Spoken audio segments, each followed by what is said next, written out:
put it on you. You put it on you when you finally to hype. Show me this, show me that. Show me this, show me that. Before we go on, let's just mention that Bitcoin is tanking, Ethereum is tanking, Solana is tanking, your shitty AI project is tanking, and somehow BNB manages to stay up. And Tether is still at $1, with rumors of it mooning in the near future. Breaking. Good evening, ladies, gentlemen, degens, and anyone else still pretending to understand crypto. Buckle up, because tonight, today, or whatever the fuck time it is wherever you are watching this video, we're diving in headfirst into the digital money dumpster fire that somehow keeps getting hotter. First up, Vanguard. Yes, the same Vanguard that treats crypto like it's a radioactive pet hamster is reportedly thinking about letting brokerage clients touch third-party crypto ETFs. This is huge. For years, Vanguard treated digital assets like a family reunion, with too many crying babies and suspicious casserole dishes. Suspicious casserole dishes. But now, suddenly, they're interested. I can hear the exec saying, wait, people are making money without us? Quick, slap a Vanguard-approved sticker on it. Next thing you know, they'll release their own meme coin. Hashtag Vang. Guaranteed to go sideways forever, just like their mutual funds. For fuck's sake. Meanwhile, the SEC and FINRA are investigating some very suspicious stock trading before certain crypto treasury firms announced their plans to buy digital assets. Apparently, someone got a little too trigger-happy with other people's money, and regulators are now squinting at spreadsheets like a detective staring at a crime scene. SEC Chair Paul Atkins insists they'll enforce laws where necessary. Translation, we'll poke the hornet's nest if it makes a good headline. Another translation, whatever they have to do to win. But wait, it gets better. Blockchain security firm PeckShield flagged $3.6 billion in shady outflows from DeFi platform Hypervault. About 752 ETH worth nearly $3 million apparently took a little vacation through Tornado Cash, the crypto equivalent of a no-questions-asked nightclub for money. And if you needed more proof this was a rug pull, Hypervault's website went offline and their social media vanished. Poof, gone. Like your cousin Larry's dignity after he made out with his nephew at the family karaoke night. Not to be outdone, Cloudflare CEO Matthew Prince announced plans to launch their own stablecoin, the Net Dollar, fully collateralized by the US dollar. Because if there's not one thing internet infrastructure needs, it's a cryptocurrency, right next to your blog about cats who looks like politicians. In Washington, the U.S. Senate Finance Committee is gearing up for an October 1st hearing on examining the taxation of digital assets. Coinbase VP of Tax Lawrence Zlatkin will be testifying alongside experts from Coin Center, A.S. Kramer Law, and the American Institute of CPA's Digital Assets Task Force, for fuck's sake. Is there really an organization called that? And so basically, a group of people talking about taxes, which is everyone's favorite dinner conversation topic, right after root canals and public speaking. Meanwhile, Bitcoin miner turned AI hosting provider Cypher signed a 10-year, $3 billion AI hosting deal with FluidStack in Texas. That's right, Bitcoin miners are now hosting AI, because if you weren't already confused about your retirement portfolio, this will do the trick. I can't take this anymore. Flare Network rolled out FXRP, a wrapped version of XRP for DeFi. It's over-collateralized, non-custodial, and ready for minting. Translation, fancy blockchain jargon for money, but make it complicated. And speaking of money, Tether is apparently in talks to raise $20 billion at a $500 billion valuation, placing it alongside OpenAI and SpaceX. Cantor Fitzgerald, with ties to Trump's Commerce Secretary, is advising, because nothing says trust me like mysterious billionaires talking in whispers in a dark alley while eating carrots and drinking coffee with cigars. Meanwhile, the FTX Recovery Trust sued Genesis Digital Assets over reckless investments from Sam Bankman-Fried. Apparently, SBF ignored political unrests, energy caps, and new taxes while throwing money around like a college kid at spring break. Guess some people never learn. World Liberty Financial is rolling out a debit card soon, with Apple Pay integration linked to USD1 stablecoin. Yes, now your coffee purchases can be both digital and vaguely dystopian. Crypto regulation is also coming, folks. Patrick Witt from the White House expects a sweeping market structure bill before the end of 2025, And SEC Chair Paul Atkins wants an innovation exemption to fast-track on-chain products. Translation, government speak for we'll try not to kill the fun too much. Moving on-chain analytics platform Bubble Maps launched Intel Desk, rewarding users with tokens for uncovering scams, just like Fukuru. Finally, an app where snitching is profitable. A new study from Henley & Partners estimates crypto's rich list has swelled to 36 billionaires and 241,700 millionaires globally, a 40% surge year over year. Bitcoin holders account for 60% of these millionaires, fueling what the report calls a historic wealth boom. And you thought your student loans were fun. Tokenization platforms Midas and Interop Labs launched MXRP, a tokenized XRP product with a 6 to 8% base yield. Users can deploy it in DeFi markets to generate more returns with payouts in XRP. It's like making money from money while your actual money naps. Strive, co-founded by Vivek Ramaswamy, is acquiring Similar Scientific, creating a combined Bitcoin treasury of over 10,900 BTC, worth $1.2 billion. Meanwhile, Japanese firm Metaplanet just bought 5,419 BTC for $632.5 million. That's right. Some people are basically collecting Bitcoin like it's Pokemon cards. Layer 1 blockchain Kaya and Endline Next are launching Project Unify, a stablecoin super app to handle payments, remittances, and on-off ramps in one interface. So you can pay for sushi, send money to your cousin in Spain, and trade crypto while doing it, all without leaving your phone. Amazing. As if we needed to be glued to our devices anymore. Touch grass, people. Ethereum co-founder Joseph Lubin confirmed that MetaMask will launch its native token soon. And Ethereum developers tentatively set for December 3rd for the Fusakao upgrade. So if you helped ETH through all the drama this year, congrats. Your patience is about to be mildly tested again until it crashes. Again. In the meme corner, Rex Shares and Osprey funds launched the first US spot Dogecoin ETF. Finally, a chance to invest in a coin literally created as a joke, as if you didn't already. Prediction markets are also booming. Platforms like Polymarket and Kalshi now handle billions in contracts covering everything from Fed rate cuts to Nvidia earnings. And yes, even Taylor Swift pregnancy bets, because nothing says finance like betting on pop stars' personal lives. And finally, PayPal is introducing PayPal links for peer-to-peer payments, soon supporting BTC, ETH, and their own stablecoin, PYUSD, so you could send money, digital coins, or existential dread to anyone with an email. And that's your crypto finance meme coin roundup for now. A world where billionaires collect Bitcoin like Pokemon cards, regulators peek at spreadsheets, and your retirement account is somewhere crying in the corner. I'm your unhinged host Kapali from Spare Parts Universe, reporting live at WLNG SPU TV. Nude. From the other side. Stay plugged the fuck in, folks.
The chips fall where they may. Yeah, it's gonna be fun. Yeah. Let me get Kapali up here real quick. He's been waiting.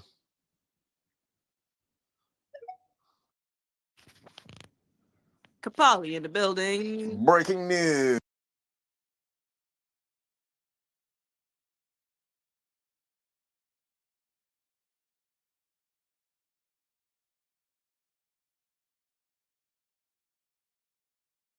Am I gonna have to talk with this mic?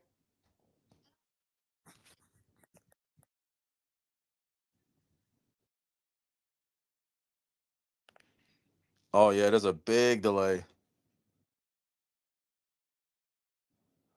I wonder why it's doing that.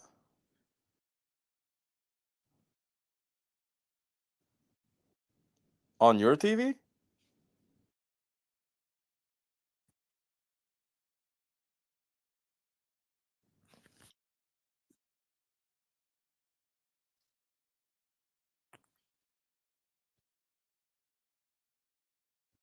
Yeah, whatever. Doesn't matter. If it lags, it lags.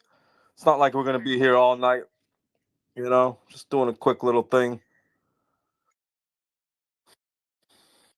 Let me try to add Kapali again. Keep your monitor down there. I don't think you need that up, unless you do.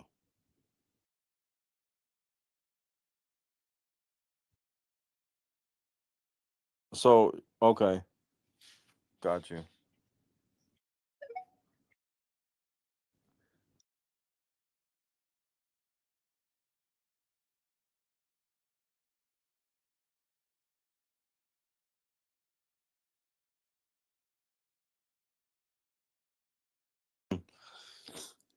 Yeah, that other thing's not gonna work. It's probably gonna be all messed up. The what's it called? Anyway, we'll just deal with what we got right here. What's going on, everybody? Mr. Moon, Doug. What's going on, Doug? Doug. Hope everything's well over there. Dark Web Ninja. I see a couple new faces in here. I really haven't seen anybody here. I just do. You hear me, Regina? Oh, okay, cool. Yeah, we'll just see. We'll see how it goes. Yeah, anybody wants to come up, just throw a throw a request. Come up. You got anything you want to ask or mention? Just slowly gonna start diving into you know the earlier days of spare parts. How kind of things started and where where it all began and some of the inspirations. Do you know what I mean?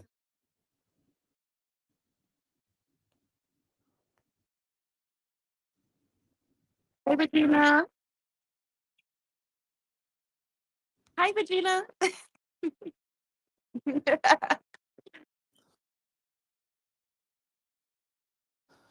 Yeah, I was trying to bring Kapali up here, but I don't think his is gonna work. Fully, you stupid motherfucker.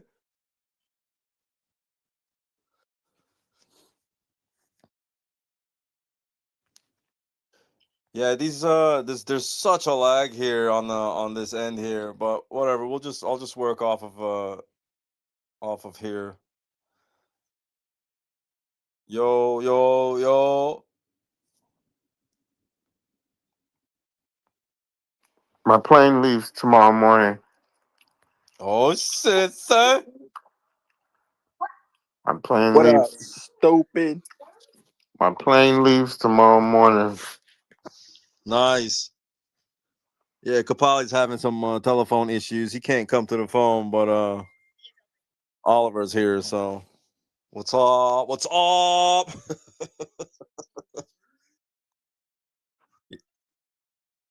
Yeah, that's tight. Which airline you with? I don't know. I haven't even seen the tickets. I don't handle that stuff. There I you just go. pray to God that we have a safe flight. Frontier. That's tight. Should be like a couple hours, maybe like 4 hours or something, maybe. I don't even know. No, No? 2 hours. Oh, what am I saying? Yeah. Yeah, 2 hours and a half, 2.5, something like that.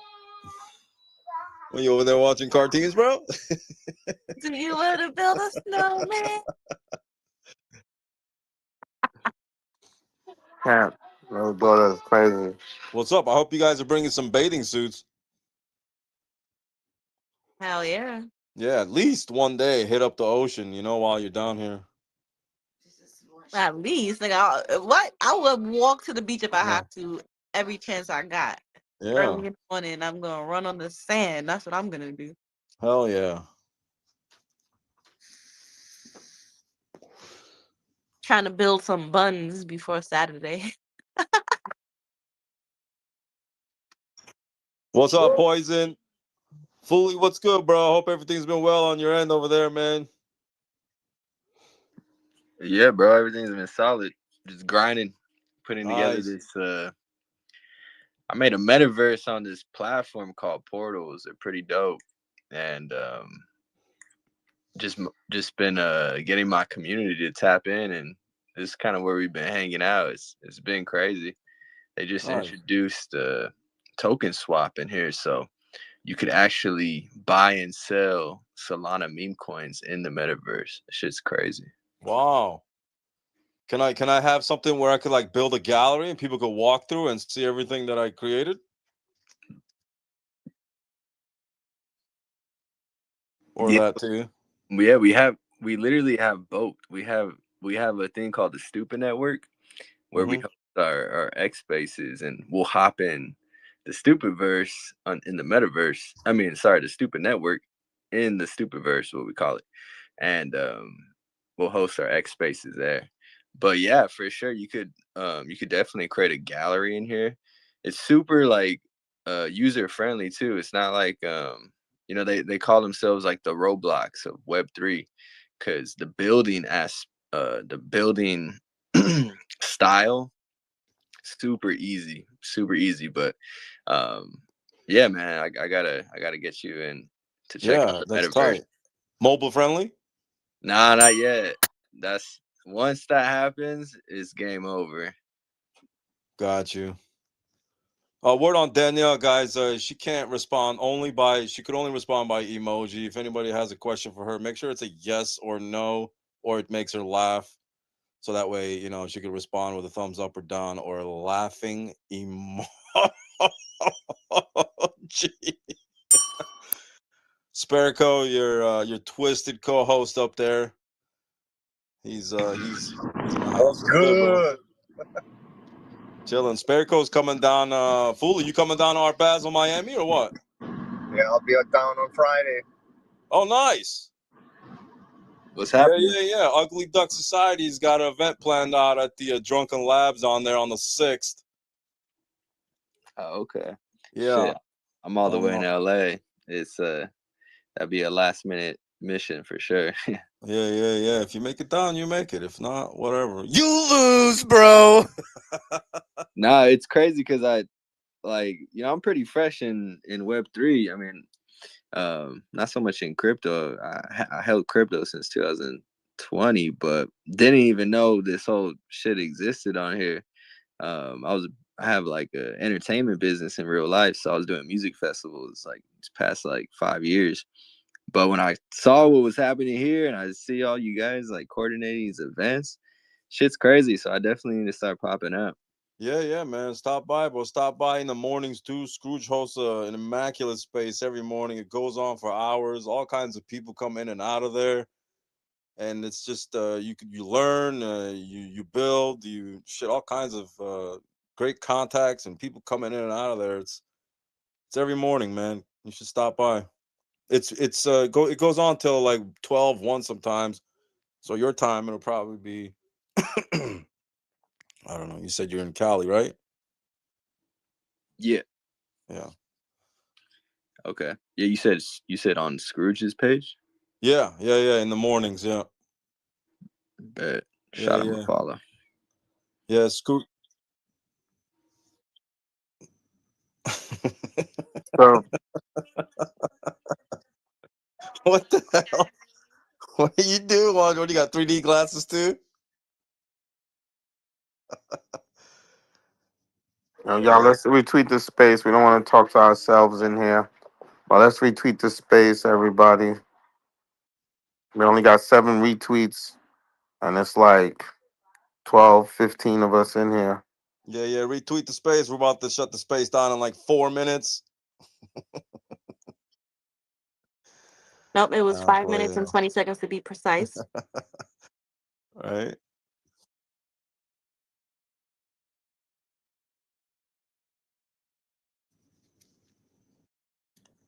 Poison and Fooley's PFP look like they belong together, man. It's Yeah, a man. sign. That red and yellow. It's always nice. Yeah, you know Poison, Fooley? Nah, let's see. Poisonous Pinups LLC, modeling magazine, clothing. Okay, tight. Yeah, their whole space is all the time too, man. Great people go in there and check them out too. There's like serious builders in there too. You know, they're super active. You know, we're talking about growing. You know, we're all talking about growing together. You know, we all need each other's help here. I'm trying to get a network deal. I don't know about you guys.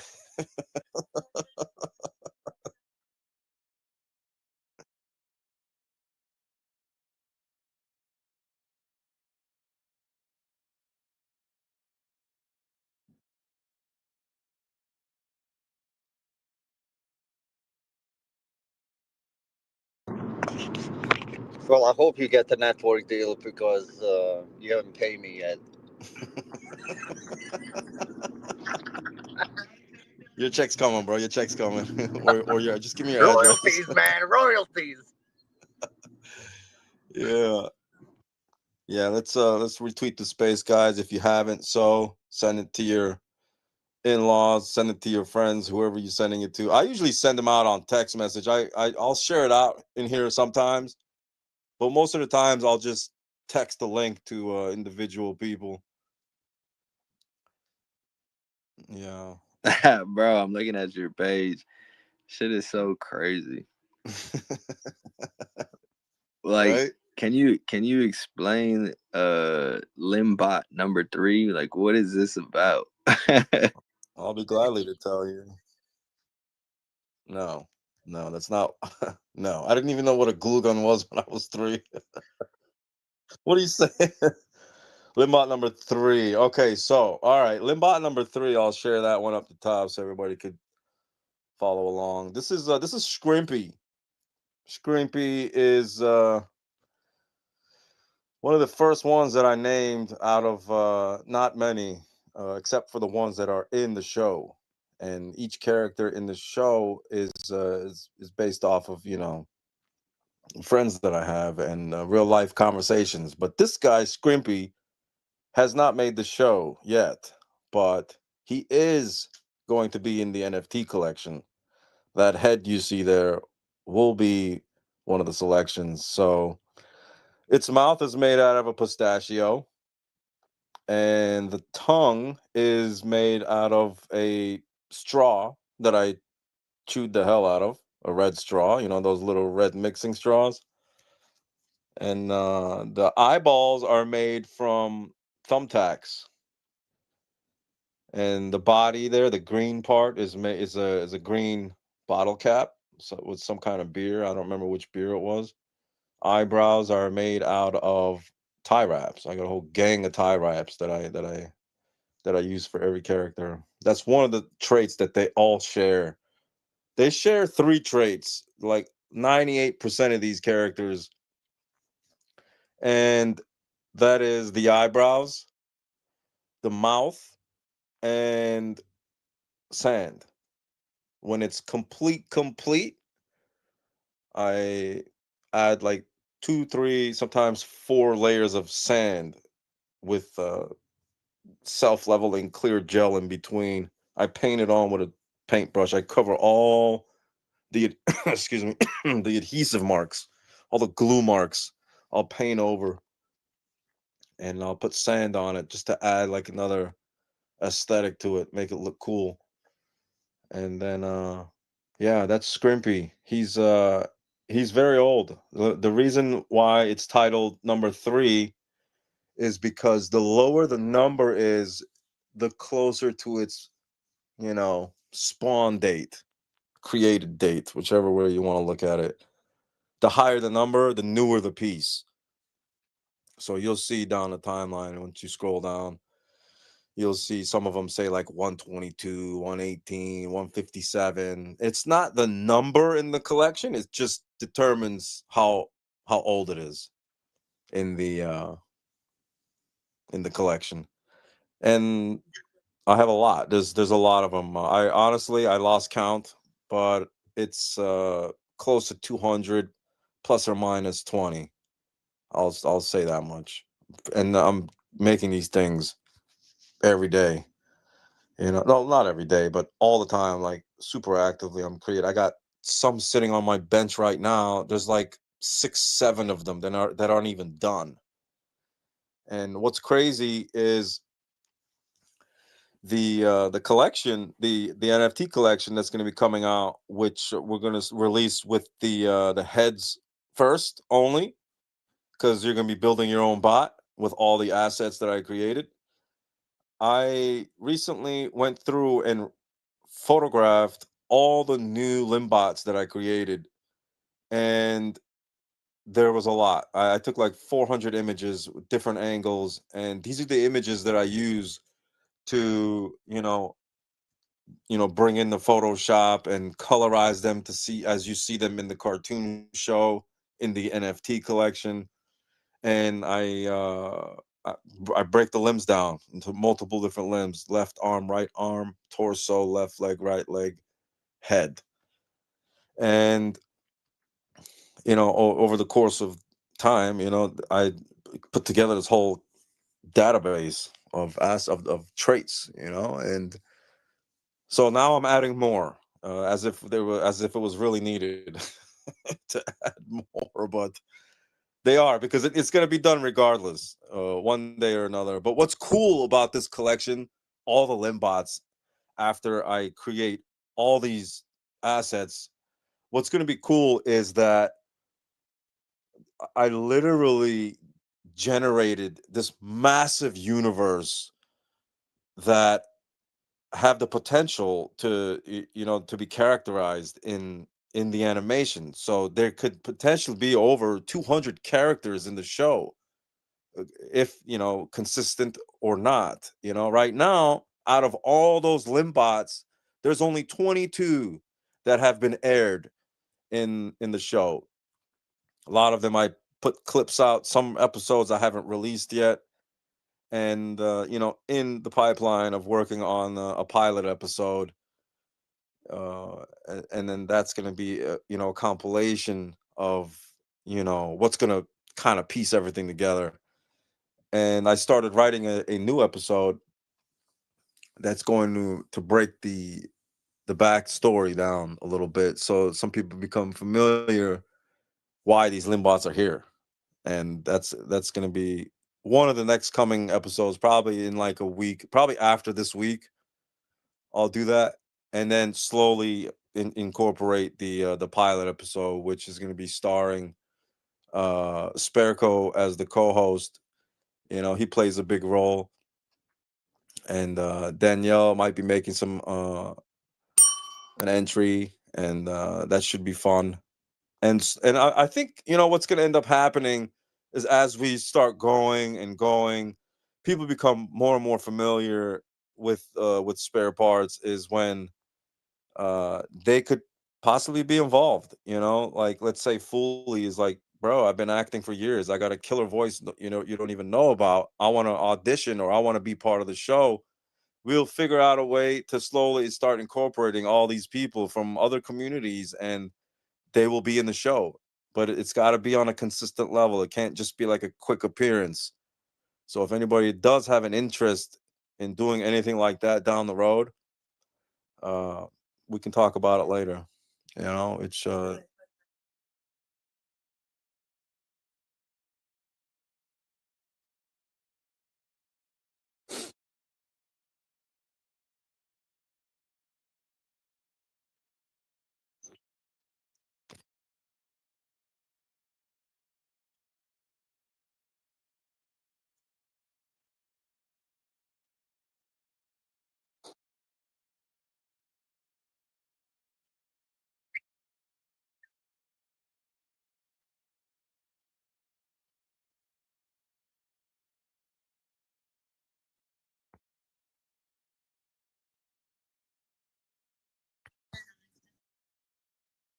Nah, they'll know. They're gonna know. It's their choice whether they want to be recorded or not.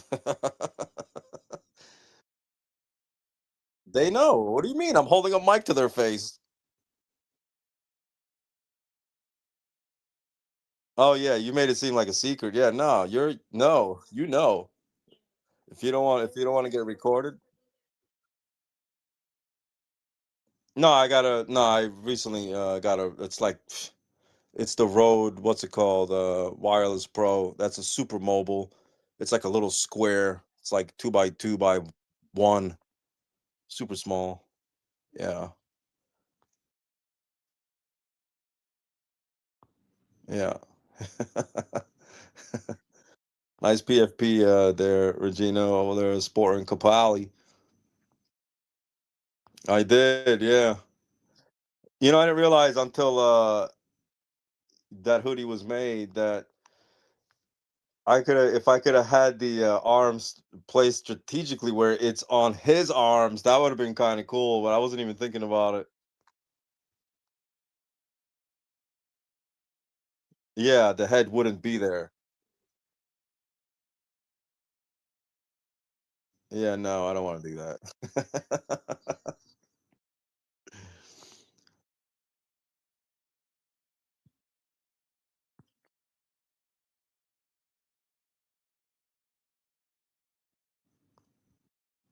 Muffin's in here. What's up, Muffin? Muffin's a big supporter. He's always on the timeline, man. I love seeing Muffin on the timeline. I love seeing all you guys in the timeline. It means a lot when people are actually plugged in, and watching. It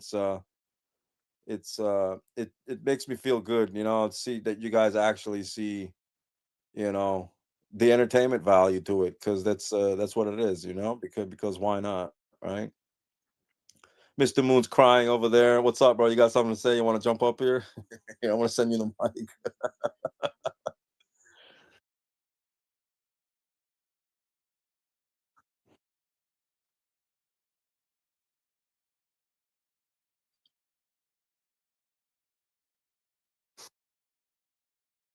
Oh wow.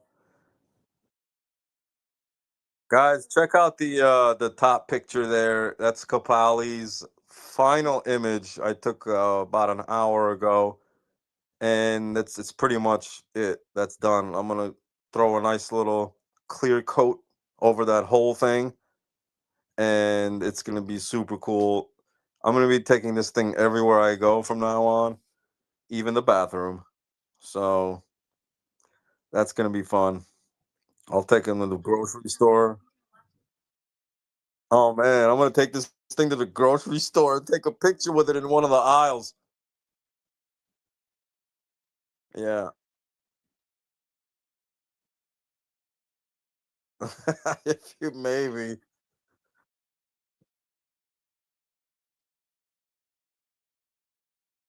Oh yeah. I don't know. Well, you can't really fold the thing, so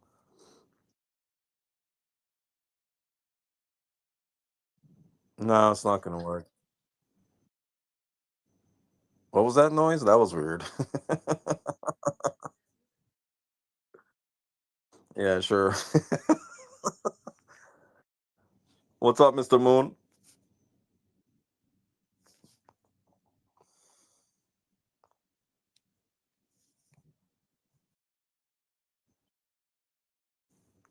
It's not even on.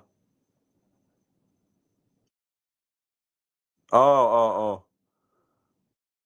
Yeah, the space is, it might be my connection here, because it's been raining all day and it's super cloudy, and I noticed that when it's cloudy out, the cell service is weak.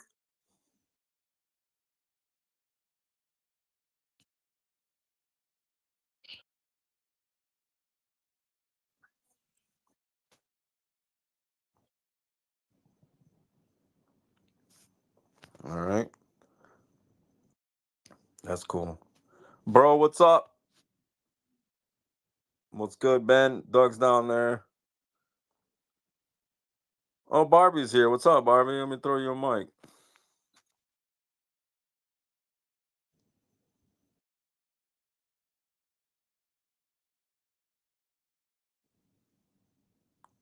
Oh, with the sorties.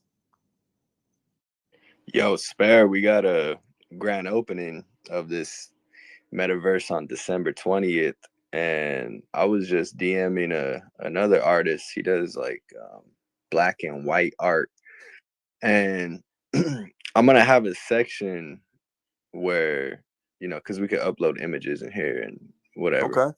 And I was trying to get him to come and, you know, even rep. I think he wanted to just drop off the art for people to look at, which is cool. We could do that too. Yeah, why not? But ideally, I was looking for an artist to, you know, represent their art and speak to it, or speak to the guests about it. So if you're In free, person? well, it's through the web. Oh, the metaverse thing. Yeah, it's browser based, so Yeah. super easy to get You people. want me to jump in there? Is that what you want? I mean, yeah, if you're free December 20th, Let me check the calendar. I'll lock it in right now. December 20th. I have.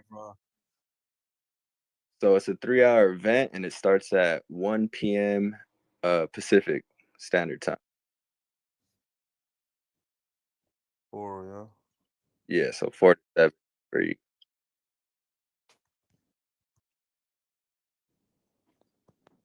Yeah, so Metaverse we're trying to get performance. 50 people in here, and I think we'll pack it out for sure. We have a comedian. We're gonna have DJ sets, a comedy show. One of our stupid motherfuckers. They do comedy. Dude is so hilarious. He's from New York, and man, it's gonna be a fun day for sure. Nice. That sounds interesting.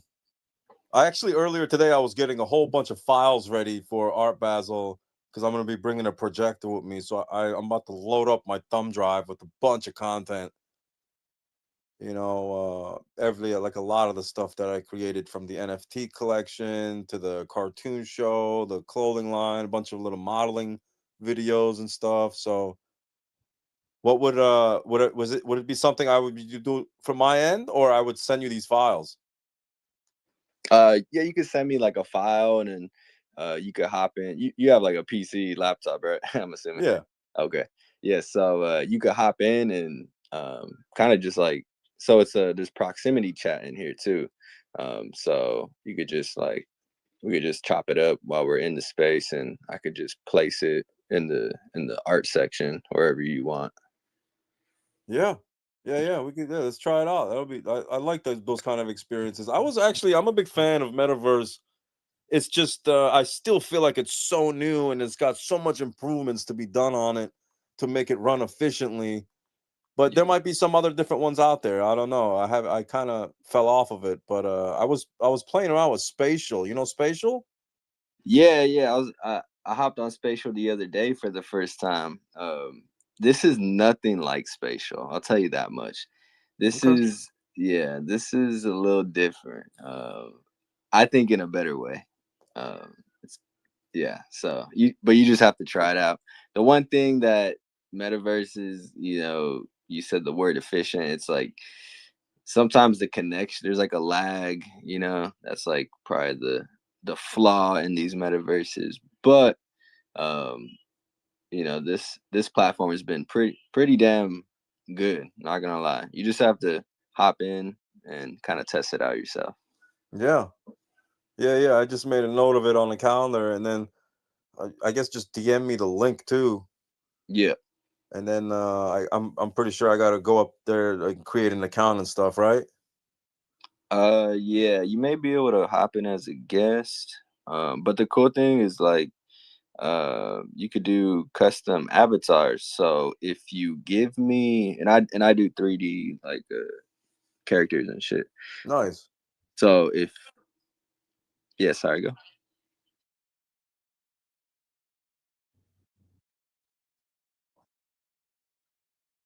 Wait, hold on before you get sidetracked, because I lose my brain fast because I'm the biggest bird brain in here. I just forgot what we were talking about.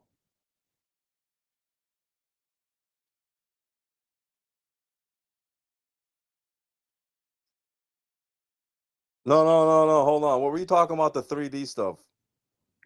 Oh yeah, so they do you could import GLB files, like custom avatars.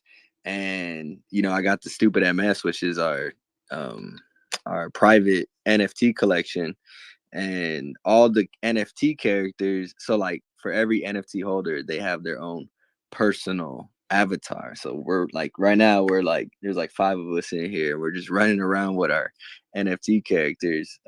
But for the event, I'm offering custom avatars for people who participate in the grand opening. So if you have one of your NFTs or your characters that you want to run around the space with the metaverse and and just chop it Yeah. up with people, I can make that happen for you.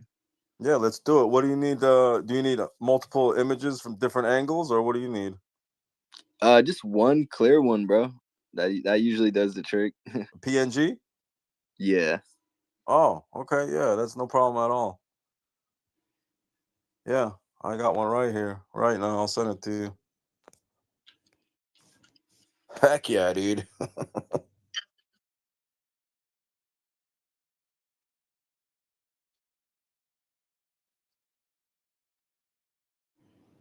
Yeah, I've never really checked out any other metaverses. I hopped in one the other day.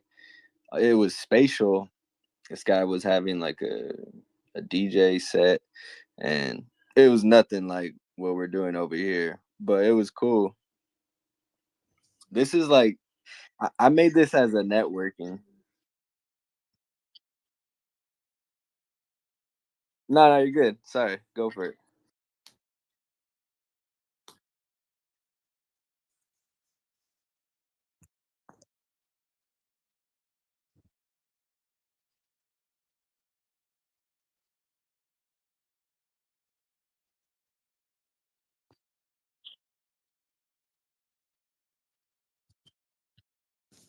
All right, so before I answer that question, I pinned a video up.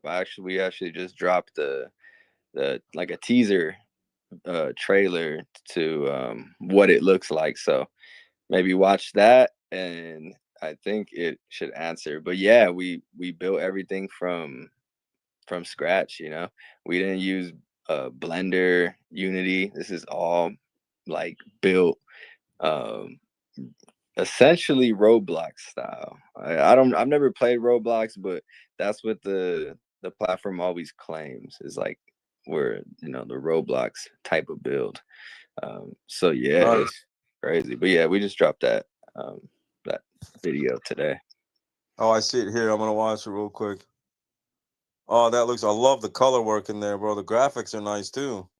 This so you're actually walking around in here. Yeah, bro. Yo, that's sick. You don't need no VR goggles, nothing like that. You just run around with a character. Cool. Yeah, that's exciting, man. Yeah, you guys did a number on this thing. Shit. What are you using to build it then?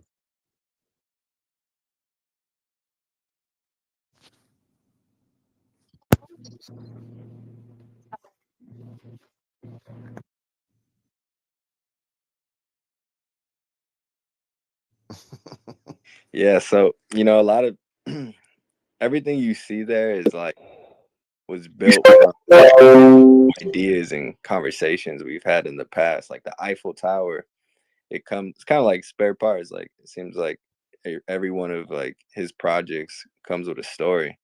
That Eiffel Tower, funny enough, it comes from a story of a community member. So, we've been working on, we CTO'd the stupid coin, which was launched by the Bitcoin Maxi. Hilarious like story behind it. And there was like 6-7 months ago, we had a community member that full ported into stupid. His name's Conrad. He's actually going to be DJing on the grand opening, but he's full ported into stupid, and he went and walked to Paris from the UK. He walked to Paris with a backpack and a tent, and he was homeless in Paris. It's all documented. We're going to drop a documentary on it. But he was homeless in Paris, sleeping in like a random part of the forest, like in a tent, just diamond handing his stupid bag. and yeah, and he was live streaming every day. So it's so crazy. So I was like, it's only right that I put the Eiffel Tower in there. And there's actually a tent. No, actually, hold up, Fully. Let's say hi to a couple people in here, man. Mr. Moon, I want to say what's up. He came up here a little bit ago. What's going on, man? Okay, he's out.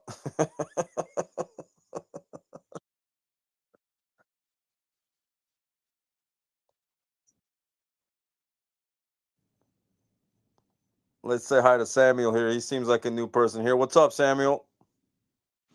What's up, guys? How you guys doing? Good, man. How about you? What are you doing? I'm good. I'm good. I'm good. Nice, nice. How'd you find the space? I think I kind of follow Sparkle. Oh, okay, cool. Nice. Yeah, so you're familiar with the universe? Not really, bro. I just kind of following him recently. So I'm an animator, though. So I'm just trying to like explore into Web3. Know more about trading. I'm thinking of going to trading to add in my animator job. So I just follow Sparkle and I come across the space. I just decide, let me check what you guys are building here. Nice, nice. Glad you stopped by, man. Have you seen the content on his channel? Uh, no, no, no. But I What are you just following him for then, bro? bro, I'm not kind of very like less busy. As an animator, I got a lot of pile of work I'm working on. You know, Yeah. So I just trying to squeeze in my extra time, just to like check, explore the Web3 page. Nice, nice. Yeah, well, turn on your notifications, bro, for Sparico because he's the co-host of the Universe, and he's super active. We got a lot of stuff we're working on. You see his head there. He's gonna be in the NFT collection too. He's got a very rare head. That's angry, twisted Sparico there. Yeah, yeah. I think Moon, your mic is working. You there? Oh, Yo, liver, I need you, dog. yeah. Well, I don't know. He was talking. All right, but for real, liver, yo, peep this, dog. So this bird wants me to go to her holiday party, but she's gonna be setting it up. Hold But on, hold on, hold on. Let him go. Let him hold go. on, hold on. So she's like getting there at 4 p.m. to set up, and then everybody's showing up at like 6. So what am I supposed to do? Do I just like walk up in this place and like sit there like a herb and I don't know none of these people? And I told her like, is that not awkward? And she's like kind of bent out of shape about it. What do you think about that? Just show up late. So walk into a big gala of people that I don't know, like, oh yeah, no, I'm here with Cena. Yeah, no. Yeah, yeah. You get there. You're the star of the show. What do Fuck you that. what do you guys all right, this whole room, what do you think about this? Is that the appropriate way? Like when somebody's volunteering at some event and then they invite you to it, like, do I show up at the time everybody else goes? Do I go when she goes? Like, what do I do? Yeah, no, show up late, bro. Show up late. Show up late. Also, everyone, Stevie actually looks like that in real life. Everyone, so That's my baby picture. But literally there's a whole room of y'all and nobody has an opinion on going to a holiday party with some girl you like. Oh, I would love this. Yes, please. Yeah, Regina, please.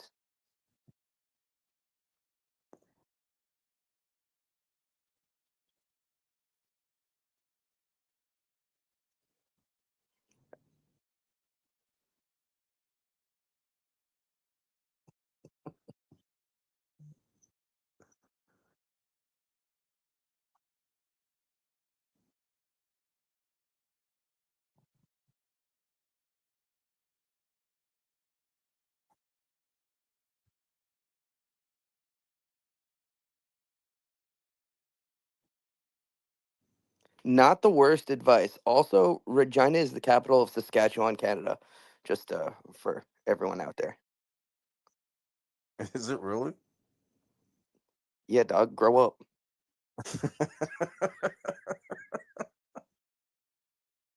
What'd you say? No, I don't actually.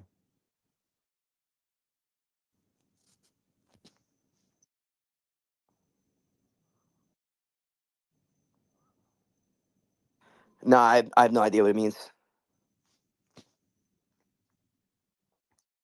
Stevie, welcome, Stevie. You seem like a big loser. Nah, Stevie. Yo, I love how all these people got their like smiley faces on and they're making sound effects and stuff. This is phenomenal. Is this what y'all do? Yeah, this is it right here, bro. Once a night, bro. We come up over here and Where are the sounds? How do I make the sounds? It's only available for the iPhone, if I'm not mistaken. Hi, I finally fixed my microphone. I just decided to jump from the phone directly. Laptop is completely ruined, not working there. Oh, there you go, Mr. Moon. Yeah, it's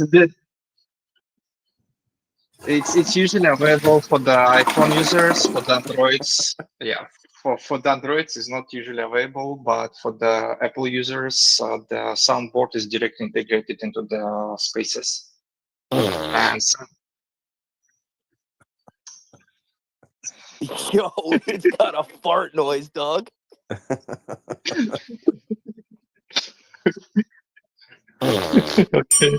Everyone, just go ahead and follow Stevie. He plays a secret character in the cartoon show. He's gonna be coming out soon. He makes a big appearance. He's got Which one super were we talking characters. about? Your near-death experience? Yeah, that one. Yeah, you heard it here first, folks. You heard it here, folks. Folks first. First, folks. Yo, Oliver, your wiener looks so tiny when they dragged you out of that water.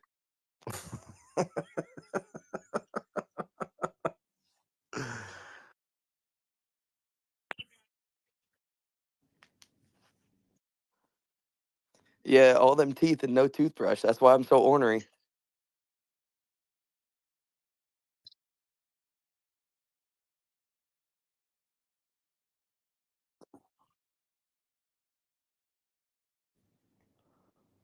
Take me home. So yeah, Stevie, are you familiar with the universe, man, or what? What's going on? Nah, I don't listen to anything you do. I was just trying to track you down because I was trying to video call you, and then you just sent me this. I need to know what to do with that cocktail party situation. Are you really going to a cocktail party? What the fuck? How you gonna go to a cocktail party and not invite me, bro?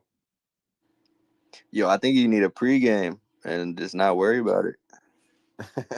You're Right? not wrong, Fully. I was thinking 10 mils of Adderall, maybe 20, 3 shots of tequila, and then I hit the road. Yeah, you might OD, my boy.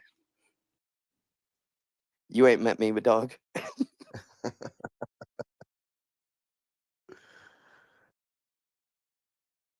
Yeah, Stevie's real connected to the universe, guys. He's been around a long time. He's just as close as Sparco is. I don't even know if them two met yet, but they're very familiar. And glad you're there, Stevie. Glad you're there. Well, I love all of you. Thank you for all the advice. I'm gonna call Dare back. East. All right, later. Yeah. Yeah, me and Stevie got a lot of stories, man. A lot of travel experiences. Some of them have been captured on audio and they're archived, ready to animate. True life experiences. It's gonna be fun. You know what I look at it as actually when I look at the show from the outside, if anybody asks me like what it's about, I really do feel like it's a just like an animated podcast, you know? It's got that kind of life to it. You know, there's not anything like really relevant, you know, going on unless it's the news, you know, when they're at work and stuff. But I'll tell you guys that too real quick about the back end on how, you know, how Kapali and Sperco and everybody ended up where they are. You know, it was a long time ago in in a small village, and there was a local town's windmill. This windmill was powering up the whole neighborhood, and in this little town, there was this villain that lived there, this bad guy. Everybody knew him as the big bad guy, but they didn't really know of his capabilities. So one day, this big bad guy uh, hacked in or put a curse onto that windmill that fed the power to the whole town, and it sent out this bad energy, and the whole town got infected, and they turned into little limbots. They were all humans at first, and they turned into limbots, and then four young kids found out what happened. They started to kind of piece things together. Things were looking awkward, and they set off on an adventure to find out what happened, who did this, why they did it, how can they fix it, can they ever fix it. And time goes on, like 25, 30 years go by, and the problem was never solved. The only thing they realized is that it wasn't their only town that got infected. It was the whole world, the whole universe got infected, and all these people turned into limbots. And so years went by, and nothing was solved.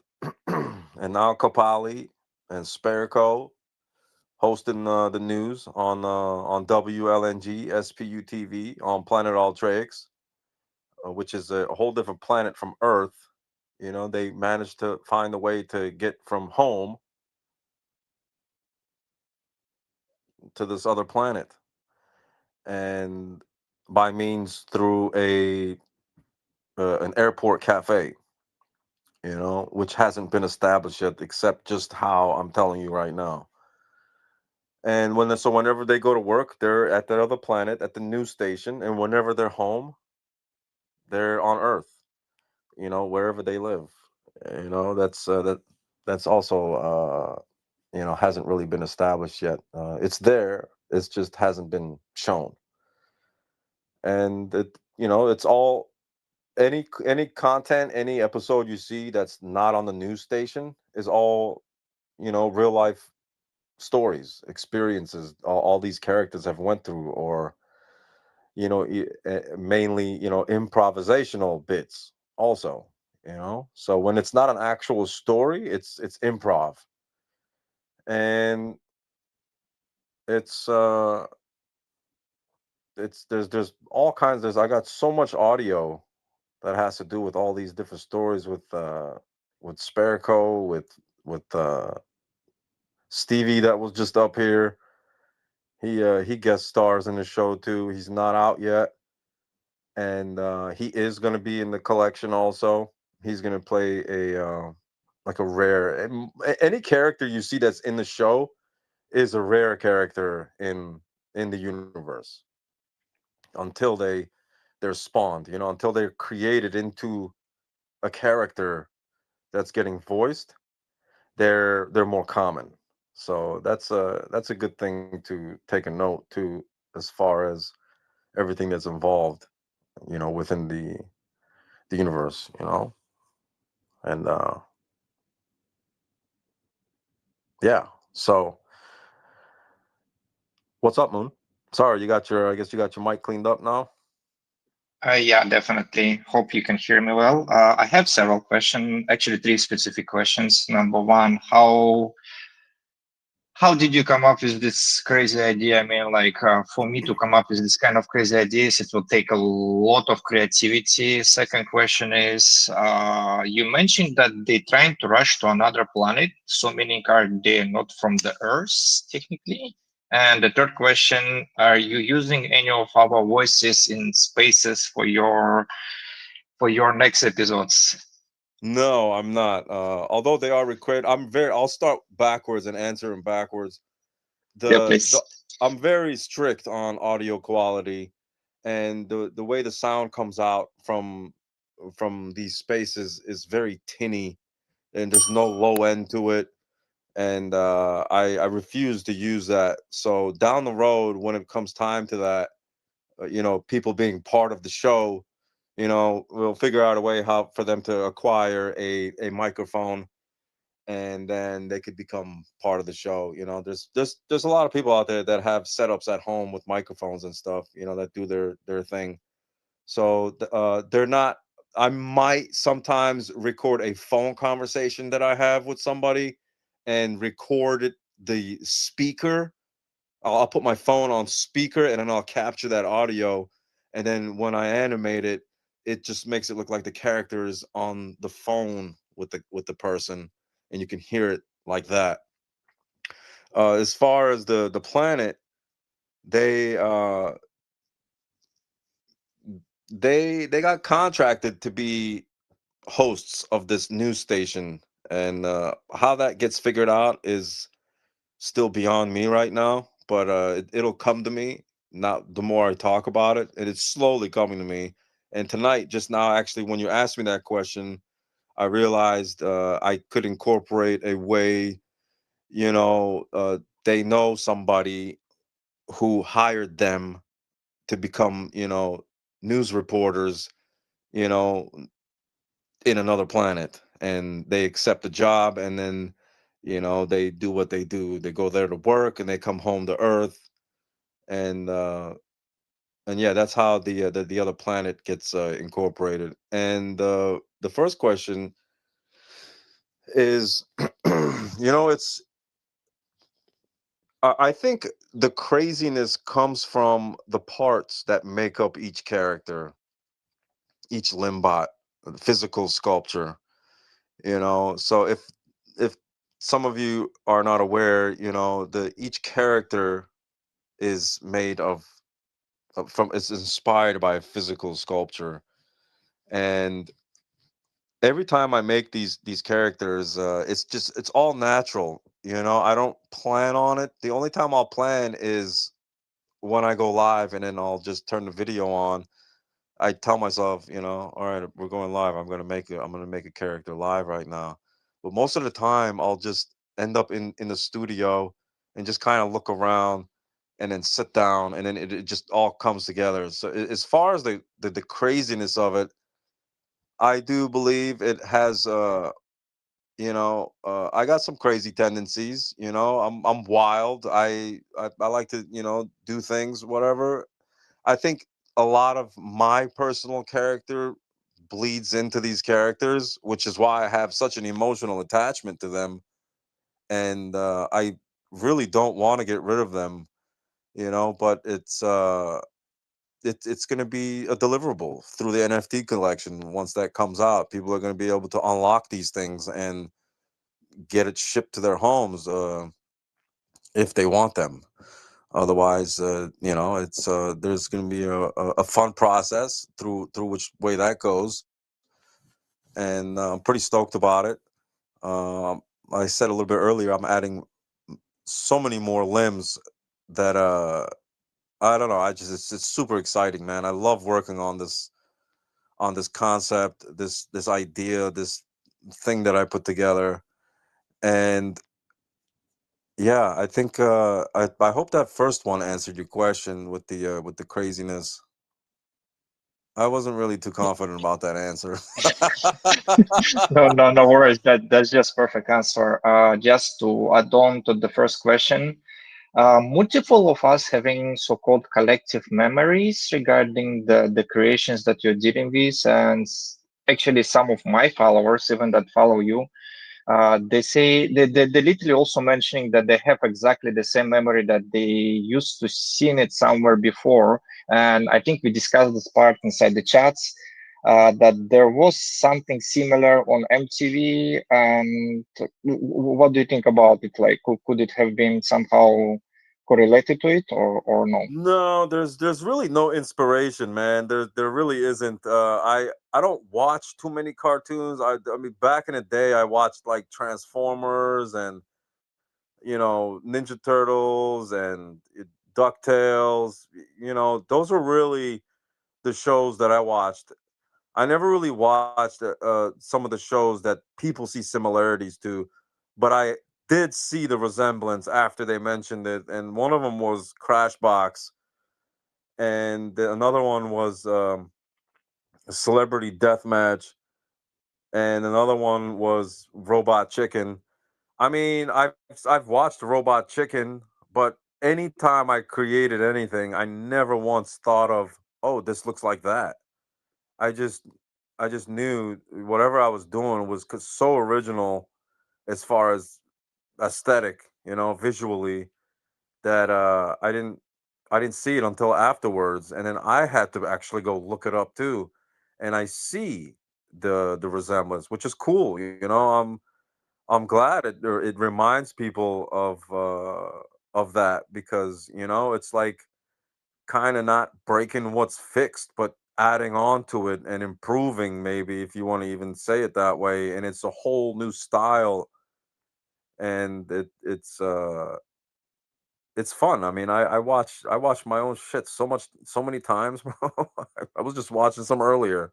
Anywhere I go, I'll queue it up somewhere on somebody's TV, or I'll try to see if I'm at a bar and their Wi-Fi is open with their TV. I'll try to tap into it and throw something up. But most of the time they're locked. You can't really get in. But yeah, for, yeah, for real. Yeah, well, not really hack into it. I just like find that TV on Wi-Fi, or get on their Wi-Fi and see what Wi-Fi the TV's on, and see if I could cast onto the screen. Sometimes it works. Yeah, yeah, yeah.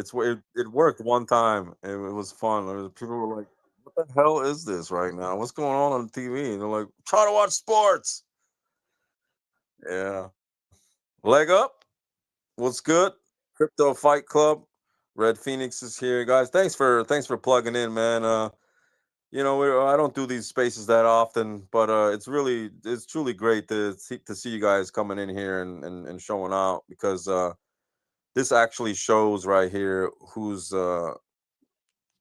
there, and everybody's got a busy schedule, and I'm not the only one out there. We all got things we got going on, but the fact that you guys make the time to come here and say what's up, and just kind of stay in tune, it's a big deal. So I appreciate you all for being here. And my finger almost slipped on that end button. I'm kidding. That would have been very fitting, Spare. Thank you, mother dog. You too, man. I'm glad you're showing up too, because you're to me, you're an icon in here, mother duck. Like, you're a big player in here. I really see you going far and establishing all connections. You're very professional. You're a good talker, and I'm glad I know you. I'm glad I know you here. I'm glad I know you, in person, and I hope to meet many of you. And I do believe that makes a connection that much stronger when you. It makes it more fun too. You're actually building with each other. You shake your hand, you hug, you kiss, whatever it is. I mean, that's fun. I mean, yeah. I'm Armenian, and in my culture, we kiss, not on the lips, but I mean, on other times, like we kiss on both cheeks, when, men to men, that's how we do, like when you see somebody, you meet them, you greet them, you see them next time. This is how we greet each other, that's in my culture. So, but to America, that's weird. Yeah, yeah, yeah. So I want to know if there's any cultures out there, when they meet each other, they just slap each other in the face. Excuse me. Moon, you had something? Your hands up? Yeah, I mean, like I'm technically also Armenian, but like I don't remember doing this part. I don't know, it's maybe part of your side deals, but yeah, Really? anyway, You're Armenian? yeah, uh, yep. I mean, like my mother is Armenian, so technically I am Armenian also. Do you speak Armenian? Oh no, I mean, like I only know just like two phrases. It's like "Barev Fajihutun," and that's like literally all my vocabulary for the Armenian. Yeah, no, it's a thing, man. Like it's well, it might be because there's a little bit of Turkish involved too, because my family's from Turkey, and I just for the longest time, that's how I remember, greeting people, friends, family. That's just it was, that's just how they did it. I don't know. Maybe your side was different. I don't know. I mean, doesn't really matter, but it's like funny that you mention it. It's a multiple side of the Turkey and Armenian side that is near to the Turkey. Mhm. They usually perform this kind of greetings among the men. Uh, Instead of like handshake, they will just like hug and give like cheek to cheek. No, not actual kisses, just like touching the cheeks of one another. Yeah, yeah, yeah, exactly. Something like that. So, Something like that. one last question. Sorry to interrupt you. No, you're Actually, good. I'm just here to ask the questions. So, in Please. one of our in our conversations, we mentioned that you might plan to make the card game, if I'm not mistaken. Yeah, yeah, yeah. The rule book is complete. That's probably going to be set for like late next year sometime. Realistically, it's going to take a little bit more time because once the rule book, well, the rule book is done. So once that's completed, right after after revision, then I'm gonna pick some cards out of the collection and play test it with some people that I know. They're very big gamers in the tabletop community, and they're eager about this game to be released too. So they're playing a big role, pun intended, because they're gonna help game test it. And once all the cards that are separated, play properly together across all the different themes within the game, then it's going to move into the production phase. And I that was one of my main goals with the NFT collection, is to raise the funds to produce the game.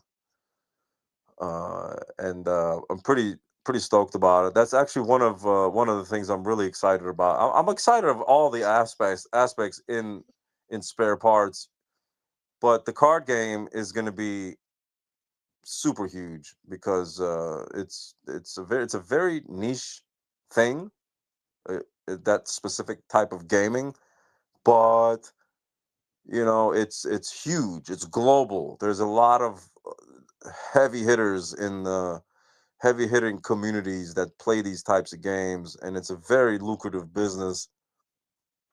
And that's going to be the last thing, what I've been doing all these years, actually, the spare parts universe is coming up on 11 years old. I've been creating this for a long time, and I've created all the little pieces out of the course of all these years, and everything's pretty much done. It's at its almost final phases, and then now it's time to just kind of release one thing at a time. And is the animated series is what's getting released all the time, and then the next thing is going to be the NFT collection. The clothing has been released, uh that's in the bio too.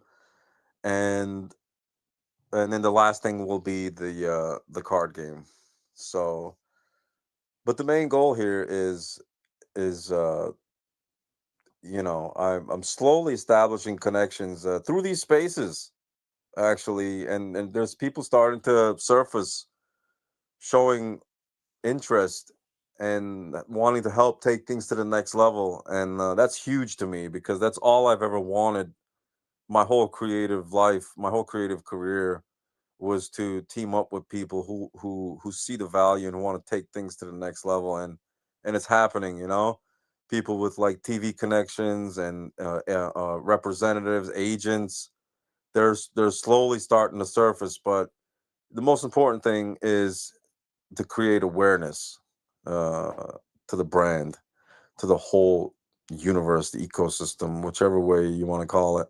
And once the noise is there, then it's everything will follow suit from there. Because one, you can't personally reach out to Netflix because you're just a nobody to them, and you need an agent to represent you. Or the other thing is you create enough of an online noise, and they're gonna reach out. They reach out to you because they see the movement that's being created, and then they're like, oh, this looks cool, and I'm like, yeah, finally you see this. So yeah, Danielle's bugging over there. I don't know what's going on with her. Oh, leg up. Well, I think I brought you up. Did it work? Is it working now? Oh yeah, man, it's my phone. I think I had to restart my phone. I'm Really? listening. I'm listening. Yeah, man. The first space I just popped open, it kind of lagged out, so I had to restart another one. Yeah, no, it wasn't you this time. It was me because I would try to go into other spaces too, and I was having that issue. Nice. When you're making your way across Across where? the state. Oh, where do you mean to hit Miami? Yeah. Oh no. Well, I stay about an hour and a half away. I live in Naples. Okay. So yeah, I go to Miami about twice a week for business. Right. Yeah, I remember you mentioned that. Yeah. So I'll probably be there. Yeah, I'll be there Thursday, Friday, Saturday. Okay. So everybody leaves. If Scrooge gets there, he calls me on Thursday. I'll show up. Tell There we him go. because I think they have the thing with what's her name? What's her name? Profits. Oh, was it Hatter? I think Profits events on a Friday or something like that. So Yeah, yeah. Crypto Cam said there's a bunch of events he was familiar with that's going down over there. yeah, I'm excited. I'm excited. It's gonna be a good year. Yeah, Sparico's coming down too. You guys will have a chance to meet him too. Put a face to that character. Have you ever looked into Netflix? Like as far as like the royalties and all that, and how it goes? Not really the royalties, but the only thing I did look up was how to submit, like a pitch deck, whatever they call it, or a pilot. And most of those types of networks, they require some sort of representation. Like I can't just email them. I might be able to, but the chances of them actually looking at it is very slim.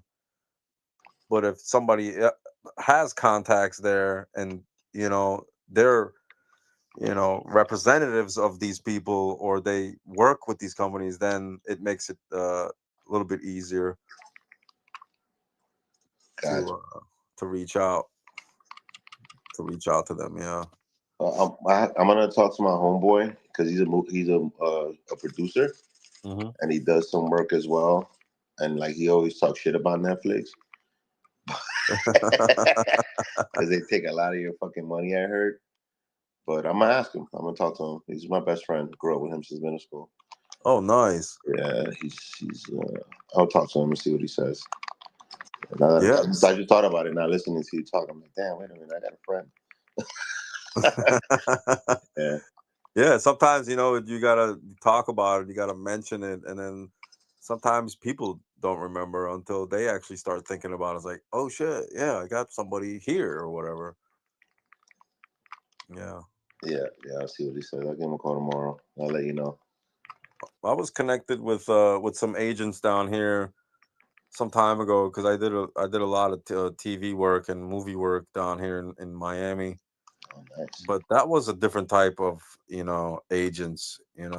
They do have contacts, but they don't represent directly for that type of work. They're basically like agencies where they act kind of like casting agents, to where they get notified from the production company, let's say Sony, that they're looking for a specific type of character. And then if you fit the criteria, you just submit, say, hey, I'm available, and then that goes to the agent, and then the agent sends it to the production company, and then they just they make their decisions from there. But it's yeah, it's not easy, bro. It's not easy. But I'm constantly creating. I love creating, bro. I love creating all of it, all of it. What are Yeah. you playing the game there, or are you typing something? Is it like you should do like remember Pee-wee's Playhouse?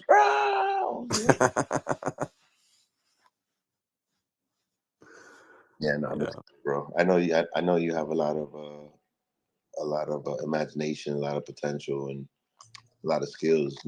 So yeah, definitely.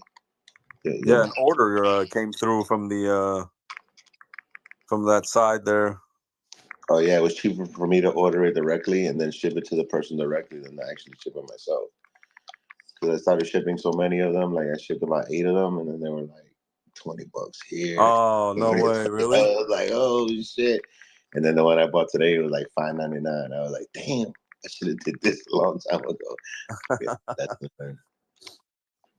Damn. All right. Oh, I see what you're saying. You could have put the addresses in individually. You're saying. Right, right. Yeah. Yeah. Well, now you know. Now I know. Yeah, that's that hot pink. Hot pink. Yeah, the girls love the pink. Yeah. So what What is else? that? Are you playing a game? What's that noise? Yeah, I play Black Ops. My bad. Oh, Blackout. Is it the new one? Yeah, the new one. I usually play Modern Warfare. Oh, nice. Nah, I don't play that. Yeah, shit. I like playing realistic games.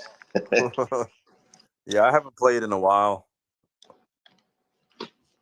I haven't played games in a while. I'm waiting. The one game I'll be waiting for is GTA. Once that comes in, bro, I might disappear for like a week. A week might will just disappear for entire month or year. Yeah, right.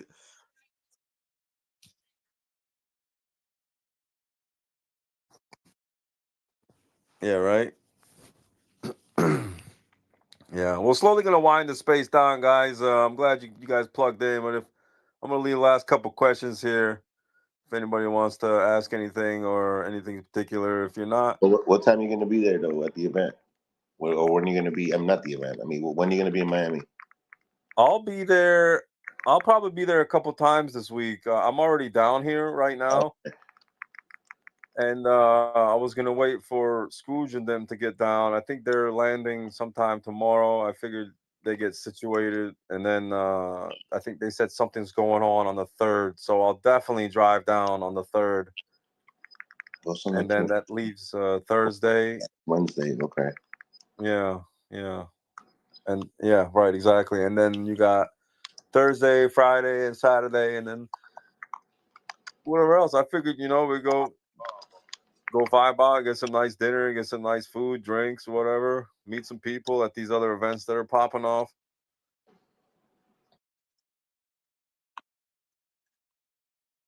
What?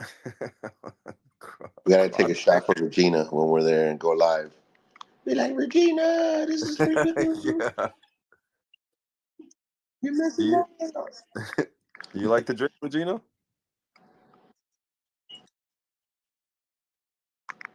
Oh, okay.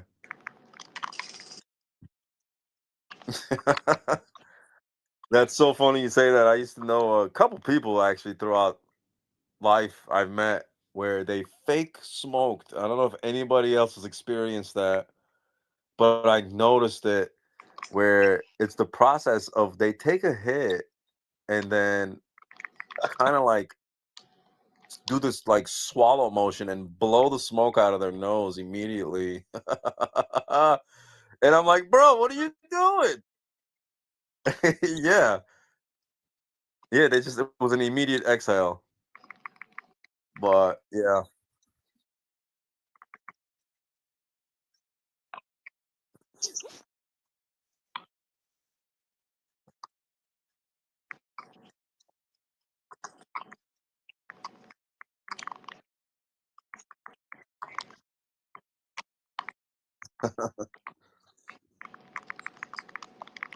Damn, Samuel left.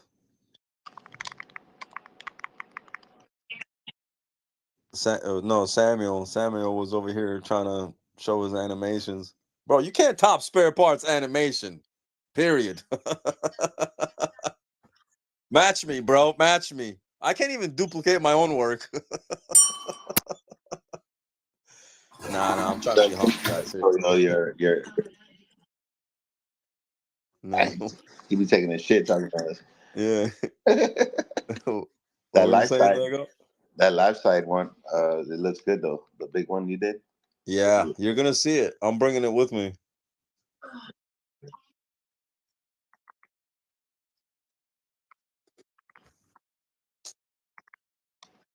I'm running. I'm running. It's running sounds. It's running sounds definitely. I'm like, get out of here.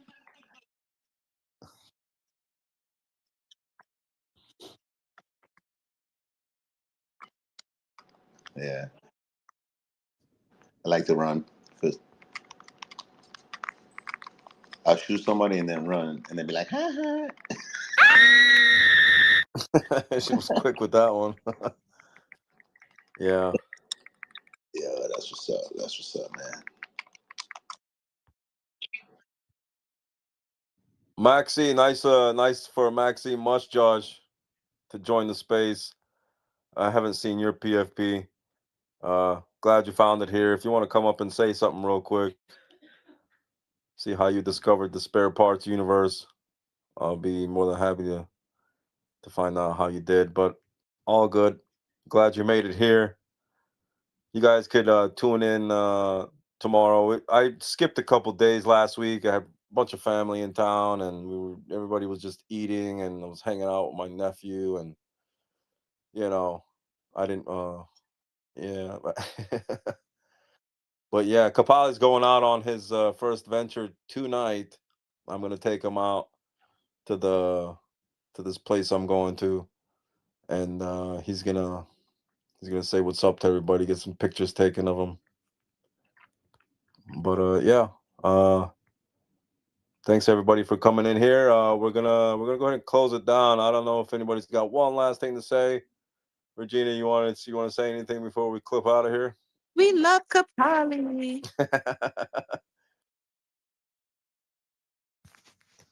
I just want to say that we appreciate you too, Spare Oliver, Kapali, Spare Universe, Spare Parts Universe, Spoo, all the different ways on.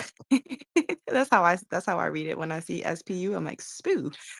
But Good, yeah, hell yeah. I think Sperco started saying it that way, and then once he said it, I started saying it like that. Somebody said spew. I'm like, what? you. All right, it's no Seriously? W, but it's Spoo.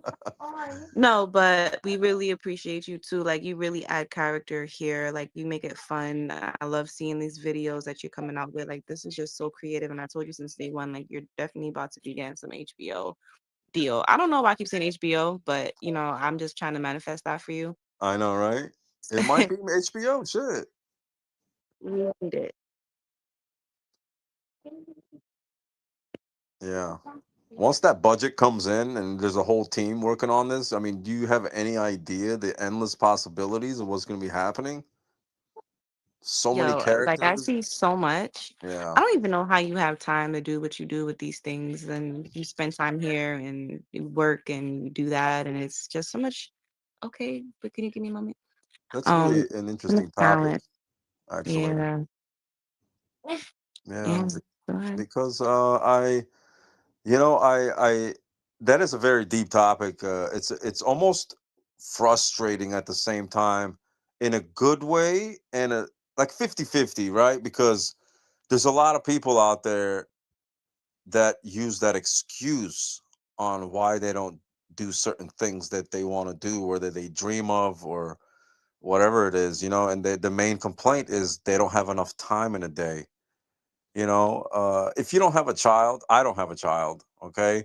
But if you don't have a child and you're not running a business and you don't have a mortgage, you know, you got time. There's 24 hours in a day. And I probably spend 5, 6 hours of those maximum sleeping. So I make the time to pursue my passion. I got no control. I tried quitting before. Like, why am I doing all this? I really did. Well, I looked in the mirror and I said, "What the fuck are you doing? Why are you doing this? You're wasting your time."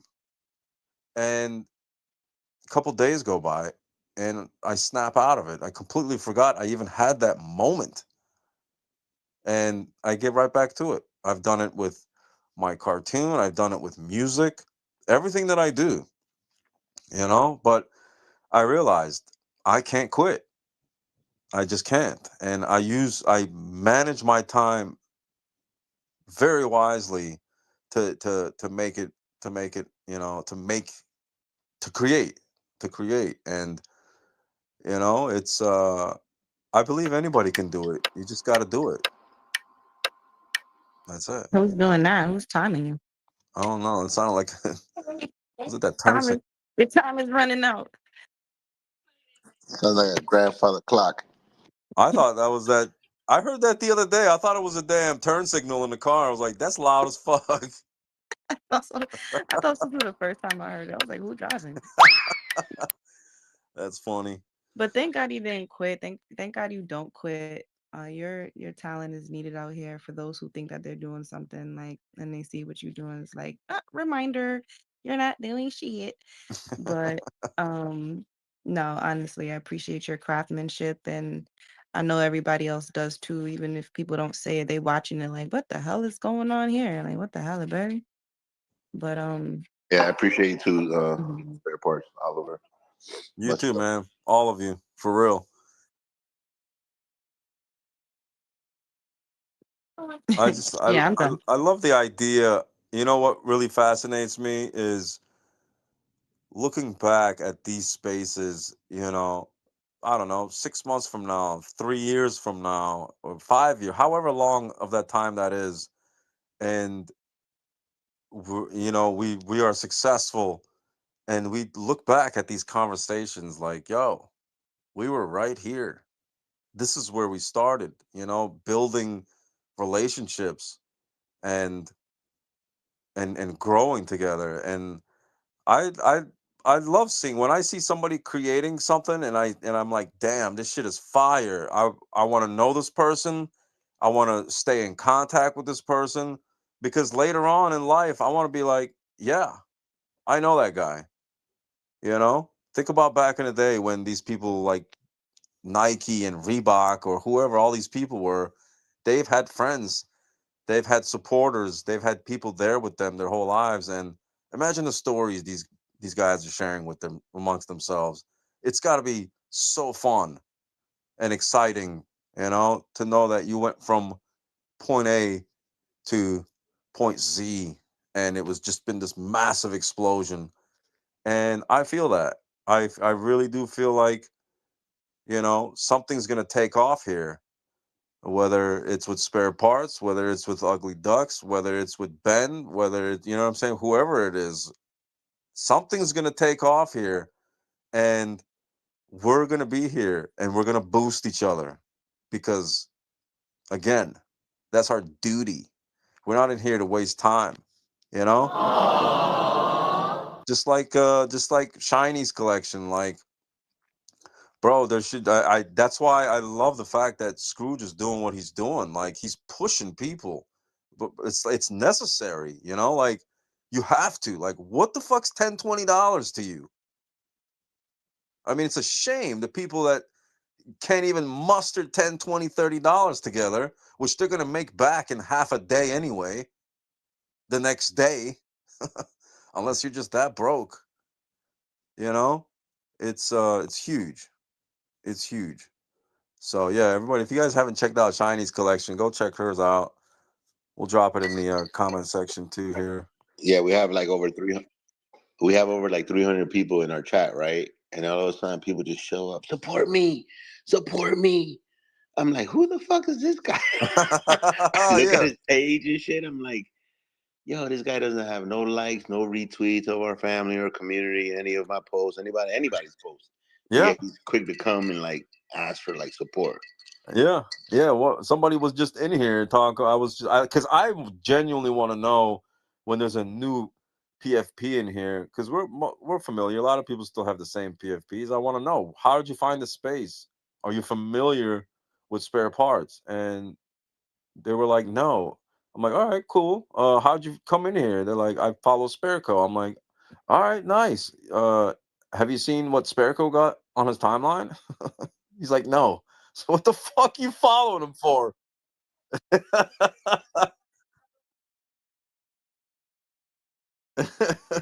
What do you know?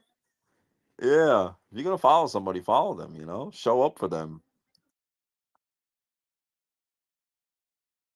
Yeah.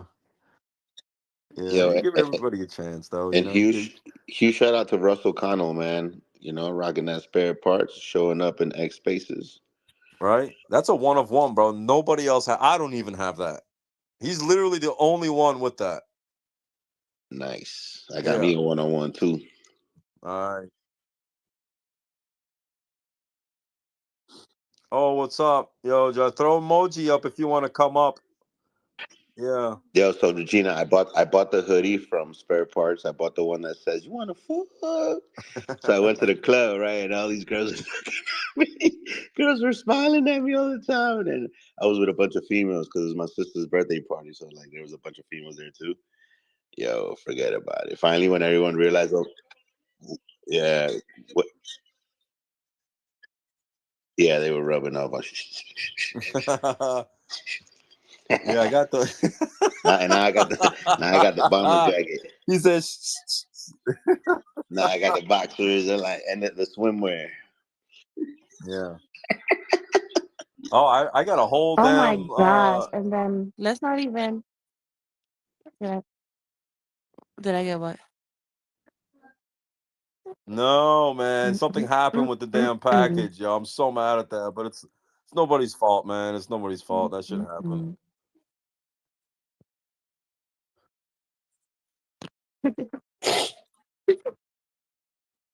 mm. That's a command, spare. That's a command. So, But Mother I Duck, how was tall are gonna you? guess. I don't know. That's what I'm wondering. You look tall. 5'3", Yes. 5'3". 5'3". You're 5'3"? Really? Wait, no, who said 5'3"? I was about to say Aaron, hey, 5'1". what's up, spare parts? Hey, Scrooge, He Mother said Duck. What's up? 5'3". What's up? Okay, let it charge a little bit longer. I'm 5'8". 5'8". Oh, damn. Without. What? Maybe 5'11". Damn. Mm-hmm. If you see this guy walk in that's 5'7", that's me. Ooh, that He is an said that's me. average height. Ooh. Oh wait, what? I didn't. Girl, Regina, I am so sorry. I'm talking, you talking, leg up is talking, Spare is I like laughing. long legs. What did you say? What'd you say, Regina?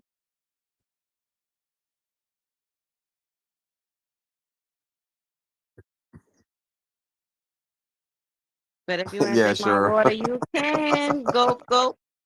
Um, I was gonna say though, yo, what is wrong with me?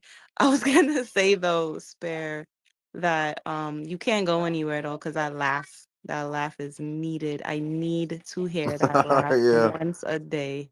Just once a day. I wish somebody could make fun of me, my laugh so I could laugh at it too. Yeah, record it and then like play it back every time that you're in the spaces. Just introduce you with your laugh. Here he is.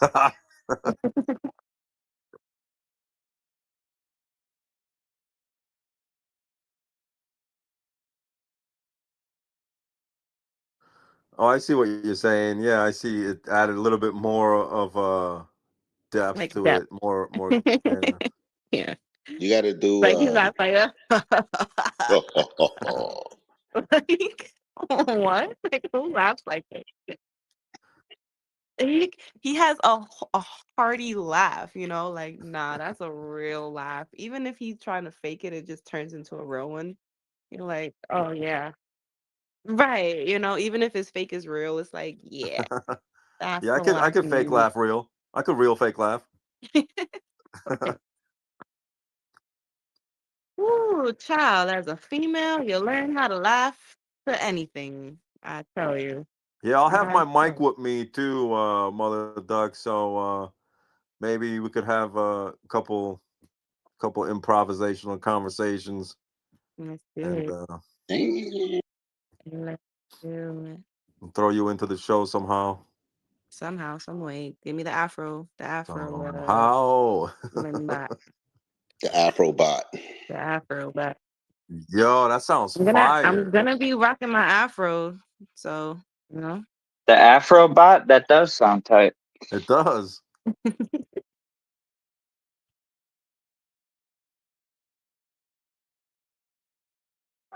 I'm telling you, sir, these are commands. Kapali needs a girl. Kapali's ding dong be boinging. So Boinging. Yeah. boinging. Couple characters actually. Couple of the limbots have boingers, and couple of them have titties. Yeah, it's fun. There's a lot of character Do you to got any them. big booty Latinas in your bots? How do you It make a might be big booty covered out of by a that? dress. One of Right? them How do is you make a actually big? wearing a trying to fuck dress. Shee, that's the one I want. Let me see if I can find it in this thing. I'll post this one last thing here. Yeah, I got the bomber jacket now, so I'm ready. Ready for next year.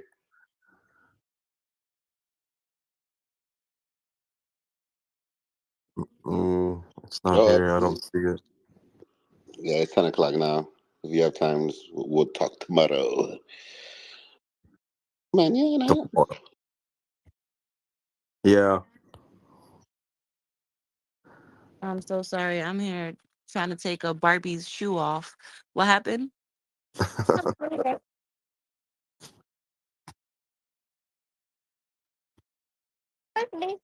Oh, well, maybe you're good at Uno, but I'm good at spades. Heck yeah. Oh, What? you guys are going down. I'm trying to get a good game. Nobody plays spades. Let's do it. And dominoes. I'm just saying, a nice, decent night of something. Oliver, we got to make sure that we got a good hangout before we come back to New York. Yeah, no, we're gonna have a great time. I can't wait to take you guys some places. I was saying it earlier, man. We go get some nice food, get some nice Yeah, drinks, let's check the do whole it. vibe out. Yeah. Maybe check a gallery or two out. There's gonna be a bunch of galleries down there too. Oh, we going to one on Wednesday. You gonna come? Oh yeah, yeah, yeah, Yeah, it's yeah. I for was telling Scrooge, you guys, I guess you guys are. What time you guys landing? 12. So, Oh but wow, we gotta that's get the fresh. car and stuff. So we probably won't be out of there until like what 2? And You know, then you you're gonna gotta go and walk, check in. find. Well, we in an Airbnb. Close. We're 5 minutes away from Hard Rock. Oh, that's where you ended up, huh? Yeah, that's where we ended up. Hollywood.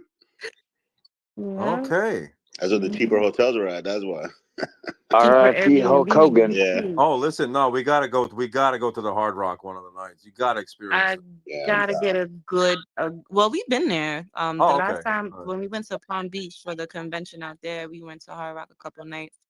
We need to go to that I pool think I party won though. like $300 off of 100. Walked out of there with 200. So Hard Rock, that's my good. That's the only casino where I win at. I don't win nowhere else. That's funny. It's crazy. Yeah. That's the They got it. sign. Yeah, you're familiar then. They got a couple of those clubs there. They got that pool place too upstairs or Yeah, somewhere. we gotta go. Sure. Mm.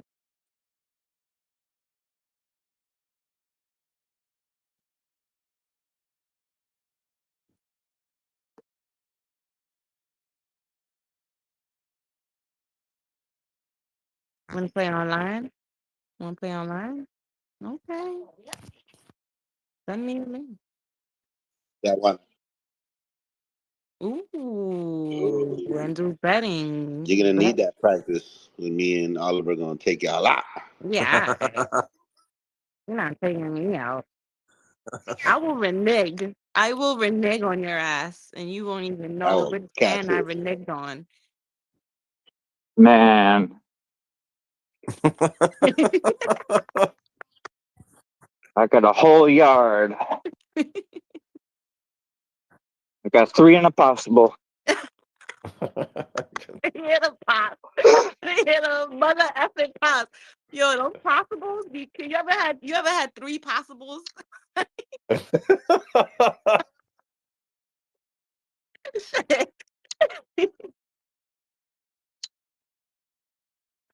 Yeah. Shit. I know. I like to bid tight. I like to like close the But Sean, it's been a the while. table. You know.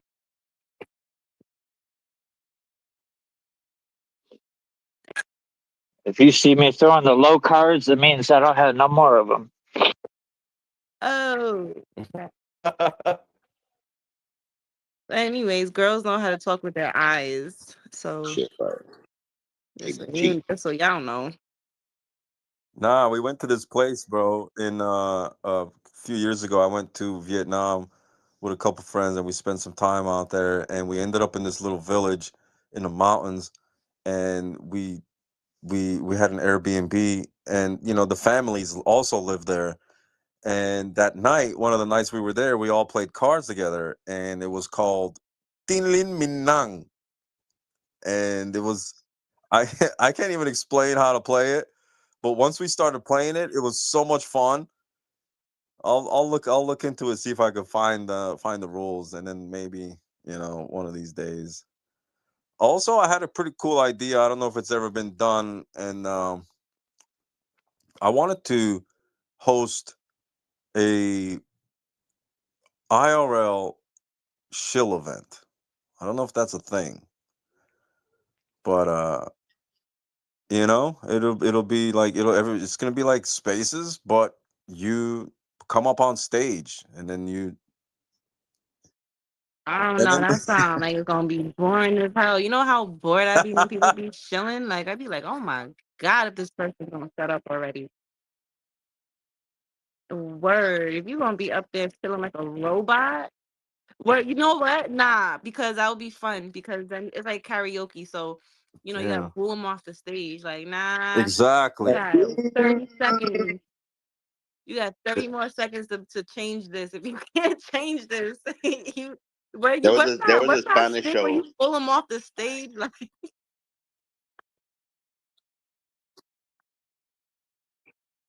this isn't Gabby's dollhouse.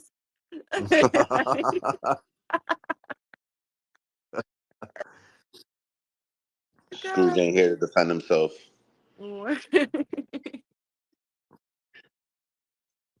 He's here in PFP. Sheesh. Yeah. I'm happy that Scrooge found a home with some people in here. I'll tell you that, because his personality is one of a kind. Clearly. Yeah. Yeah. Huh? Gonna give me a kiss. Come here. Sheesh. Yeah.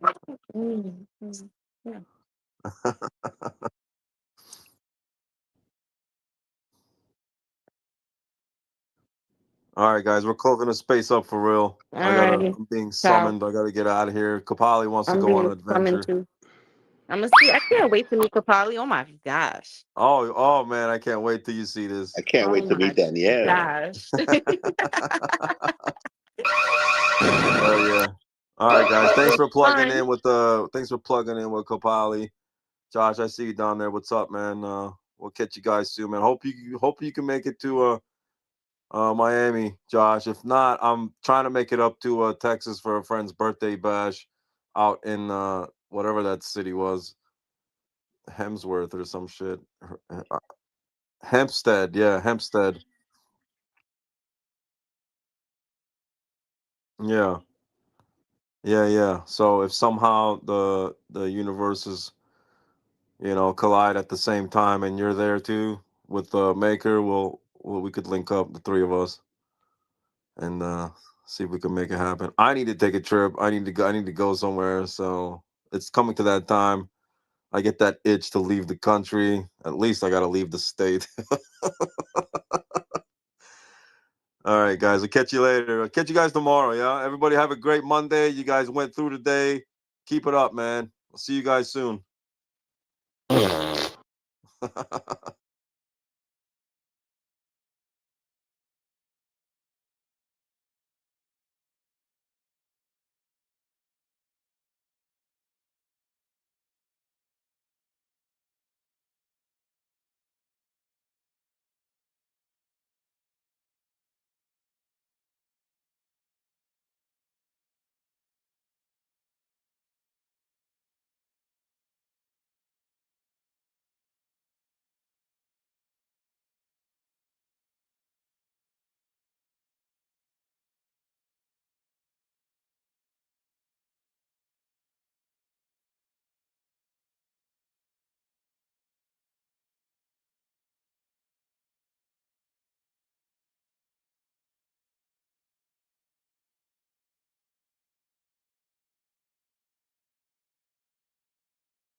Put them on you.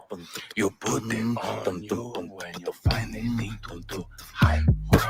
Show me this, show me that. Show me this, show me that. Before we go on, let's just mention that Bitcoin is tanking, Ethereum is tanking, Solana is tanking, your shitty AI project is tanking, and somehow BNB manages to stay up.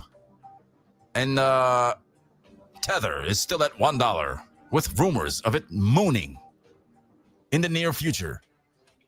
Breaking. Good evening, ladies, gentlemen, degens, and anyone else still pretending to understand crypto.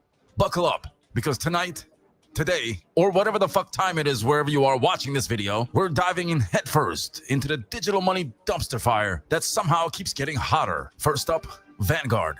Yes, the same Vanguard that treats crypto like it's a radioactive pet hamster is reportedly thinking about letting brokerage clients touch third-party crypto ETFs. This is huge. For years, Vanguard treated digital assets like a family reunion, with too many crying babies and suspicious casserole dishes. Suspicious casserole dishes. But now, suddenly, they're interested. I can hear the exec saying, wait, people are making money without us? Quick, slap a Vanguard-approved sticker on it. Next thing you know, they'll release their own meme coin. Hashtag Vang. Guaranteed to go sideways forever, just like their mutual funds. For fuck's sake. Meanwhile, the SEC and FINRA are investigating some very suspicious stock trading before certain crypto treasury firms announced their plans to buy digital assets. Apparently, someone got a little too trigger-happy with other people's money, and regulators are now squinting at spreadsheets like a detective staring at a crime scene. SEC Chair Paul Atkins insists they'll enforce laws where necessary. Translation, we'll poke the hornet's nest if it makes a good headline. Another translation, whatever they have to do to win. But wait, it gets better. Blockchain security firm PeckShield flagged $3.6 billion in shady outflows from DeFi platform Hypervault. About 752 ETH, worth nearly $3 million, apparently took a little vacation through Tornado Cash, the crypto equivalent of a no-questions-asked nightclub for money. And if you needed more proof this was a rug pull, Hypervault's website went offline and their social media vanished. Poof, gone. Like your cousin Larry's dignity after he made out with his nephew at the family karaoke night. Not to be outdone, Cloudflare CEO Matthew Prince announced plans to launch their own stablecoin, the Net Dollar, fully collateralized by the US dollar. Because if there's not one thing internet infrastructure needs, it's a cryptocurrency, right next to your blog about cats who looks like politicians. In Washington, the U.S. Senate Finance Committee is gearing up for an October 1st hearing on examining the taxation of digital assets. Coinbase VP of Tax Lawrence Zlatkin will be testifying alongside experts from CoinCenter, A.S. Kramer Law, and the American Institute of CPA's Digital Assets Task Force, for fuck's sake. Is there really an organization called that? And so basically, a group of people talking about taxes, which is everyone's favorite dinner conversation topic, right after root canals and public speaking. Meanwhile, Bitcoin miner turned AI hosting provider Cypher signed a 10-year, $3 billion AI hosting deal with FluidStack in Texas. That's right, Bitcoin miners are now hosting AI. Because if you weren't already confused about your retirement portfolio, This will do the trick. I can't take this anymore.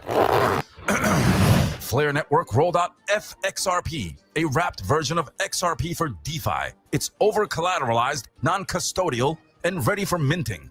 Translation: fancy blockchain jargon for money, but make it complicated. And speaking of money, Tether is apparently in talks to raise $20 billion at a $500 billion valuation, placing it alongside OpenAI and SpaceX. Cantor Fitzgerald, with ties to Trump's Commerce Secretary, is advising, because nothing says trust me like mysterious billionaires talking in whispers in a dark alley while eating carrots and drinking coffee with cigars.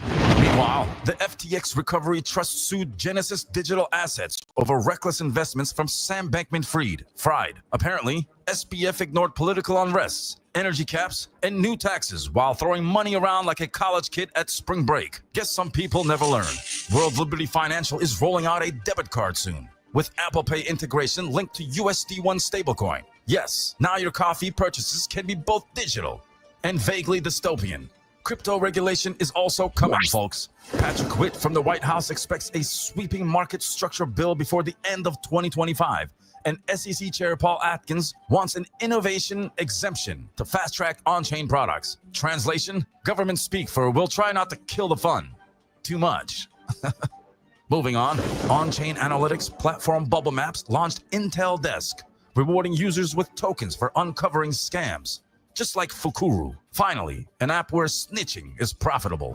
A new study from Henley & Partners estimates crypto's rich list has swelled to 36 billionaires and 241,700 millionaires globally, a 40% surge year over year. Bitcoin holders account for 60% of these millionaires, fueling what the report calls a historic wealth boom. And you thought your student loans were fun? Tokenization platforms Midas and Interop Labs launched MXRP, a tokenized XRP product with a 6 to 8% base yield. Users can deploy it in DeFi markets to generate more returns with payouts in XRP. It's like making money from money while your actual money naps. Strive, co-founded by Vivek Ramaswamy, is acquiring Similar Scientific, creating a combined Bitcoin treasury of over 10,900 BTC, worth $1.2 billion. Meanwhile, Japanese firm Metaplanet just bought 5,419 BTC for $632.5 million. That's right. Some people are basically collecting Bitcoin like it's Pokemon cards. Layer 1 blockchain Kaya and Endline Next are launching Project Unify, a stablecoin super app to handle payments, remittances, and on-off ramps in one interface. So you can pay for sushi, send money to your cousin in Spain, and trade crypto while doing it, all without leaving your phone. Amazing. As if we needed to be glued to our devices anymore. Touch grass, people. Ethereum co-founder Joseph Lubin confirmed that MetaMask will launch its native token soon, and Ethereum developers tentatively set for December 3rd for the Fusakao upgrade. So if you helped ETH through all the drama this year, congrats. Your patience is about to be mildly tested again until it crashes again. In the meme corner, Rex Shares and Osprey funds launched the first US spot Dogecoin ETF. Finally, a chance to invest in a coin literally created as a joke, as if you didn't already. Prediction markets are also booming. Platforms like Polymarket and Kalshi now handle billions in contracts covering everything from Fed rate cuts to Nvidia earnings. And yes, even Taylor Swift pregnancy bets, because nothing says finance like betting on pop stars' personal lives. And finally, PayPal is introducing PayPal links for peer-to-peer payments, soon supporting BTC, ETH, and their own stablecoin, PYUSD, so you could send money, digital coins, or existential dread to anyone with an email. And that's your crypto finance meme coin roundup for now. A world where billionaires collect Bitcoin like Pokemon cards, regulators peek at spreadsheets, and your retirement account is somewhere crying in the corner. I'm your unhinged host Kapali from Spare Parts Universe, reporting live at WLNG SPU TV. Nude. From the other side. Stay plugged the fuck in, folks.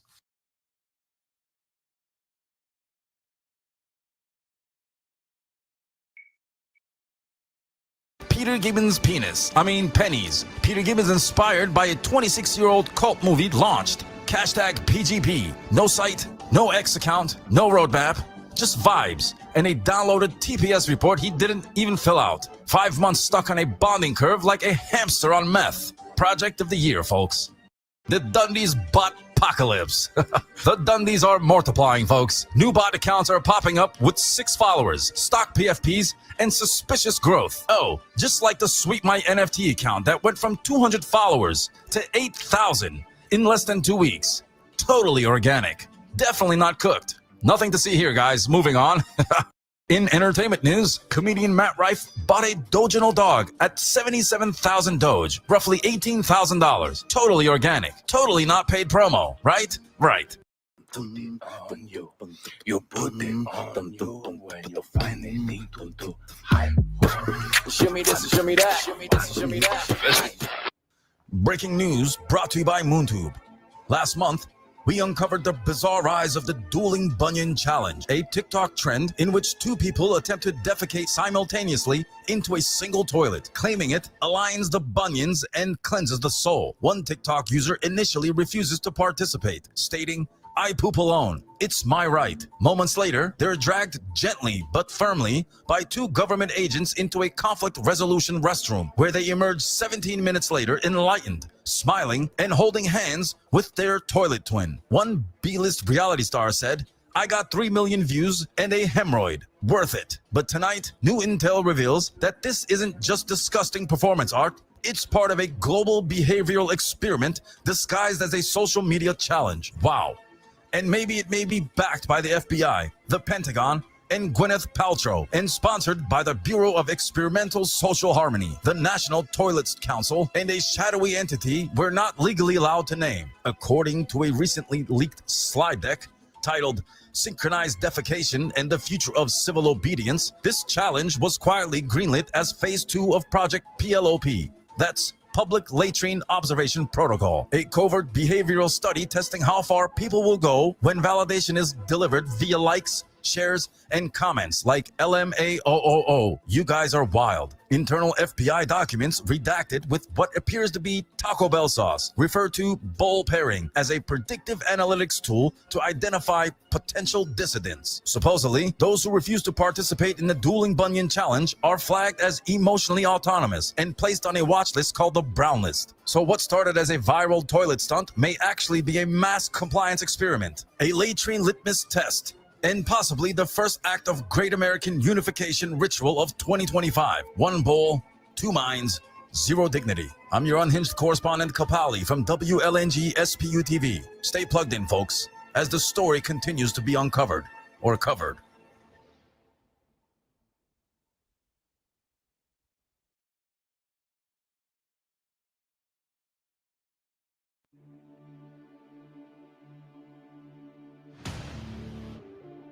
All right, listen up, bird brains. We got a special report for you brought to you by MoonTube, presented by none other than your twisted anchor, Sperico. Let's get into it.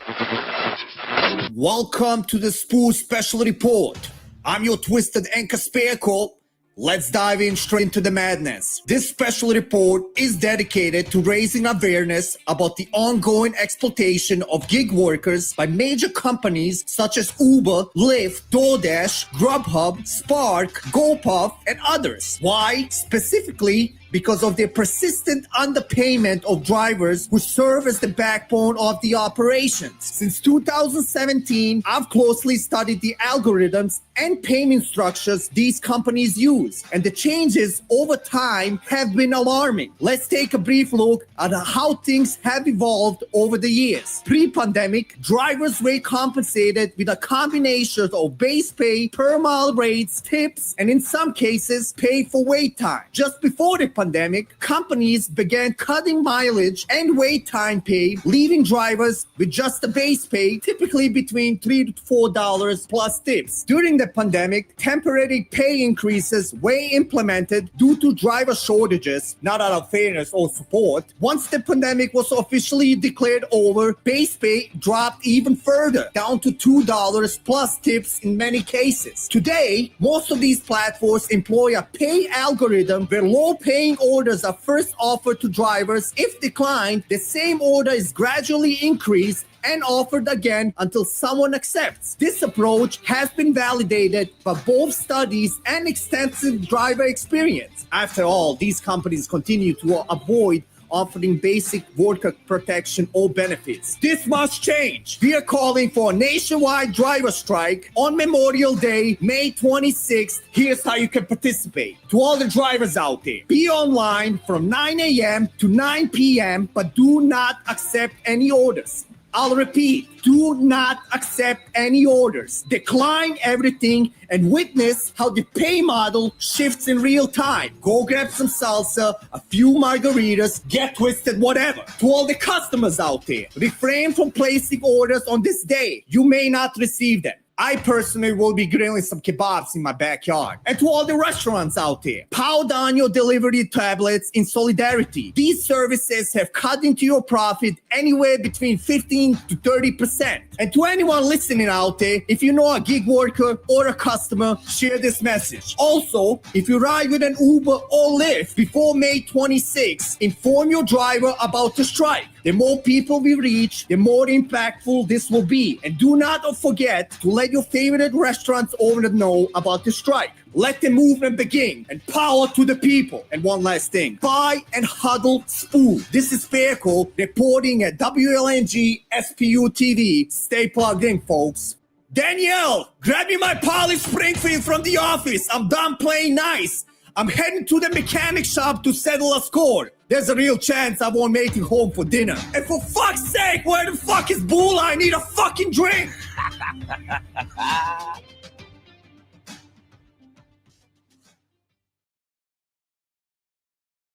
All right. Did you get it out? Your unhinged host, Kapali from WLNG SPU TV, reporting nude from the other side.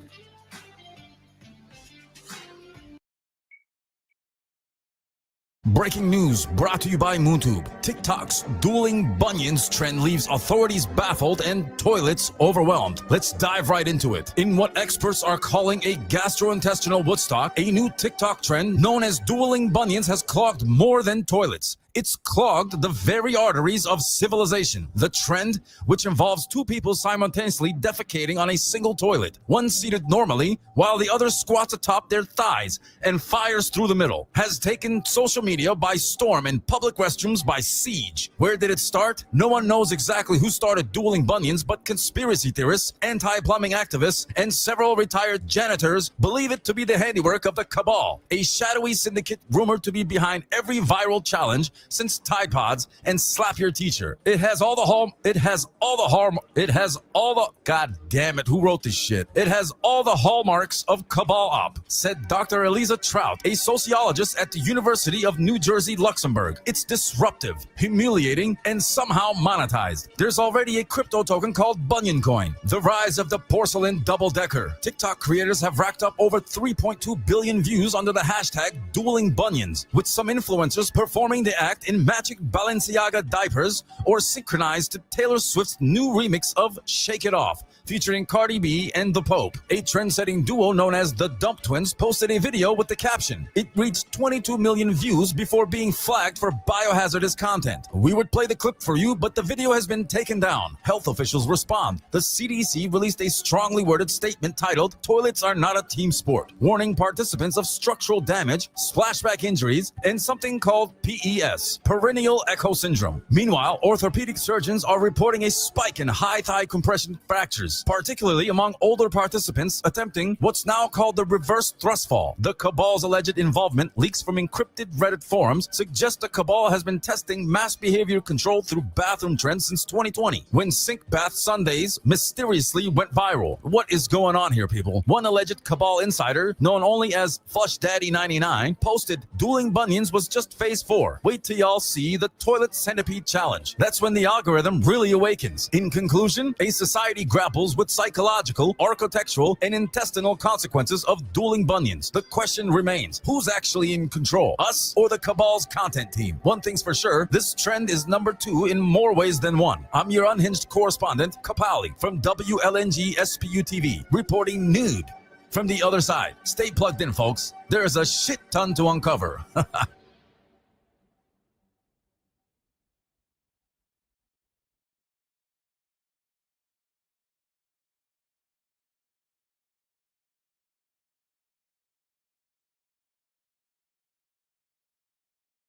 Breaking news brought to you by MoonTube. Before we dive in, shout out to our sponsor, MoonTube, the only place where degens, traders, your grandma, and conspiracy theorists come together to watch their portfolios moon or crash in real time. The apple juice conspiracy takes Hollywood. Damon, Affleck, and Wahlberg go all in. Scorsese to direct. Robin Williams returns from the dead to write the screenplay. Just when we thought the great apple juice heist couldn't get any stranger, it appears Hollywood has now sunk its teeth into the saga. Matt Damon, Ben Affleck, and Wahlberg have officially signed on to produce a blockbuster film based on the FBI's fruit-based investigation, with none other than Martin Scorsese set to direct. However, the biggest shocker came when Wahlberg, during a heated CNN interview, accidentally confirmed that Robin Williams was in fact never dead and has been living in an underground writer's retreat beneath a defunct Blockbuster store. Williams has now agreed to write the script under the condition that he is paid exclusively in McDonald's Monopoly game pieces. What do we know so far? The movie is tentatively titled Juicegate, the high-altitude cover-up. Sources claim Damon will play an ex-FBI agent turned rogue juice smuggler, while Ben Affleck will portray a whistleblower pilot who leaked top-secret government documents proving apple juice has been controlling the airline industry since 1947. Wahlberg, in a shocking twist, will play himself, an aggressive Bostonian detective who yells about juice conspiracy at Dunkin' Donuts employees. Scorsese allegedly insisted on a 4-hour runtime, claiming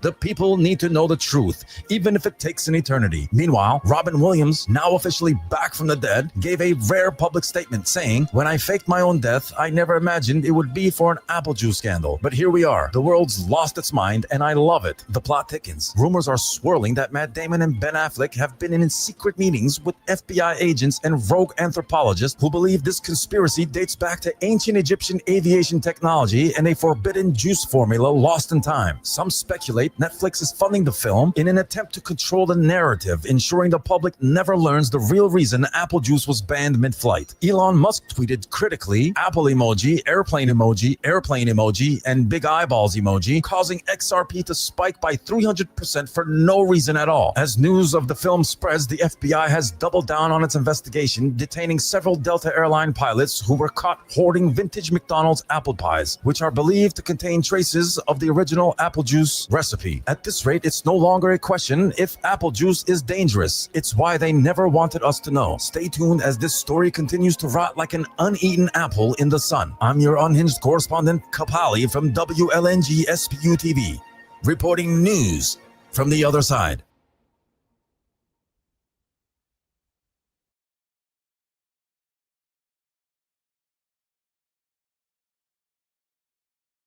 Breaking news brought to you by MoonTube. Before we dive in, shout out to our sponsor, MoonTube, the only place where degens, traders, your grandma, and conspiracy theorists come together to watch their portfolios moon or crash in real time.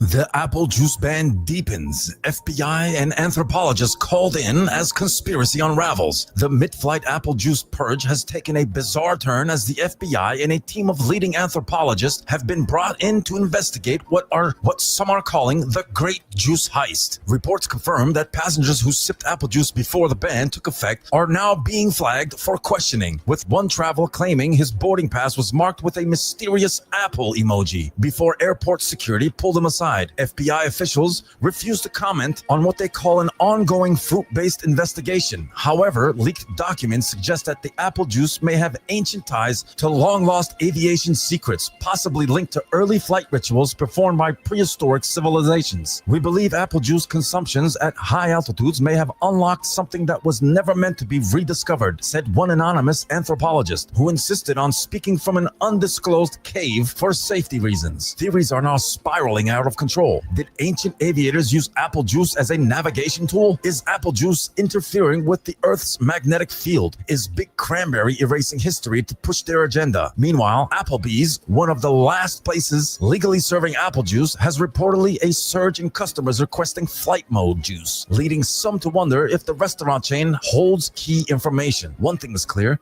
this is bigger than juice. Stay tuned on the next episode as we uncover the truth on the apple juice scandal or conspiracy. Maybe the FBI is involved, who knows? I'm your unhinged correspondent Kapali from WLNG SPU TV, reporting nude from the other side. Stay plugged in, folks.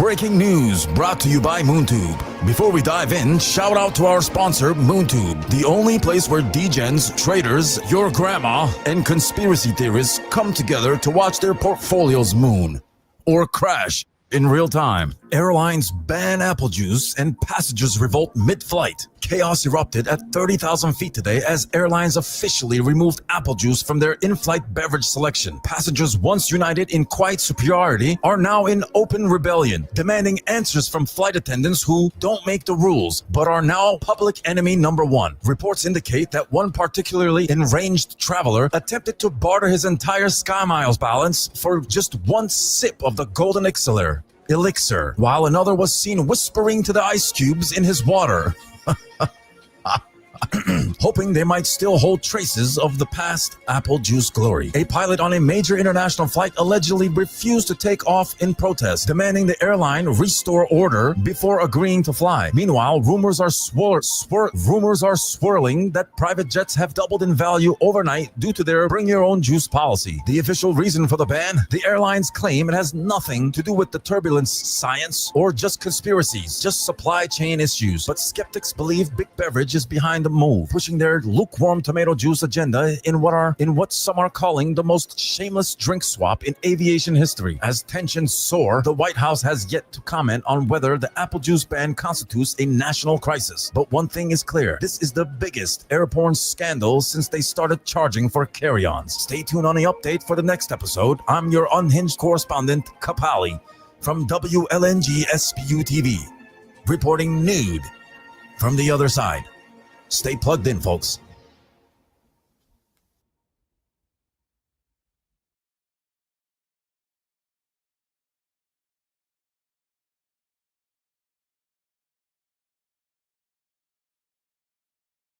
Breaking news brought to you by MoonTube. Before we dive in, shout out to our sponsor, MoonTube, the only place where degens, traders, your grandma, and conspiracy theorists come together to watch their portfolios moon or crash in real time. The apple juice scandal at 30,000 feet.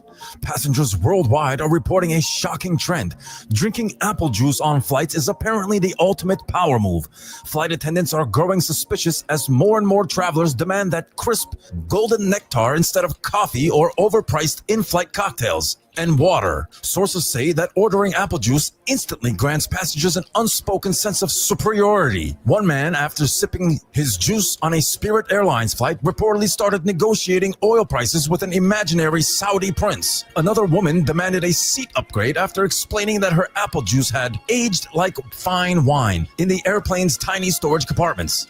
However, controversy looms. A leaked memo from an airline insider suggests that apple juice may, in fact, be the secret ingredient behind the world's worst turbulence. Every time someone orders apple juice, the plane starts shaking. It's science, said one anonymous pilot who later disappeared under mysterious circumstances. Meanwhile, the government is investigating whether Big Juice has been manipulating in-flight beverage trends to steer passengers away from orange juice, which remains bitter, literally, over its sudden decline. Some experts believe the juice cartel may have connections in the missing National Crypto Reserve, but further details remain classified. More updates as this high-altitude beverage battle unfolds. I'm your unhinged correspondent at WLNG SPU TV, reporting news from the other side. Stay plugged in, folks.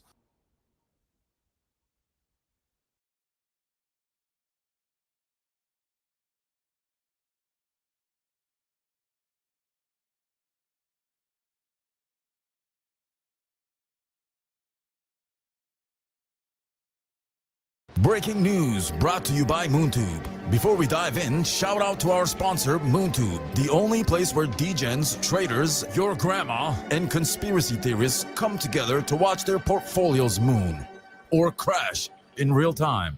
Senate dunks on crypto tax, Ethereum gets buffed, and JP Morgan predicts a stablecoin takeover. It's another day in the upside down world of finance, where the US Senate just did something pro-crypto. Yes, you heard that right. Lawmakers voted to scrap a controversial crypto tax rule because apparently taxing every little blockchain transaction down to your grandma's Dogecoin tip wasn't the brightest idea. Meanwhile, Ethereum is flexing with its next big upgrade, Pectra, creeping closer to deployment. It's like Ethereum's hitting the gym, working on its gains and getting shredded for the next bull run. Over in TradeFi land, JP Morgan is calling the next big move. They say yield-bearing stablecoins could grab 50% of the market, meaning the banks might finally realize that crypto isn't just a meme. And just for extra spice, Trump's SEC nominee, Paul Atkins, is getting roasted in the Senate. Apparently, having FTX baggage doesn't sit well with lawmakers. Who knew? And now, they're taking turns grilling him like it's a crypto-themed episode of Hell's Kitchen, with a mix of a young and restless. That's the rundown. Bulls, bears, and regulators. Grab some popcorn, because this week's market drama is just getting started. Your unhinged correspondent at WLNG SPU TV, reporting nude from the other side. Stay plugged in, folks.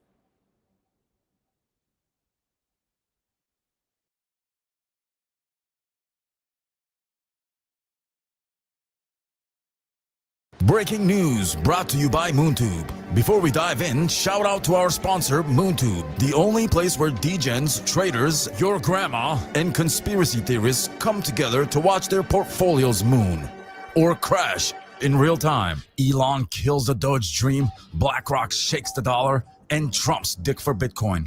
The crypto market is serving up a chaotic buffet of headlines today, and we're here to dish it out hot. Elon Musk just rugged Dogecoin. Sorry, Doge Army, but the mean dream is on hold. Elon Musk clarified that the US government is not adopting Dogecoin, despite wild speculation linking it to the name of his federal efficiency unit. Looks like the Doge father isn't pushing Doge to the White House just yet. It's back to barking at the moon. In his annual letter, BlackRock CEO Larry Fink straight up warned the US that the US dollar could lose its world reserve currency status if America keeps printing money like it's monopoly. And what could take its place? Bitcoin. Yes, you heard that right. The world's biggest asset manager is subtly suggesting BTC might be the global exit plan if Uncle Sam doesn't get his financial house in order. The Trumps are getting into Bitcoin mining in a plot twist straight out of a dystopian finance novel. Eric Trump and Donald Trump Jr. are backing a new Bitcoin mining venture, American Bitcoin, alongside minting giant Hut 8. Who knew the Trumps would be setting up their own digital gold rush? Let's see if they hold or fumble the bag.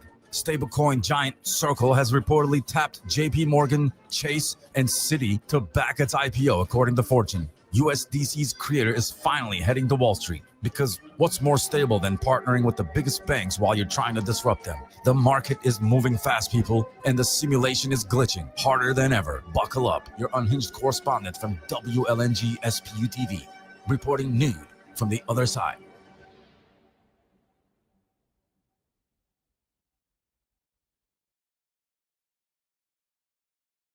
Breaking news brought to you by MoonTube. Before we dive in, shout out to our sponsor, MoonTube, the only place where degens, traders, your grandma, and conspiracy theorists come together to watch their portfolios moon or crash in real time. The financial apocalypse continues, people. Markets are red, vibes are dead, and your portfolio's now legally a meme. Bitcoin holding strong at whatever that number is because it's so volatile, because even chaos respects a digital rock with commitment issues. Gold spikes to a 5-month high, and grandpas everywhere shouting, "I told you so," while polishing their coin collection in a bunker. The Fed says they're monitoring the situation closely. Translation, they're just as confused as you, but with a fancier spreadsheet. Elon Musk tweets a Doge meme. Global markets down 9%, but Dogecoin is up 3% because Elon winked. Economy equals solved. CNBC panelists are starting to look like hostage videos. We're seeing interesting opportunities, says a guy sweating through his tie. Investors flee to cash, which now inflates slower than your Uber ride to therapy. European Union considering intervention measures. So basically, vibes and prayers. Redditors form Depression DAO to short the world. Founders include a crypto bro, a wizard, and someone named 420 Stonks Jesus. That's it for this week's update. I'm your unhinged correspondent, Kapali, from WLNG SPU TV, handing it over to Sperko for his debut, where he's talking about sports and political news. Welcome to the very first sports edition. We are the only sports show where the commentary is hot and the VAR is still under review from 3 weeks ago. I'm your host, Bearco, and I'm here to break down the highly anticipated Champions League clash between Arsenal and Real Madrid. Let's dive in. The Gunners are aiming to reach the semifinals for the first time since the Wenger era in 2008. It seems like a daunting task since UEFA failed to suspend Mbappe for his questionable victory victory dance after knocking out Atletico Madrid in the previous round. On paper, Real Madrid has the legacy, the trophies, and the Champions League's DNA, but Arsenal is the one that's firing on all 4 cylinders under Arteta and can absolutely give them a money for their run. A run for their money.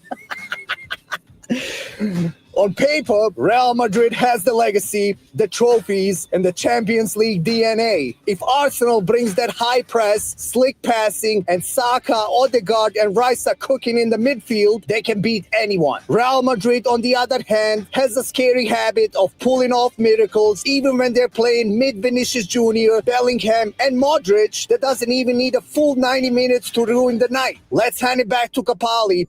Who's your pick? It's a tough one, man. I'm going to have to go with Arsenal, Sparico. Yeah, that's my pick. I've always loved them, and they're going to kill Real Madrid. Watch. You'll see. You really think Arsenal will beat Real Madrid? Yeah, absolutely, bro. Have you seen the way, what's his name? What was his name? Martin Odegaard. You see the way he plays? The way he kicks that ball? Ha! Watch. You're going to see, bro. He's going to kill you guys. Absolutely not. That all depends if we get the fearless gunners who ran the Premiership like a Netflix series or the version that treats set pieces like optional side quests. This is Faircore reporting the sports edition of WLNG SPU TV. Stay plugged in, folks. Are we still on air? Danielle, get me another lemon drop. You heard it here last, folks. Thank you, Sparico, for coming aboard. Breaking news brought to you by MoonTube. Before we dive in, shout out to our sponsor, MoonTube, the only place where degens, traders, your grandma, and conspiracy theorists come together to watch their portfolios moon or crash in real time. Crypto Twitter is in absolute shambles as Ghostface token causes mass chaos and existential crisis. Crypto Twitter has erupted into full-blown dust storm hysteria following the catastrophic launch and implosion of Ghostface Killer's Ghost token on Solana. Reports indicate that approximately 6.7 billion fingers are currently being pointed in every single direction. Statistically impossible. But hey, this is crypto. Multiple X spaces have sprouted up like weeds in a neglected metaverse garden. Each one sounds exactly like the others. 14 dudes yelling over each other and one OnlyFans girl promoting her fan page. No one knows who to blame, but everyone agrees that someone, somewhere, must be held accountable. Probably. Sorry. Sorry, I just took a bong rip. In a shocking turn of events, an account with a Big Bird PFP raised his hand in a space, tearfully recounting how he stole money from his wife and took out a second mortgage to buy the dip. This brave yellow Muppet claimed to be now homeless, stating, "I should have just bought that Snorlax beanbag instead." You should have. CTMZ has promised a full expose on her Twitter timeline. But let's be honest, no one's probably going to read it because her write-ups are longer than the Bible, the Constitution, and your MetaMask C-phrase combined. Just kidding. We love you, CTMZ. Sort of. Meanwhile, speculation is running wild that AI has taken full control of the market. Although this is not confirmed, Elon Musk tweeted earlier today, "I'm all in on AI," which immediately caused every AI token to 10x, then crash, then 20x, and crash again before you could even blink. The algorithm is drunk, people, and honestly, so are we. Well, at least I am. Crypto is just a big old circle jerkfest of degenerates scamming each other while pretending this time it's different. Spoiler, it's not. And finally, if you somehow still have any liquidity or hope left, don't forget to check out SPU, Spare Parts Universe on Solana. The only real project out here building nonstop with cartoons, NFTs, card games, clothings, and AI sex dolls that don't fuck you, they fuck themselves. Your unhinged correspondent Kapali at WLNG SPU TV, reporting news from the other side. Stay plugged in, folks. Or don't. I don't care. Yeah, also check out the YouTube.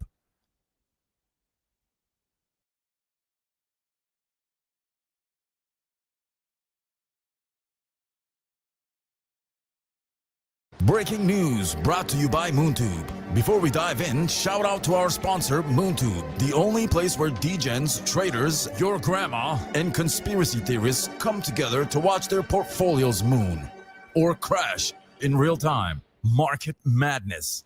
GameStop goes crypto, Ripple pays off the SEC, and DeFi hangs in the balance. Buckle up, folks. Today's market update reads like a crossover episode between Wall Street and a sci-fi dystopia mixed with bold and beautiful. GameStop tossed Bitcoin into its shopping cart and slammed the checkout button like it's Black Friday in 2017. No one knows why, but considering their track record, they probably plan to hold until 2035 or sell it all next week for a 5% gain. Either way, it's GameStop, so expect chaos. Ripple just handed the SEC a cool $50 million, officially making the most expensive game of please leave us alone. 4 years, a ton of legal nonsense, and what do we get? XRP still standing, and the SEC walking away like a villain who just realized they lost. Meanwhile, over at SEC headquarters, the Crypto Task Force is hosting roundtable talks about DeFi and tokenization. Some say they're cooking up regulations that won't instantly kill innovation. Others say that's like expecting a cat to write poetry. Either way, we're watching the simulation become more self-aware. At this point, crypto is just speedrunning financial history while regulators play whack-a-mole. Maybe GameStop will launch a token next, or the SEC will start yield farming. Nothing surprises us anymore. Your unhinged correspondent from WLNG SPU TV, reporting nude from the other side. Stay plugged in, folks.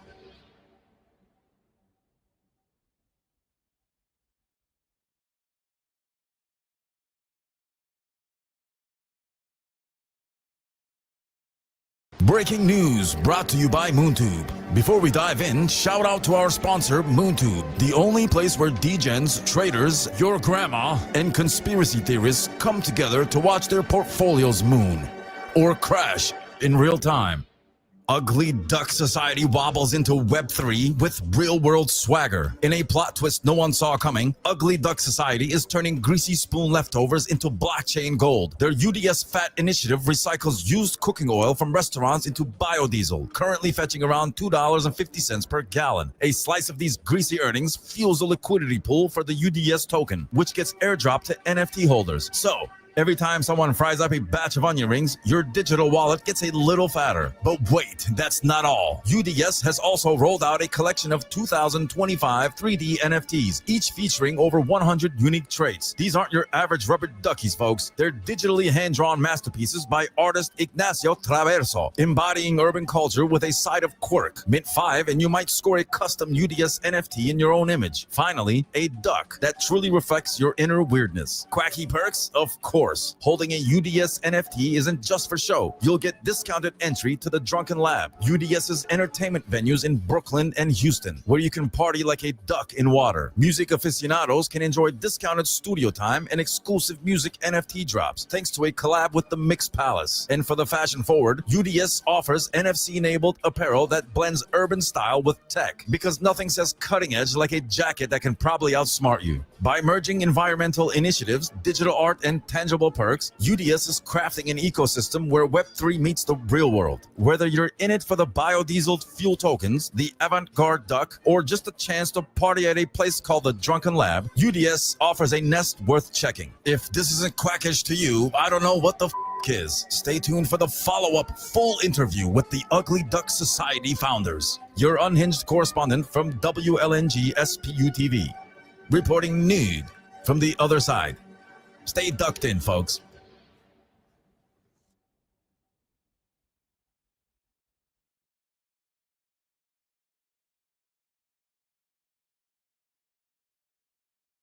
Breaking news brought to you by MoonTube. Before we dive in, shout out to our sponsor, MoonTube, the only place where degens, traders, your grandma, and conspiracy theorists come together to watch their portfolios moon or crash in real time.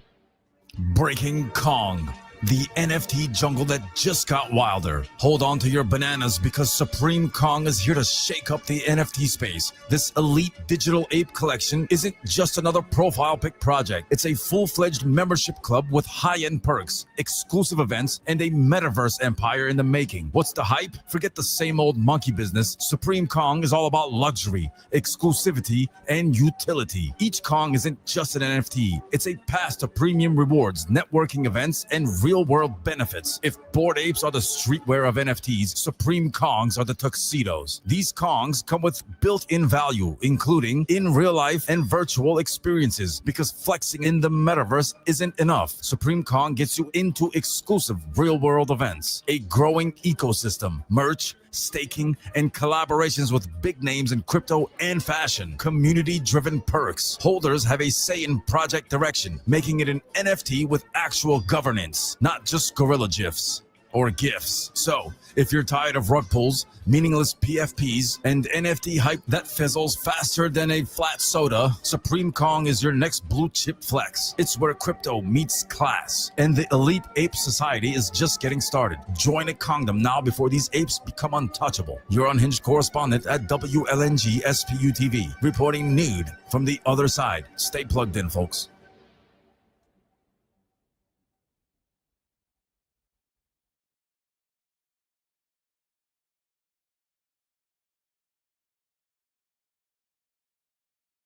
Breaking news brought to you by MoonTube. Before we dive in, shout out to our sponsor, MoonTube, the only place where degens, traders, your grandma, and conspiracy theorists come together to watch their portfolios moon or crash in real time.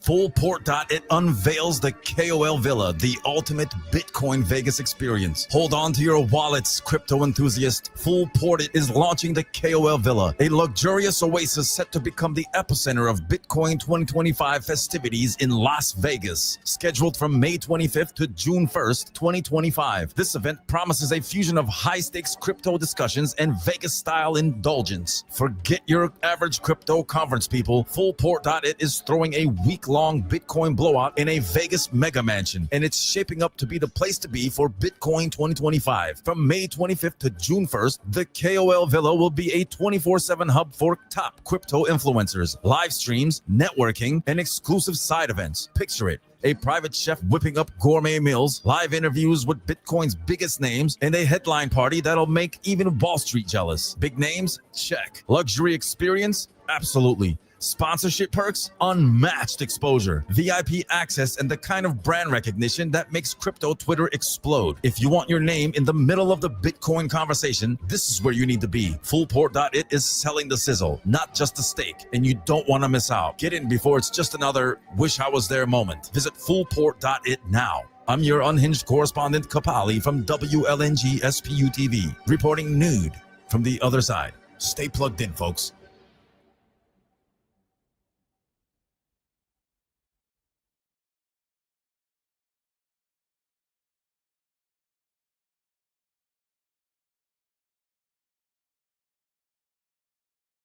Breaking news brought to you by MoonTube. Before we dive in, shout out to our sponsor, MoonTube, the only place where degens, traders, your grandma, and conspiracy theorists come together to watch their portfolios moon or crash in real time. Breaking spotlight. Doginal dogs. The future of Dogecoin NFTs is here. In a world where meme coins and digital art collide, Doginal Dogs is barking its way to the top. These 10,000 pixelated pups aren't just another NFT drop, they are permanently inscribed on the Dogecoin blockchain, making them unshakable as your grandma's love for Facebook minion memes. The Doginals movement started as a wild experiment but quickly became Dogecoin's answer to Bitcoin ordinals. With no centralized control, no rug pulls, and no chance of accidentally getting deleted, these digital doggos are here to stay. Think CryptoPunks, but with more fur and less attitude. Doginal Dogs isn't just about collecting cool pixelated art. It's about building a brand and cashing in on your NFT ownership. From selling branded merch to licensing your dog for collaborations and promotions,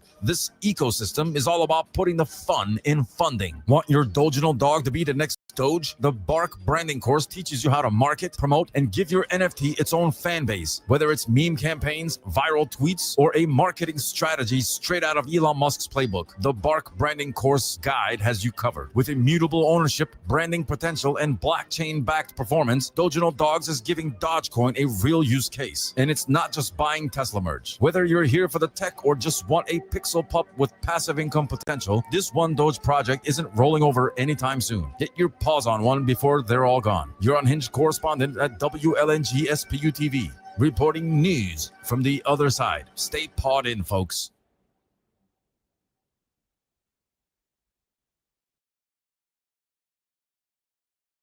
Breaking news brought to you by MoonTube. Before we dive in, shout out to our sponsor, MoonTube, the only place where degens, traders, your grandma, and conspiracy theorists come together to watch their portfolios moon or crash in real time. Breaking spotlight on a kid called Beast. The future of digital identity is here. Forget boring PFP projects. A kid called Beast is flipping the NFT game on its head. This isn't just another set of JPEGs, people. It's an entire digital movement blending culture, tech, and identity into one unstoppable force. What makes AKCB different? Thought you'd never ask. Beast Technology. This isn't your average NFT project. AKCB is pioneering 3D AR-ready avatars built for the metaverse, gaming, and beyond. Soul-bound identity. Your Beast isn't just a profile pic, it's you. As you interact with the ecosystem, your Beast evolves, making it a truly unique digital extension of yourself, a cultural movement. AKCB isn't about hype. It's about bringing together innovators, creators, and misfits under one brand that actually means something. Why? It's more than just NFTs. Web3 meets lifestyles. AKCB is building a brand, not just a collection. Think exclusive collaborations, in real life events, and tech that goes way beyond blockchain. Different beasts, different perks. Whether you're here for the art, the tech, or the networking, there's a place for you in the pack. A true digital identity. This is where NFTs meet self-expression. Your AKCB avatar adapts, evolves, and grows with you. This is more than a project. It's the future of how we interact online. The question is, are you ready to unleash your inner beast? I am your host, Kapali, at WLNG SPU TV, reporting nude from the other side. Stay plugged in, folks.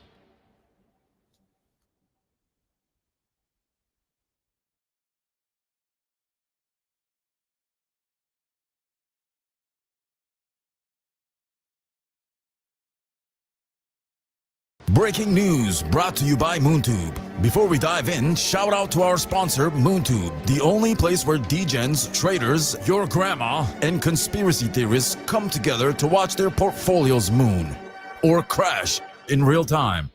Breaking spotlight. Everybody hold. The ultimate diamond hands movement. Forget panic selling. Everybody hold is here to turn FOMO into fortune. This isn't just another crypto project. It's a full-blown movement designed to reward those who have the patience of a monk and the grip of a vice. Selling? Never heard of it. In a world where paper hands get wrecked daily, Everybody Hold is flipping the script. The platform is built to incentivize holders with unique rewards, community benefits, and potential gains that don't disappear in a weekend pump and dump. What makes it different? Thought you'd never ask, or I just did. Hold to earn mechanisms. The longer you hold, the better the rewards. Forget weak hands. This project literally pays you to do nothing. Community-driven governance. No shady backdoor deals. The power is in the hands of the holders, people. Get it together. Built for long-term success. Instead of chasing the next pump, Everybody Hold is creating a sustainable ecosystem where patience is key. Why should you care? Because if you're tired of rugs, exit scams, and seeing your bags evaporate, this is your chance to join a project that actually rewards discipline. Diamond hands aren't just a meme, they're a lifestyle. Get in, buckle up, and hold on. This ride is only going up. Rocket emoji, diamond emoji. Your unhinged correspondent from WLNG SPU TV. Reporting nude from the other side.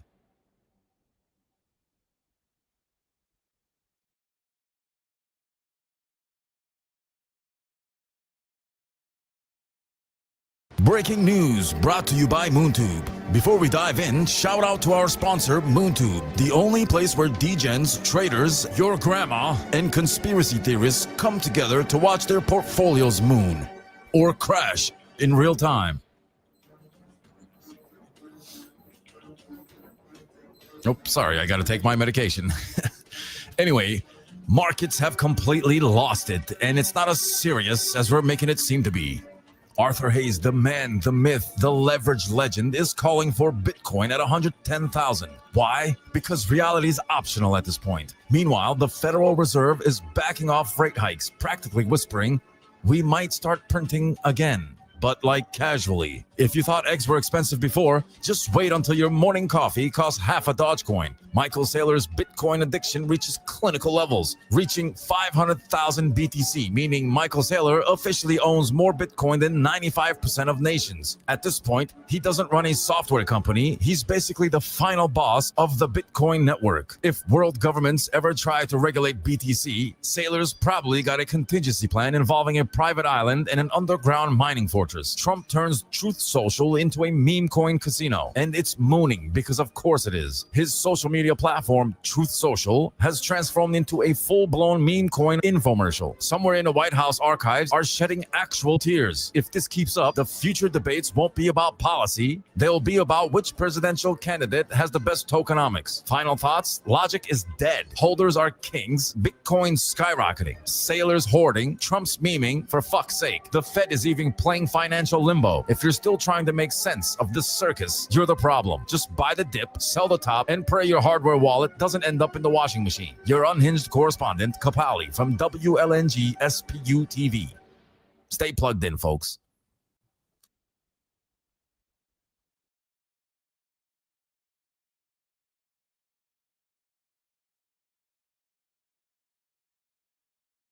Breaking news brought to you by MoonTube. Before we dive in, shout out to our sponsor, MoonTube, the only place where degens, traders, your grandma, and conspiracy theorists come together to watch their portfolios moon or crash in real time. Ladies and gentlemen, the crypto circus continues. Flat Earth predictions, tornado cash cleans up, and Eric Trump's Bitcoin adventure.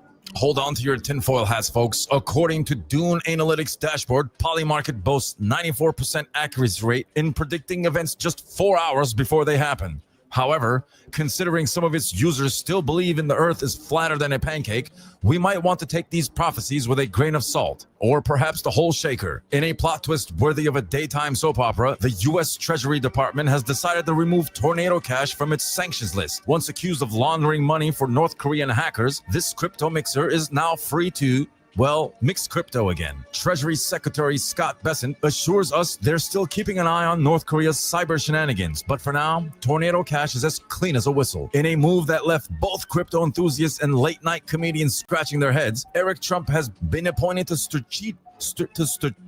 for fuck's sake, who wrote this shit? Has been appointed to Strategic Board of Advisors for MetaPlanet, Japan's largest corporate holder of Bitcoin. Apparently, his business acumen and love of the Bitcoin community make him the perfect candidate to help MetaPlanet become a global leader in the Bitcoin economy. Next up, Eric teaches a masterclass on blockchain technology. The Trump administration is proposing a major overhaul of the U.S. Agency for International Development, including integrating blockchain technology into its procurement system. The goal is to enhance security, transparency, and traceability in aid distribution. Critics argue this tech solution may not be necessary or cost-effective in humanitarian context, but hey, when has he ever stopped anyone? The total stablecoin market capitalization has surpassed 230 billion, fueled by growing user adoption, institutional interest, and U.S. regulatory developments. It seems that stablecoins are the new black in the crypto world, proving once again that when it comes to finance, stability is always in style. I'm your unhinged correspondent at WLNG SPU TV, reporting nude from the other side. Stay plugged in, folks.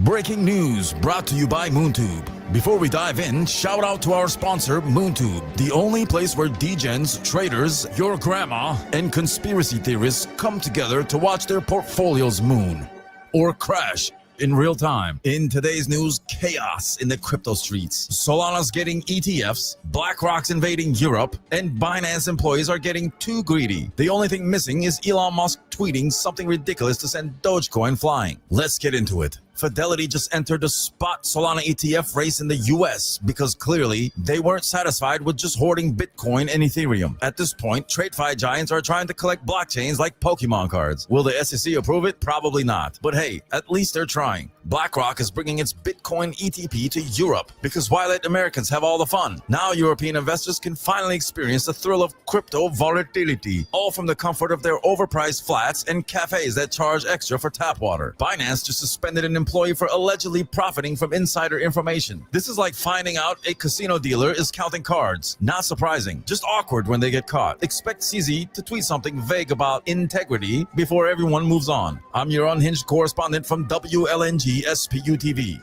reporting nude from the other side. Stay plugged in, folks.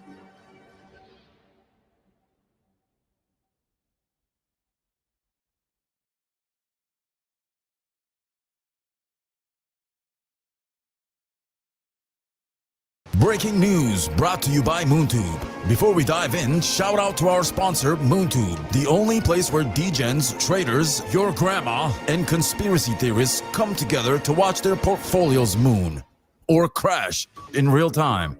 Doge stimulus checks, border shenanigans, and cartels going crypto. Because 2025 couldn't get any weirder. President Trump and Elon Musk have teamed up to propose a Doge dividend, a plan to send $5,000 checks to taxpayers, funded by the Department of Government Efficiency's cost-cutting measures. The idea is to slash $2 trillion in federal spending and give 20% of the savings back to the people.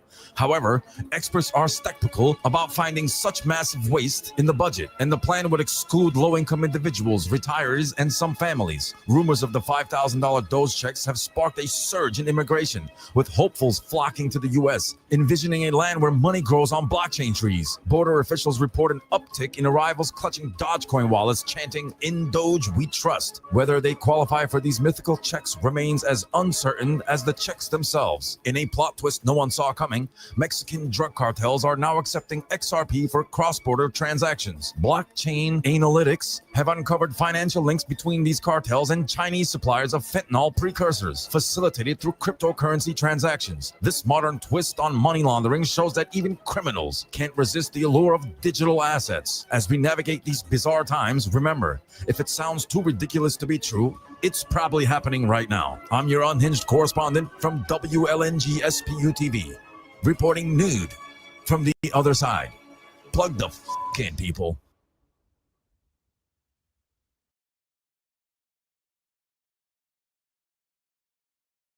Breaking news brought to you by MoonTube. Before we dive in, shout out to our sponsor, MoonTube, the only place where degens, traders, your grandma, and conspiracy theorists come together to watch their portfolios moon or crash in real time.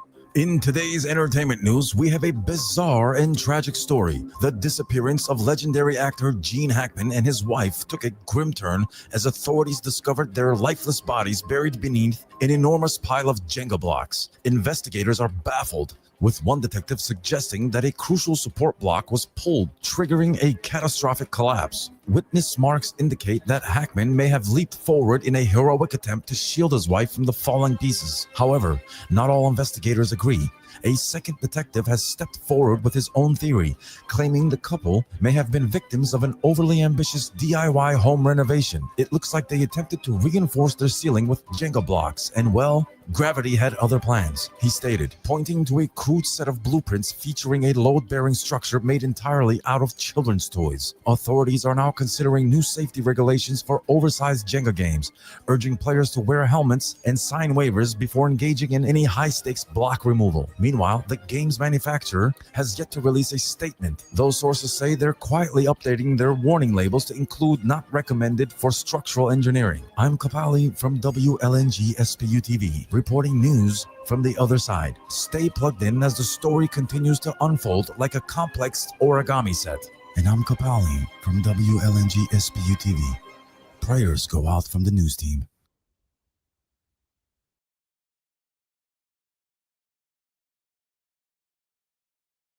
Breaking news brought to you by MoonTube. Before we dive in, shout out to our sponsor, MoonTube, the only place where degens, traders, your grandma, and conspiracy theorists come together to watch their portfolios moon or crash in real time. Dubai's real estate gets a digital facelift. Now you can own a piece without melting in desert heat. Hold on to your camels, folks. The Dubai Land Department has launched the pilot phase of its real estate tokenization project, aiming to digitize property title deeds. By leveraging blockchain, the initiative enables fractional ownership, allowing multiple investors to co-own properties through tokenized assets, expanding investment opportunities. Dubai, a city known for turning sand dunes into skyscrapers, is now transforming its real estate market into digital oasis. The DLD's latest venture allows investors worldwide to own a fraction of Dubai's luxurious properties without the hassle of dealing with actual sand. It's like owning a piece of the Burj Khalifa without worrying about window cleaning. So, gone are the days when you need a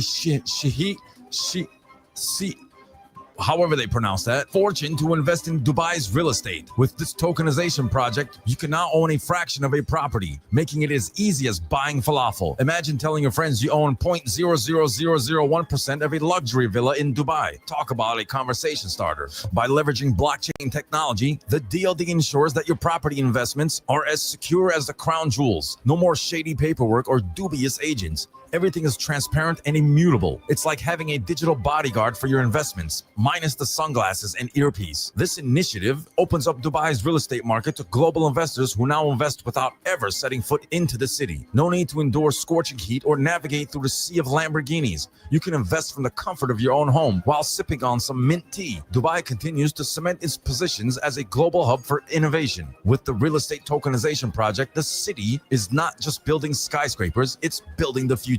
So, if you've ever dreamed of owning a piece of Dubai, now's your chance. Just don't expect a free camel ride with your investment. I'm your unhinged correspondent from WLNG SPU TV, reporting nude from the other side. Stay plugged in, folks.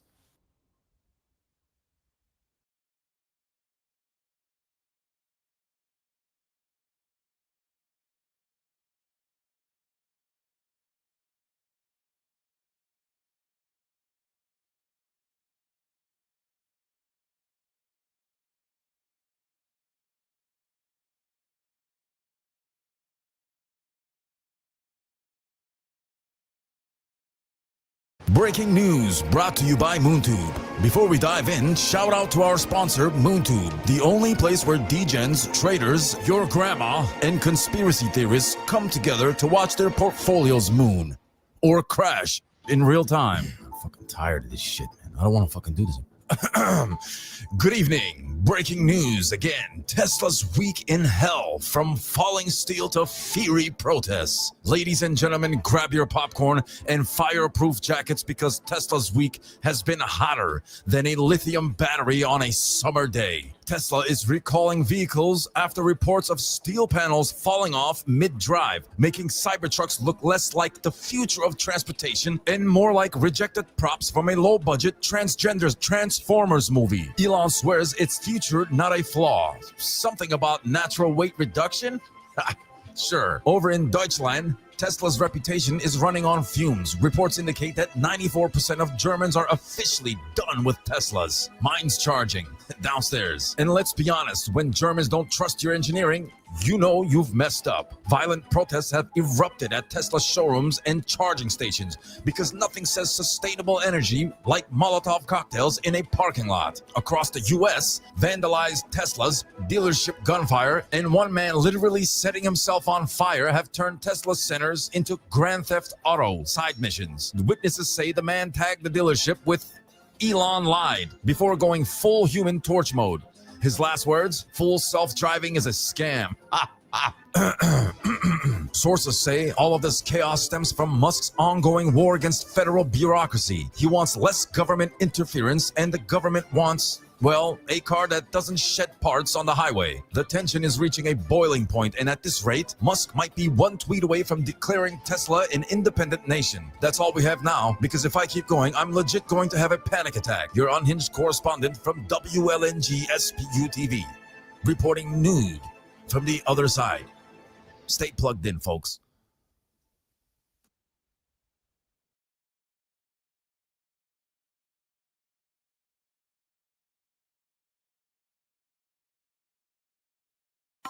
A special announcement from WLNG SPU TV. Big thanks to all our viewers for your continued support. Because of you, we're expanding our newsroom. While we've been bringing you the latest on finance, crypto, and drama, we're now branching out into entertainment, political news, a late night show where we will be doing interviews with special guests, a game show, and other underreported stories that might not be accurately trending. These new segments will be introduced by fresh faces joining the WLNG SPU TV cast. So get ready for even more raw, unfiltered reporting. As always, huge thanks to the viewers for plugging in. Be sure to subscribe to our YouTube channel for constant updates. I'm your unhinged correspondent from WLNG SPU TV, reporting nude from the other side. Stay plugged in, folks. Ladies and gentlemen, we have a special report to you, brought to you by MoonTube. Actually, hold on. Spareco's calling. 1 second. Go ahead. Spareco, go ahead. Yo, did you get the JFK report? I'm working on it, bro. I got another report that I'm doing from MoonTube right now. Do you mind? Well, what are you doing on my set? I'm just trying it out. What do you mean you're trying it out? Go back to your set, man. I ain't finished here. I ain't ready yet. Okay, all right. I'm going. Geez. Get out of here. All right. Just keep those that as short as possible, and then get it. All right, Spirico. I'll get you later. All right, goodbye. All right. I'll do it. All right. Goodbye. So sorry about that. Ladies, gentlemen, and degens of all blockchain dimensions, prepare yourselves. The time of endlessly scrolling through scammy Twitter threads, shady influencer promos, and YouTube black holes is over. The MoonTube platform is launching soon, and it's about to flip the script on how crypto influencers, developers, degens, and investors do business. Imagine a place where influencers actually get paid. No more exposure bucks. Developers can promote their projects without sending funds into the abyss. Investors get real-time insights instead of reading white papers written in ancient hieroglyphics. MoonTube is the all-in-one crypto content platform designed to reward everyone, even the degens in the back who ape into a project before reading the fine print. With escrow secured payments, news driven by yours truly, live streaming, verified influencer connections, and a revenue sharing model that actually pays. MoonTube is making influencer marketing in crypto safe, transparent, and finally profitable for everyone involved. But wait, there's more. Want free MoonTube tokens before launch? Just engage with content. Yup, it's that easy. Holding a Pioneer NFT?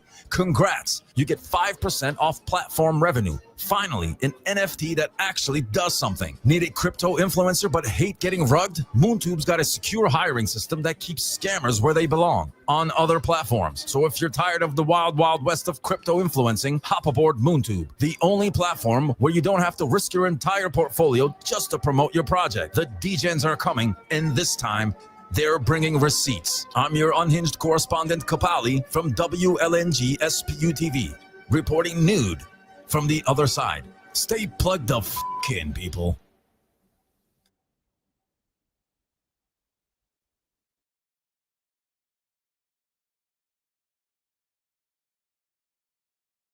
Breaking news brought to you by MoonTube. Before we dive in, shout out to our sponsor, MoonTube, the only place where degens, traders, your grandma, and conspiracy theorists come together to watch their portfolios moon or crash in real time.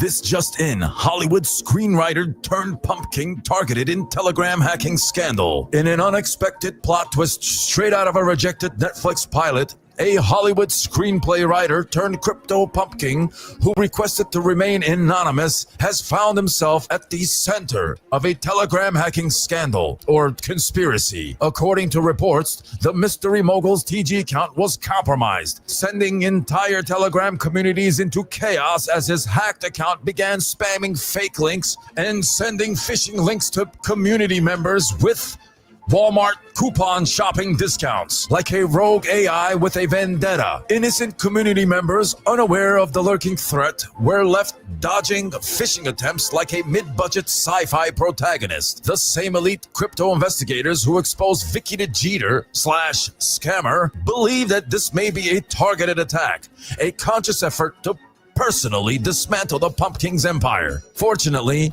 no one was harmed, threatened, or hacked, but the paranoia levels in Telegram spiked to an all-time high. Some speculate this was a high-stakes publicity stunt, while others are convinced that April Fools came early. Well, it didn't. Some wish it did. Could this be the beginning of a new era in the Telegram world, or is it just another cosmic joke on Planet Ultra-X? Your unhinged correspondent at WLNG SPU TV. I'm Kapali, reporting news from the other side. Stay plugged in, folks.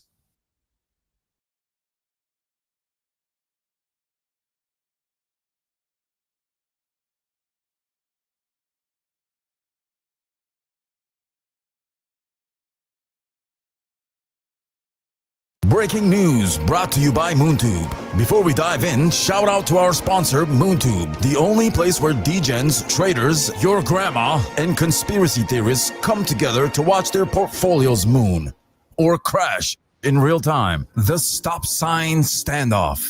In yet another unexplained phenomenon of human incompetence, reports are flooding in from across the country that drivers are now stopping at stop signs as if they're waiting for a second coming. But the moment a traffic light turns green, they're ready to honk like they're in the Indy 500. Exploits are baffled as more and more drivers have seemingly forgotten how stop signs work. Drivers stopping at stop signs for an eternity, contemplating life, taxes, and why they haven't even left the house in the first place. Multiple cars stacking up at four-way stops, all too polite to move first, resulting in a psychological chess match that lasts longer than your last relationship. Drivers waving people through even when it's their turn, as if the laws of traffic are governed by personal guilt. One frustrated driver shared, "I was behind someone who stopped at a stop sign for so long, I started aging in real time. I almost got out and walked. Incredible." On the flip side, these same drivers who apparently need a personal invitation to move at a stop sign have their honking fingers ready the literal millisecond a traffic light turns green. Reports include honking before you even have time to lift your foot off the brake, honking so aggressively you think they were about to deliver a baby in the backseat. People honking at self-driving cars as if AI is going to suddenly feel pressured and apologize. Traffic experts respond. When asked to explain this societal traffic breakdown, experts simply shrugged and said, "Honestly, we have no idea what's going wrong with people. At this point, we're just studying the decline in real time." Meanwhile, lawmakers are considering installing countdown timers on stop signs, while a new bill is being proposed to legalize throwing tomatoes at people who honk too fast at green lights. What can you do? If someone stops at a stop sign like they're waiting for a prophecy, start knitting. You'll be there for a while. If someone honks at you the instant the light turns green, take an extra second just to make them suffer. And if all else fails, just remember, we live in a society where people treat turn signals like a state secret. So, is this really surprising? Stay tuned for the next episode on the Apple Juice Conspiracy. I'm your unhinged correspondent here at WLNG SPU TV, reporting nude from the other side.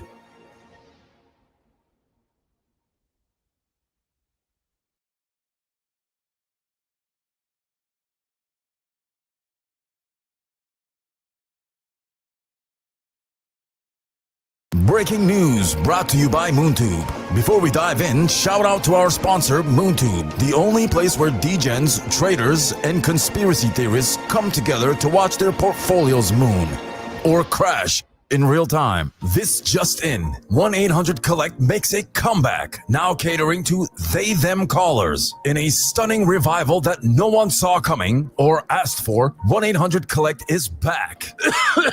Excuse me, but with a modern twist. This time, it's fully inclusive and designed for the non-binary community. Gone are the days when you had to announce your name in a rushed, robotic tone to save a few cents. Now, callers will be greeted with gender-neutral automated operators who ensure all pronouns are respected before the call even begins. Some key features are they-them mode, because traditional collect calls are so binary. Non-gendered call prompts. Instead of "Would you like to accept a call from John?" it now says, "Would you like to accept a call from an individual whose existence transcends traditional labels?" A new sliding scale pricing. Charges are now based on how seen the caller feels during the process. Safe space hold music. Instead of elevator jazz, you'll now hear affirmations like, your identity is valid while waiting for grandma to pick up. Some community reactions are, boomers are confused but relieved that they can still call someone without using a touchscreen. Gen Z is equally confused, mostly because they don't even know what a collect call is. Meanwhile, millennials are trying to figure out if this is a Black Mirror episode or late-stage capitalism at its finest. Will 1-800-COLLECT successfully reclaim its place in the modern world, or is it just another nostalgic cash grab? Only time and a very expensive phone bill will tell. Also, 1-800-COLLECT is now launching a coin. Because why not? Just when you thought 1-800-COLLECT couldn't get any more out of touch, they're now jumping onto the crypto bandwagon with the launch of Collect Coin, a digital asset designed to revolutionize the way absolutely no one makes phone calls. How does it work? Instead of paying for a call with actual money, you now stake Collect Coin to connect with friends, family, or that one ex who still won't block your number. Calls are recorded on the blockchain, ensuring a permanent, uneditable record of every embarrassing collect call you've ever made. Rug proof? Probably not. But if you lose all your tokens, at least you'll still have voicemail. Crypto degens are confused, wondering if this is an investment or an elaborate phone scam. Boomers are upset because they still don't understand how Bitcoin works. Meanwhile, Gen Z is trying to figure out if collect calling was some kind of medieval communication method. Will it moon? With rumors of Elon Musk endorsing it as the future of long-distance scams, there's no telling where collect will go. But one thing's for sure, just like all collect calls, someone else is always paying the price. I'm your unhinged correspondent here at WLNG SPU TV, reporting news from the other side. Stay plugged in, folks. Or make a collect call. Or buy the token. Goodbye.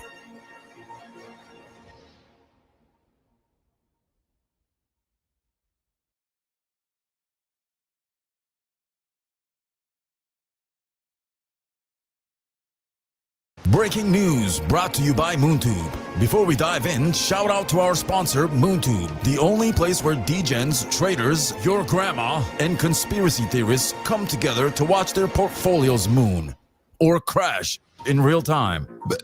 The SEC has officially folded on Ripple, ending a 4-year legal battle that felt longer than a Game of Thrones season. XRP holders are celebrating worldwide. Gary Gensler is pretending he meant to lose, and somewhere, a lawyer just bought a yacht. Meanwhile, Trump's squad is scheming on a Bitcoin shopping spree. Bo Hines, or Heens, let it slip, and now we're all wondering, is Trump stacking stats, or is he just trying to pay off another golf resort? Either way, if he ends up with a Bitcoin is MAGA hat, don't say we didn't warn you. And then there's Radium, crashing into the meme coin space like a guy who shows up uninvited to a house party claiming he knows the DJ. They just announced Launch Lab, a new launchpad to challenge Pump Fund. Naturally, Ray pumped 28% because why not? If it exists, it pumps. If it has no use case, it pumps harder. Markets are chaotic. The news is weirder, and we're just here watching it all unfold. Your unhinged correspondent from WLNG SPU TV, reporting nude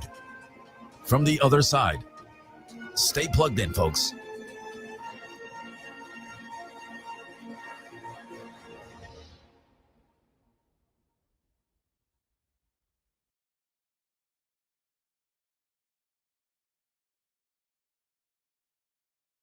Breaking news brought to you by MoonTube. Before we dive in, shout out to our sponsor, MoonTube, the only place where degens, traders, your grandma, and conspiracy theorists come together to watch their portfolios moon or crash in real time. It's another week of whales acting weird, CEOs playing musical chairs, and banks proving once again that they have no idea what they are talking about. Michael Saylor's MicroStrategy picked up a humble 130 Bitcoin this week. Basically pocket change for a guy who usually buys Bitcoin like he's ordering bulk toilet paper. Either he's finally pacing himself or he accidentally left his credit card in another yacht. Meanwhile, Pavel Durov pulled the ultimate ghost move on France, packing his bags for Dubai. The Telegram program founder ditched Europe faster than a tourist realizing Paris is mostly pigeons and overpriced espresso. Now, the ton community is buzzing, probably wondering if this is bullish, bearish, or just rich people being rich. And in the ultimate rug pull of expectations, Standard Chartered just nuked its 2025 Ethereum price target, slashing it from 10K to 4K. ETH maxis went from early retirement to guess I'll keep my day job in real time.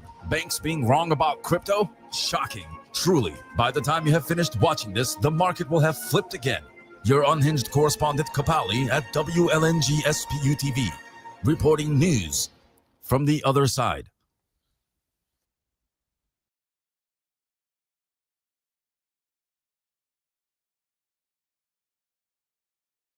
Breaking news brought to you by MoonTube. Before we dive in, shout out to our sponsor, MoonTube, the only place where degens, traders, and conspiracy theorists come together to watch their portfolios moon or crash in real time.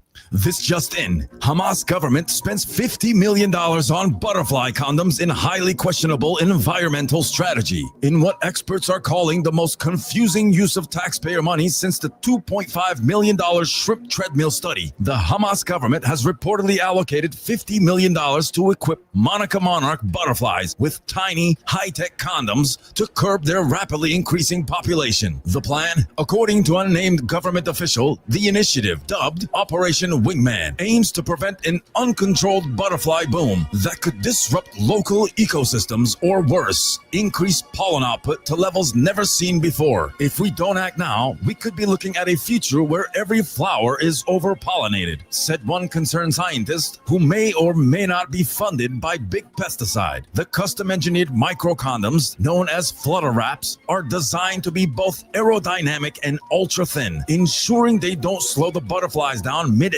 However, early tests have been problematic. Some butterflies have reportedly refused to wear them, while others simply flew away, causing an estimated $3.7 million in lost equipment within the first week. Environmentalists are in uproar, claiming the plan is morally bankrupt and a misuse of resources. We don't even have universal health care, but we have federally funded butterfly contraception, said one protester outside the White House, waving a sign that read, "Let them fly raw." Meanwhile, conspiracy theorists on Tinfoil Tube believe the butterfly condom program is a secret plot by the deep state to control the butterfly population and, by extension, manipulate the weather. First it was chemtrails, now it's latex on insects. Wake up, people, said one particularly passionate user. With no clear way to enforce compliance among the butterflies, the government is already considering alternative approaches, including butterfly chastity belts and tiny just say no abstinence pamphlets. Will Operation Wingman take off, or is this just another bureaucratic disaster waiting to crash and burn? Stay tuned. I'm your unhinged correspondent from WLNG SPU TV,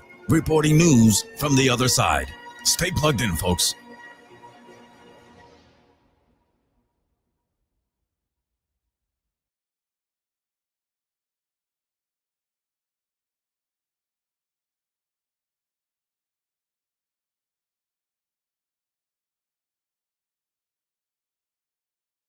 Breaking news brought to you by MoonTube. Before we dive in, shout out to our sponsor, MoonTube, the only place where degens, traders, your grandma, and conspiracy theorists come together to watch their portfolios moon or crash in real time. Okay, all right. Well, hold on. Actually, we have Spareco on the line. Hold on 1 second. Go ahead. What do you got to say?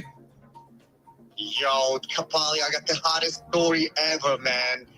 What Check is your email right now. email? Send it in the teleprompter, bro. You're in the station, you idiot. What, you think this is a joke? You're gonna send me the teleprompter or not? I did. I'm waiting, bro. What's the story about? Give me a quick. What's the story about? What is it? Oh, okay, I got it. Here it is.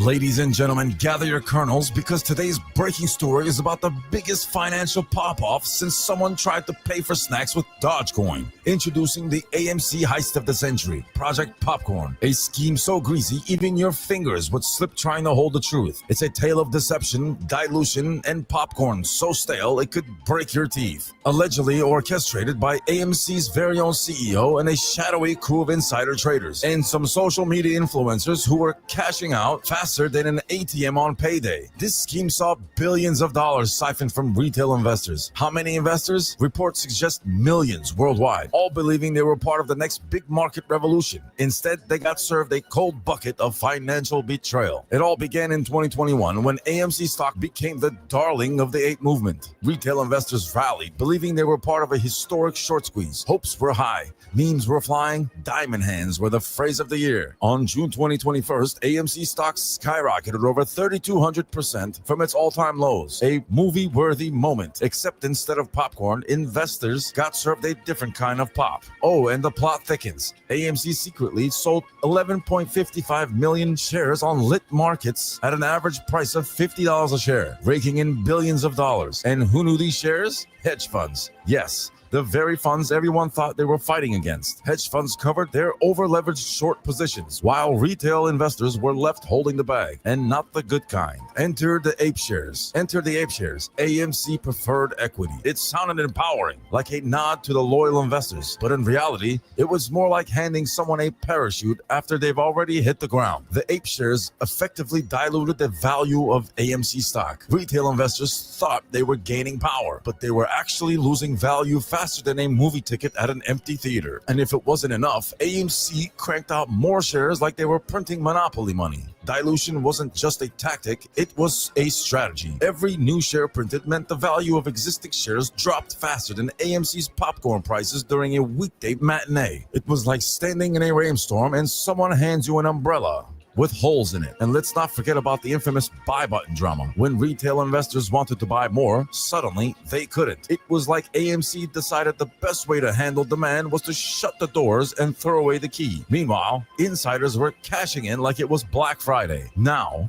the lawsuits are rolling in. Allegations of market manipulation, insider trading, and just good old-fashioned scamming are on the table. Undercover agents are reportedly investigating, gathering intel like it's Mission Impossible Stock Market Edition. Sources say the deadline for action is closing fast, really fast. And for those wondering where the influencers went, Trace Trades, once the face of retail investor movement, allegedly cashed out with millions and vanished quicker than your favorite AMC theater during lockdown. Matt Kors, still around, still complaining, and possibly shedding more tears than AMC's quarterly reports. If you were invested in AMC between 2021 and 2024 and feel like you've been financially mugged with a smile, you may just have the right to stand up. Visit www.amcprojectpopcorn.com for all the juicy, buttery details. This isn't about stocks, people. It's about justice. I'm your unhinged correspondent from WLNG-SPU TV, reporting nude from the other side.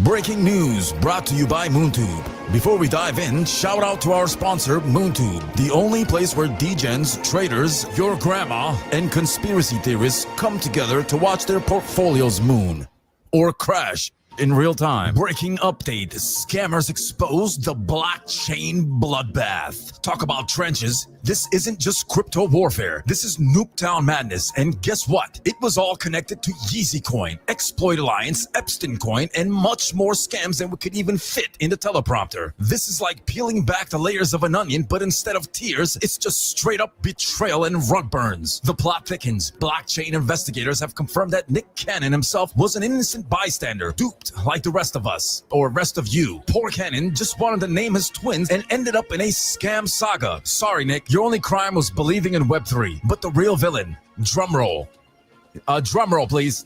Anyway, never mind. Dao Kwando, aka Books. Yeah, the genius behind the lead culprit behind sniping the liquidity pool. And not just that, multiple wallets tied to Books, Moonster's Dev Soul Saver X, and amongst many others, were all linked together like a chain of dumb decisions, all funneling into something called Meteora Pool. Still trying to figure out what that means, which honestly sounds like a fake pool in a motel that's been closed since 1998. And get this, the scammers left a trail of breadcrumbs so obvious that even Hansel and Gretel would be embarrassed. We're talking amateur hour moves here. Blockchain receipts, transactions, timestamps. They basically gift wrap the evidence for investigators. Incredible.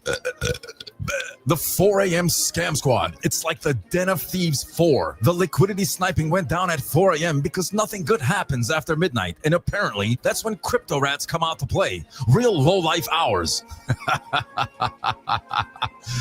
And let's talk about engagement farming, the sad, pathetic art of paying bots to comment and make it look like you're relevant. Well, sources say Books has a total of 22 real-life friends, confirmed by an undercover agent who requests to stay anonymous. But let's be real, we all know who it is. This isn't clout chasing, people. This is about cleaning up Web3 and throwing scammers into the digital dumpster where they belong. In a live space, Books reportedly texted, "We're going to be the biggest scams in Web3. Bullish caught off camera allegedly shook his head in disbelief, probably realizing he was in the company of the blockchain's finest clowns. And it gets worse. These idiots were also behind the EA token exploit alliance we exposed earlier, and they tried to pin the rug on Never Fade. But guess what? He had nothing to do with it. Blame the innocent guy while you're busy draining wallets. After getting caught, these scammers tried the old mugshot defense. They leaked the mugshot of the man who exposed them in an absolute alpha move. The guy claimed it was his best picture, slapped it in his PFP, and declared that mugshots are the new meta. Honestly, fucking power move. Meanwhile, Bullish went live calling out Books to come up and apologize, but all they got was crickets. Dead silence. If silence was a crime, these scammers would be doing life. Bullish even said, if you didn't do anything wrong, you'd come up and speak, and still nothing. And in a final act of desperation, Books minions even tried to bot up Bullish and Never Fade's live space to make it look like they were the ones botting. Wow, imagine getting caught for scamming, then trying to scam your way out of it.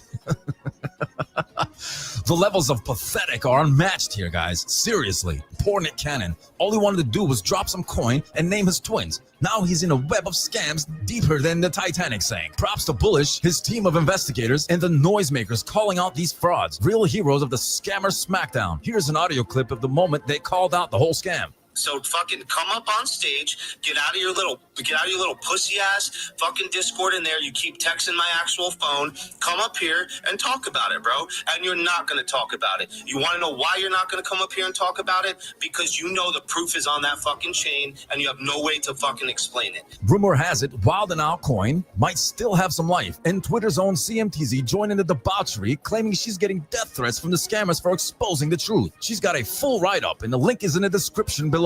Don't worry, CMTZ, SPU's got your back. Stay plugged the fuck in, people, as the story develops, unlike your portfolio. I'm Kapali, your unhinged correspondent at WLNG SPU TV, reporting nude from the other side.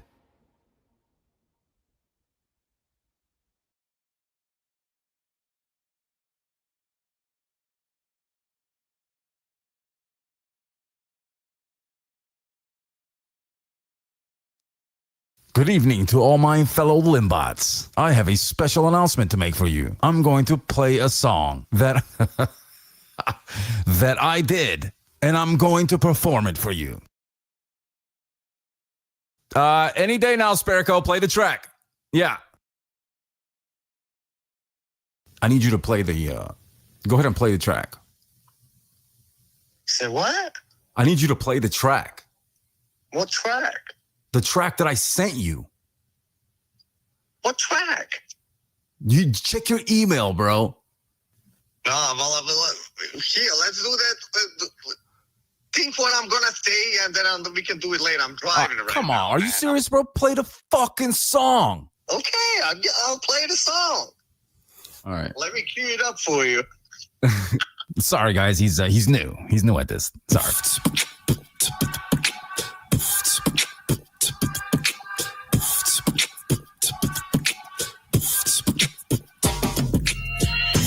Got this feeling I'm gonna make it.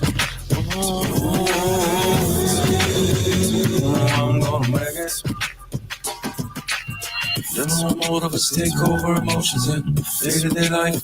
This ain't a magic trick. Take care of yourself, handle your biz, stay in your lane. It's only your pain. Don't lose focus. She called life. There's only one road, so make it count. Take it or leave it, cause I ain't turning back again. If I guess you wanna fight, then you better have some juice and gin. So I just feel it, I'm gonna make it. I'm gonna make it. I just feel it, I'm gonna make it. I'm gonna make it. Why things are complicated and far from ordinary.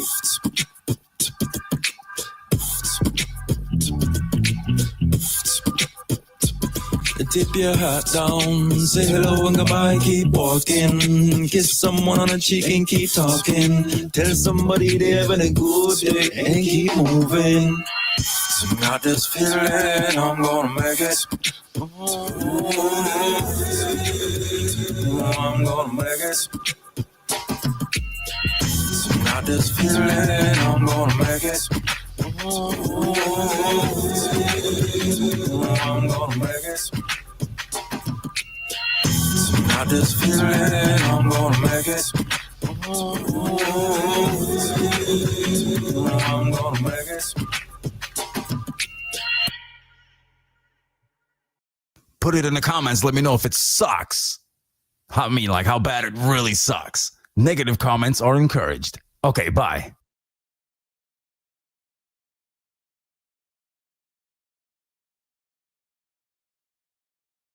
Breaking news brought to you by MoonTube. Before we dive in, shout out to our sponsor, MoonTube, the only place where degens, traders, your grandma, and conspiracy theorists come together to watch their portfolios moon or crash in real time.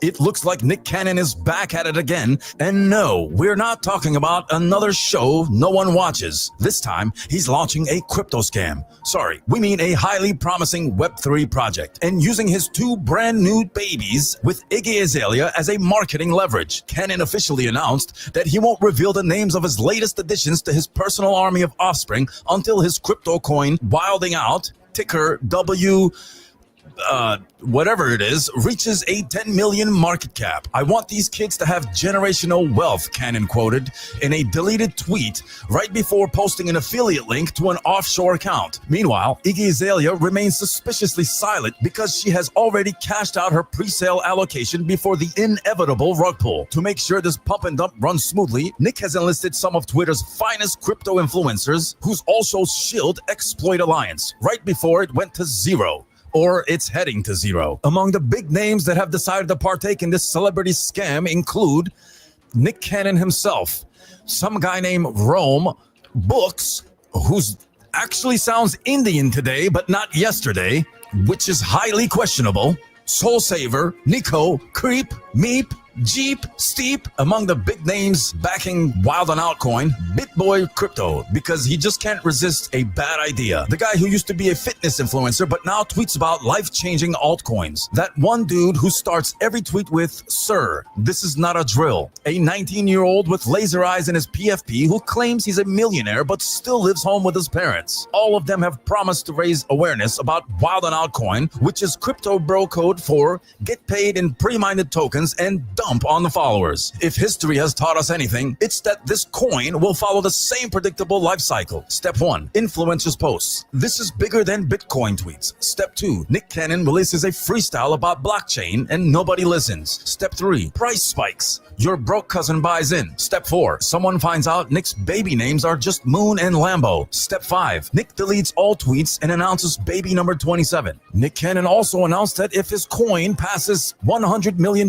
market cap, he will have 3 more children, surpassing Elon Musk. As of now, Wild and Altcoin is already up 600%, which means the rug pull is imminent. If you're still thinking about investing, just remember, the one thing Nick Cannon holds longer than his crypto bags is his child support payments. And if you're still waiting for those baby names, just know that Nick Cannon isn't even sure if he remembers them himself or if he's even the father. Cannon has partnered with some of Twitter's shadiest KOLs and influencers to pump the coin, ensuring that only his hand-selected hype men are allowed to speak. Anyone else? Denied faster than a loan application with bad credit. Sources say these influencers are currently tweeting fake screenshots of insane gains which mysteriously vanish after 24 hours, promoting the coin in spaces where no one else is allowed to speak unless they are reading from the script, telling people to buy now, cry later, which is ironic because they're all selling first. So, will Nick Cannon's coin moon? Or is this just yet another multi-million-dollar scam disguised as a celebrity stunt?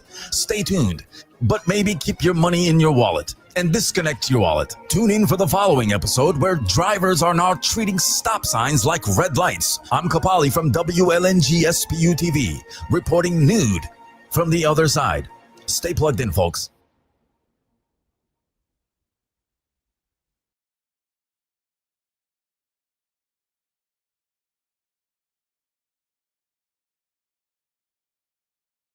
Breaking news brought to you by MoonTube. Before we dive in, shout out to our sponsor, MoonTube, the only place where degens, traders, your grandma, and conspiracy theorists come together to watch their portfolios moon or crash in real time. Trump signs executive order creating national crypto reserves, and it's already missing. Despite tariffs, backlash, and every government agency side-eyeing him, President Trump signed an executive order establishing a national crypto strategic reserve. The reserve will elevate this critical industry after years of corrupt attacks, and then, in true crypto fashion, immediately dump on retail investors faster than an NFT influencer caught in a rug pull. According to Trump, the reserve will initially include major cryptocurrencies like Bitcoin, XRP, Solana, and Cardano. And because Trump is always one step ahead, he threw in SPU, Spare Parts Universe, for good measure. It's a tremendous project, folks. Nobody knows SPU better than me, Trump said while suspiciously winking at a camera that wasn't there. But here's the real kicker. When Murat got wind of this news, he did what any seasoned crypto veteran would do. He dumped on all his followers and loaded up on Cardano and SPU. That's right, folks. Your favorite guru just rugged you again.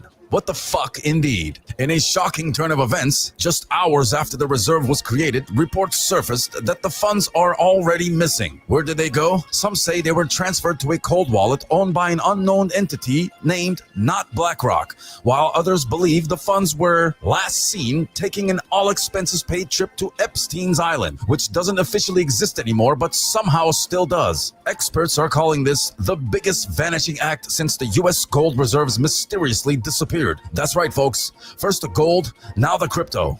At this rate, we wouldn't be surprised if next week the entire stock market just logs off and never comes back. After the ink dried on the executive order, Trump clarified the real reason behind the strategic reserve, a new golf course in Florida. According to insiders, Trump is planning to cash out at the peak of the pump and immediately break ground on Trump Moon Links, a luxury 18-hole course with a pro shop that only accepts Solana NFTs, Doge, and SPU. Meanwhile, SPU holders are holding their breath, hoping their bags will finally moon, while retail investors have already started mortgaging their homes to buy the dip, despite the fact that we haven't even had a dip yet. In a follow-up post, Trump declared that Bitcoin, Ethereum, and SPU would serve as the heart of the reserve because he loves Spare Parts Universe. How he found out about SPU remains a mystery, but the tea has been spilled. In a completely unrelated yet absolutely related development, Trump was reportedly fired after not responding to an email from Elon Musk.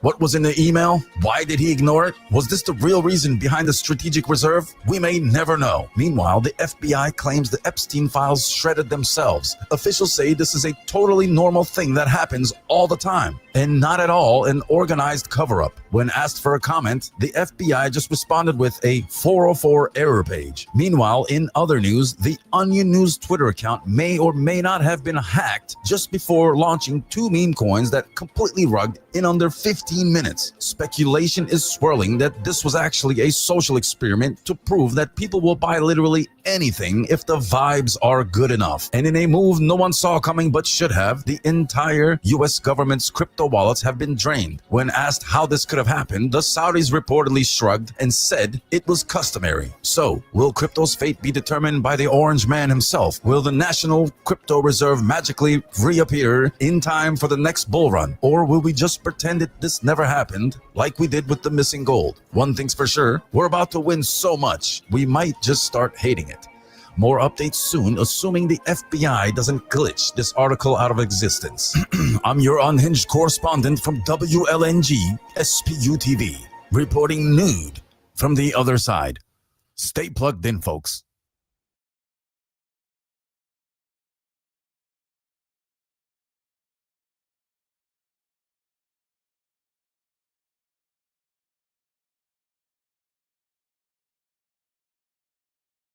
Breaking news brought to you by MoonTube. Before we dive in, shout out to our sponsor, MoonTube, the only place where degens, traders, your grandma, and conspiracy theorists come together to watch their portfolios moon or crash in real time. In football news, that's European football, Arsenal versus West Ham, the London Derby, or just another choking masterclass. Arsenal fans woke up thinking it was their time, only to realize West Ham didn't get the memo. West Ham showed up like it was a final cup, while Arsenal looked like they were playing a charity match. Passes going nowhere, defense looking like it was designed by a toddler playing FIFA in career mode, and Arteta on the sidelines doing his best "I swear I have a plan" impression. Arsenal fans were already preparing their "we're winning the league" speeches, but West Ham decided to bring them back to reality. Declan Rice, once West Ham's golden boy, was forced to watch his former team humble his new one in real time. Painful stuff. Meanwhile, David Moyes, or Moyes, whatever, pulled out his classic park the bus around the corner and counter strategy, proving that sometimes boring football is still better than whatever Arsenal was trying to do. Arsenal Twitter is currently in shambles, blaming referees, the pitch, the weather, the crowd, and probably global warming for their performance. Will Arteta's men bounce back? Or is this the annual Arsenal title race collapse starting early? Stay tuned for more drama, tears, and excuses. I'm your unhinged correspondent, Kapali, from WLNG SPU TV, reporting news from the other side. Stay plugged in, folks.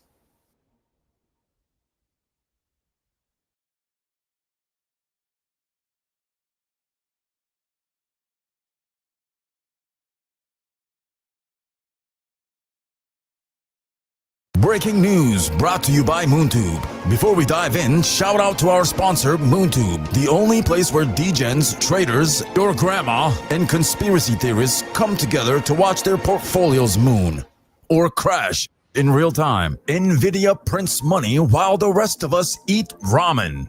Nvidia has officially hit the just buy it and shut up phase of investing. The stock is up another ridiculous amount as Jensen Huang continues his side quest to personally own every dollar in circulation. What's driving the rally? AI chips, and oh yeah, AI chips. Apparently, every company on the planet now needs NVIDIA's GPU just to exit. Even your toaster is probably powered by an H100 at this point. Stock price, it only goes up. Missed out? Too bad. Should have sold your house and gone all in last year. Future outlook? Either Nvidia becomes the first company to hit $250 billion market cap, or the bubble bursts and the entire market collapses into a black hole of margin calls. For now, Jensen Huang is somewhere in a leather jacket, casually counting trillions while Wall Street FOMOs into oblivion. Stay tuned. I'm your unhinged correspondent, Kapali, from WLNG SPU TV, reporting news from the other side. Stay plugged in, folks.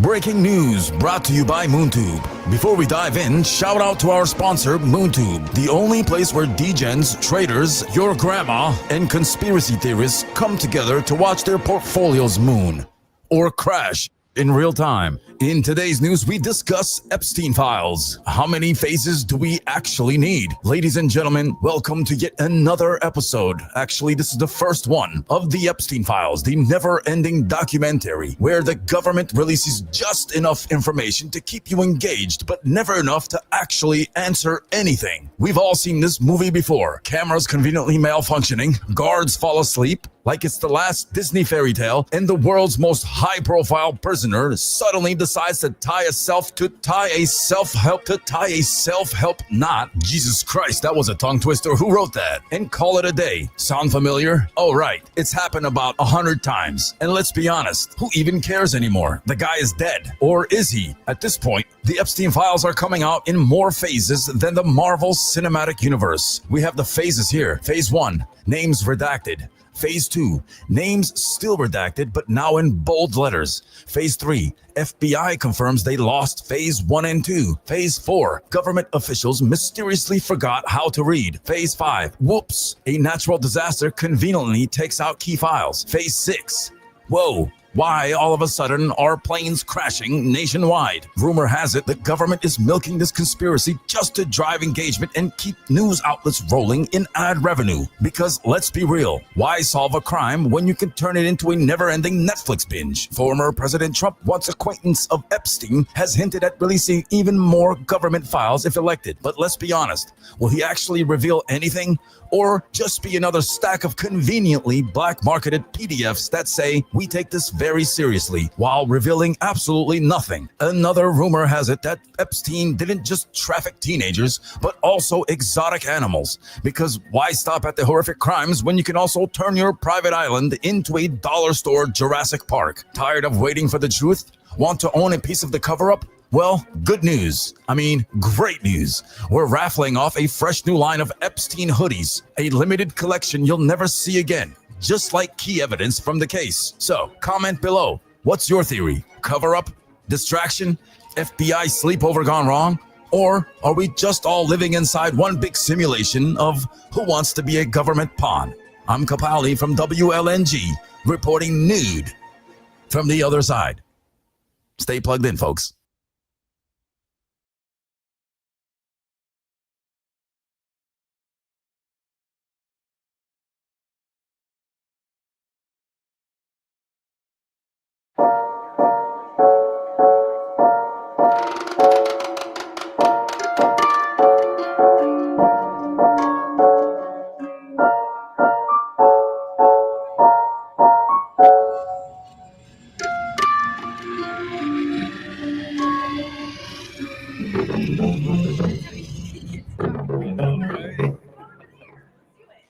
How are we gonna do that though?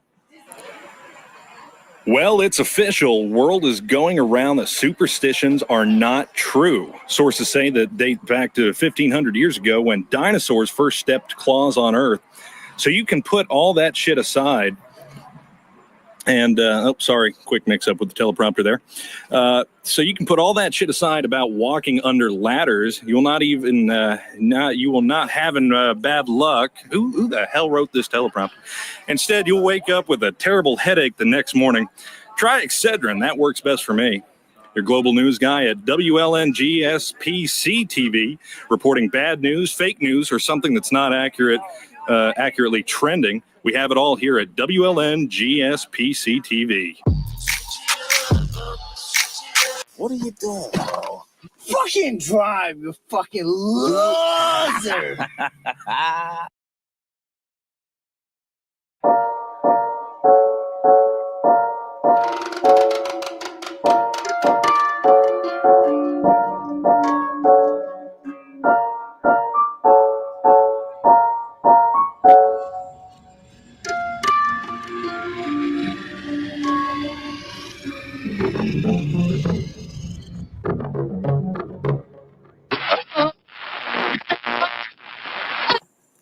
This just in. Some guy has been robbed. They've stolen over $2-something million in cash and diamonds. Man, he never shared with anybody. The security footage from the bank managed to capture photos of the thieves. They probably were his friends. We'll have more on this story when the photos and suspects blah, blah, blah develop. In other news, the cutest bag of drowned puppies was found under the bridge here just north of Wallabosh Lane. Absolutely adorable. Unfortunately, they were all dead, couldn't be resuscitated. This just in, when a mosquito bites, it's actually sucking part of your soul. These are scientific facts, not superstition. I'm your news guy at WLNG or SPC TV, reporting bad news, fake news, or something that's not actually trending. We have it all here at WLNG SPC TV Network. What are you doing, bro? Fucking drive, you fucking loser!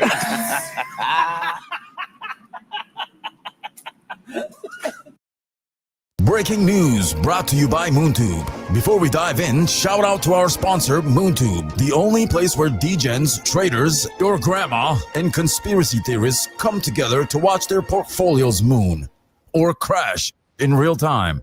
XRP to CAD, Canada's mysterious obsession with a digital stale bagel. In today's edition of What is Canada Even Doing?, we take a deep dive into the strange, possibly maple syrup-fueled connection between XRP and the Great White North. While the rest of the world is debating real crypto utility, Canada is quietly hoarding XRP like it's the last Tim Hortons donut. Why? No one knows. Maybe the Bank of Canada lost a bet. Maybe Justin Trudeau's secret moonbag is buried under an ice rink. XRP to CAD charts resemble a sad roller coaster, yet somehow Canada keeps holding on, like a Leafs fan in playoff season. The government says it's monitoring developments, which is Canadien for we have no clue what's going on, but we'll tax you anyway. Meanwhile, Canadian exchanges are playing the world's most passive-aggressive waiting game, moving XRP faster than Putin, and that's the famous dish they have, not Putin. It's French fries, gravy, and cheese curds that squeak in your mouth. Yeah, so anyway,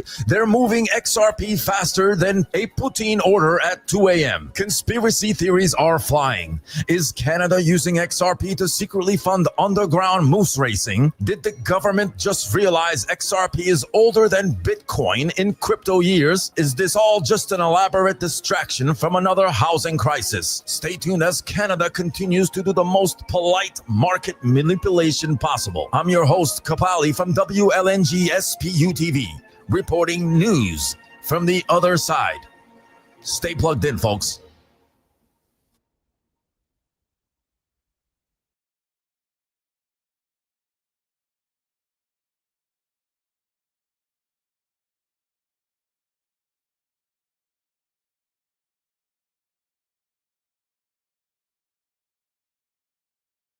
Breaking news brought to you by MoonTube. Before we dive in, shout out to our sponsor, MoonTube, the only place where degens, traders, your grandma, and conspiracy theorists come together to watch their portfolios moon or crash in real time. In another market update, Alex Becker versus Henoch, or Henoch, well, whatever it's called, in the ultimate crypto clown war. Just when you thought the crypto space couldn't get more ridiculous, Alex Becker has finally had enough of Henoch's non-stop 10-post-a-day marathon of useless hype. That's right, Becker has officially declared war on the human ad-libs machine, aka Henoch, for spamming the timeline with motivational speeches that make absolutely no sense. Henoch, known for screaming into his camera about life-changing opportunities while making sure no one actually makes money, has somehow found a way to get under Becker's skin. Although Henoch has a solid YouTube channel on blue chips, the man has the meme coin IQ of a magic 8-ball. He consistently talks down to Cardano holders while secretly holding a bag himself. And let's be real, he looks like an adult buckwheat, but the rat version. A gap so wide in his teeth. With all that crypto money, Henoch could have at least considered fixing that Grand Canyon-sized gap between his teeth. Rumors say he lost half his portfolio in there. Word on the blockchain is that the whole liquidity pool is stuck between his front teeth. His dentist tried to bridge the gap, but even Cardano's development team said that's too much work. Henoch loves calling everyone cucks, like he's some kind of crypto overlord, but he might need to spend less time yelling and more time looking in the mirror. Meanwhile, Becker is still too busy shilling another game-changing project that'll likely end up like his other ones, dumped on his own followers while he escapes with the profits. Who knows? Maybe it's true, maybe it's not. Anyway, who wins this crypto clown war? Neither. But one thing's for sure, the only thing Becker and Enoch have in common is that their followers always end up broke, like broken dreams. I'm your unhinged correspondent from WLNG SPU TV, reporting nude from the other side. Stay plugged in, folks. Somebody get me a cup of water, please. Good grief.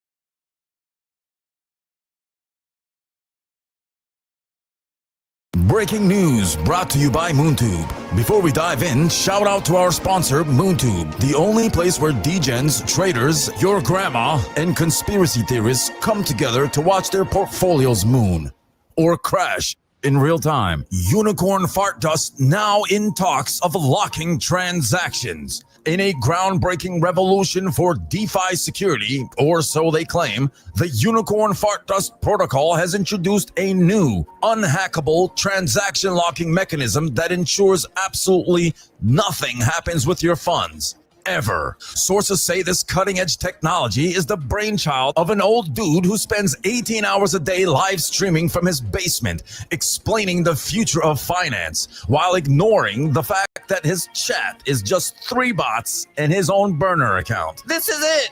No more scams! No more rug pulls! He shouts, conveniently forgetting that his last 4 projects rugged before launch. Viewers have noted that his entire business model revolves around yelling at his screen while staring at charts like they're speaking to him in Morse code. Meanwhile, transactions on Unicorn Fart Dust remain permanently locked, which is just another fancy way of saying nobody can withdraw a dime. Is this financial innovation, or is it just another geriatric Ponzi scheme with extra steps?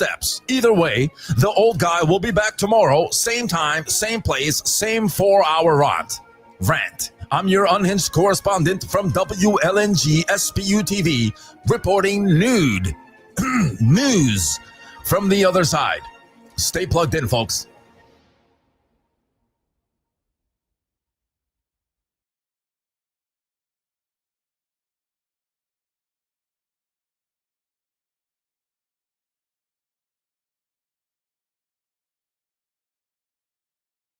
Breaking news brought to you by MoonTube. Before we dive in, shout out to our sponsor, MoonTube, the only place where degens, traders, your grandma, and conspiracy theorists come together to watch their portfolios moon or crash in real time. Sean Puffy Combs and the bad boy era.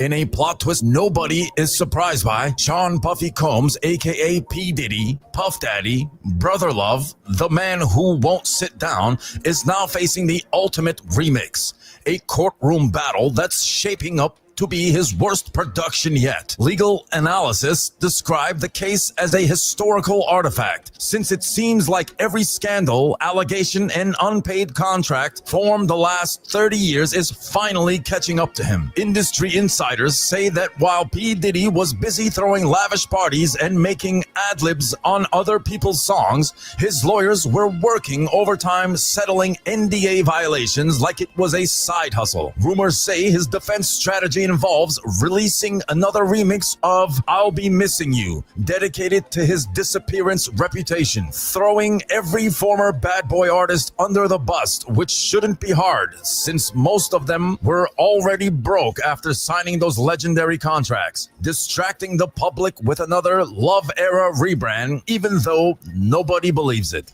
Meanwhile, former associates are coming out of the woodwork faster than a 90s sample clearance lawsuit. One ex-bodyguard claims P. Diddy's parties were wild beyond belief. Sir, we knew that. The real question is, where is all the missing publishing money? Will justice finally be served?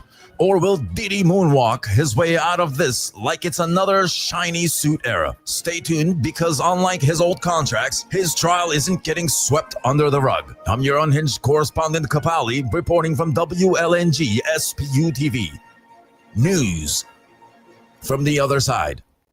Stay plugged in, folks.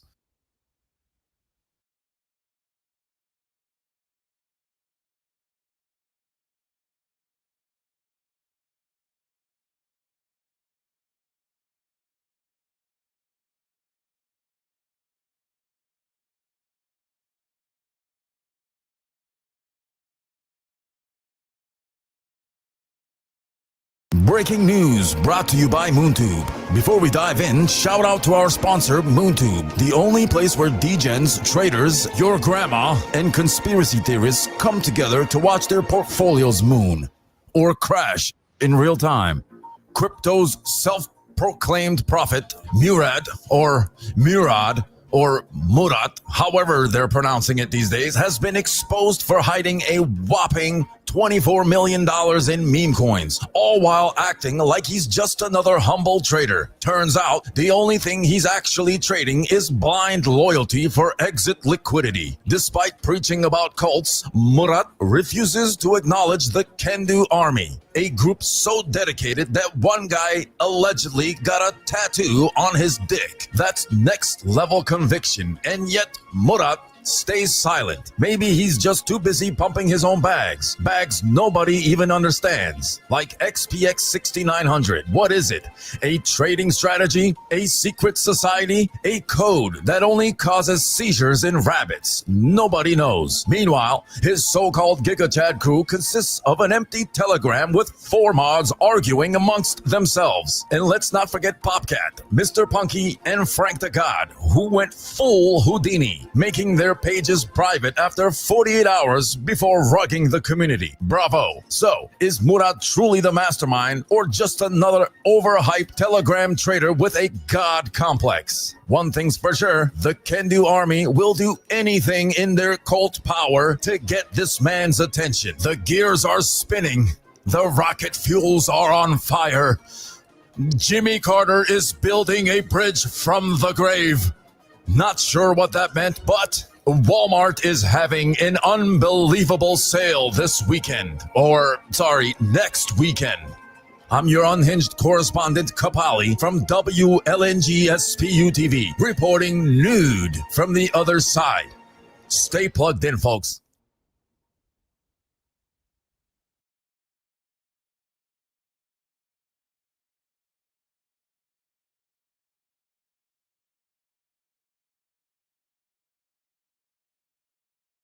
Breaking news brought to you by MoonTube. Before we dive in, shout out to our sponsor, MoonTube, the only place where degens, traders, your grandma, and conspiracy theorists come together to watch their portfolios moon or crash in real time. Adam22 goes from podcasting bad rappers to rugging the entire crypto world. Instagram's most mid-tier internet sensation, Adam22, has apparently decided that milking low-effort interviews wasn't enough. So he's graduated to full-blown financial crimes. That's right. Sources say he's using the same developer as the infamous Haktua Girl hack to launch his own crypto rug pull extravaganza.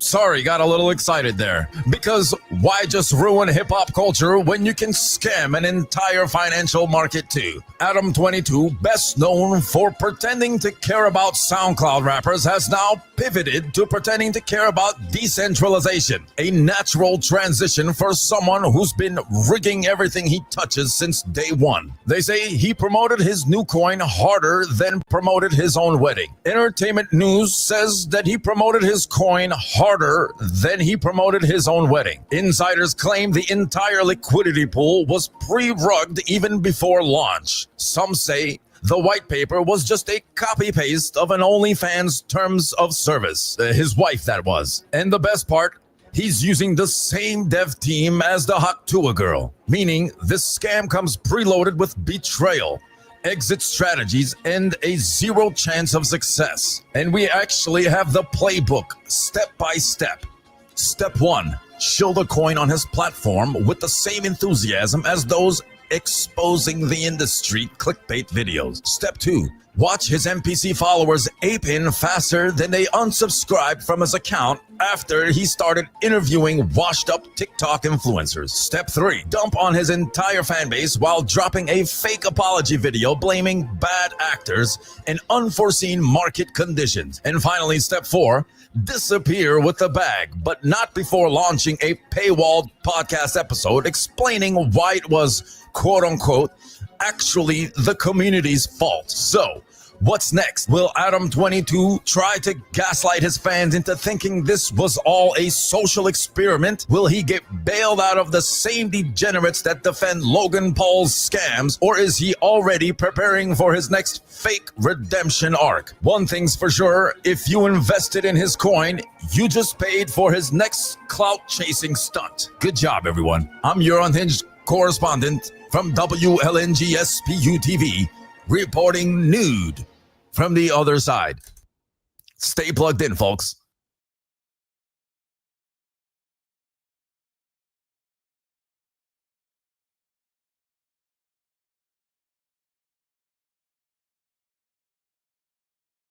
Breaking news brought to you by MoonTube. Before we dive in, shout out to our sponsor, MoonTube, the only place where degens, traders, your grandma, and conspiracy theorists come together to watch their portfolios moon or crash in real time. Bybit hacked for $1.5 billion. The Titanic of crypto exchanges sinks again. In what might be the most catastrophic crypto hack ever, Bybit just got absolutely obliterated, losing a staggering $1.5 million in cyber heist so embarrassing that even FTX is looking down from the fraud of Hall of Fame and laughing. The best part, Bybit tried to pull an FTX and reassured everyone with the classic scammer line: your funds are safe and won't be touched. Yeah, safe and untouched. Just like the Titanic was unsinkable, Bybit's ETH multi-sig cold wallet got rugged through some malicious smart contract trickery, meaning their security was about as airtight as a screen door on a submarine. It turns out their team blindly signed off on their own doom, proving once again that crypto exchanges are run by the same level of intelligence as a bag of wet socks. Who's behind it? Who knows? North Korean Lazarus Group, allegedly the same squad that pulled off the $600 million Ronin network hack. Sam Bankman-Fried, or Friedman, however they pronounce his name, supposedly calling the shots from a jail cell in Trinidad, because apparently he's got better Wi-Fi than Bybit's entire cybersecurity team. Bruce Wayne? Superman? No one knows, but at this point, we need actual superheroes to stop this nonsense. Users are panic withdrawing faster than Bybit's execs deleting their LinkedIn profiles. Crypto Twitter is in full roast mode, calling this FTX 2.0 but dumber. News outlets worldwide are even talking about it. New York Times, Forbes, Bloomberg, CNBC, Cointelegraph, and Walmart are reporting that Bybit's CEO is now staring in a catch me if you can crypto edition. So what now? Will Bybit go full ETX and disappear overnight? Will they recover funds from a mysterious investor, aka their customers' pockets? Or is this just another multi-billion-dollar rug disguised as unfortunate circumstances? One thing's for sure, if your money was on Bybit, it's not yours anymore. Your unhinged correspondent at WLNG SPU TV, reporting news from the other side. Stay plugged in, folks.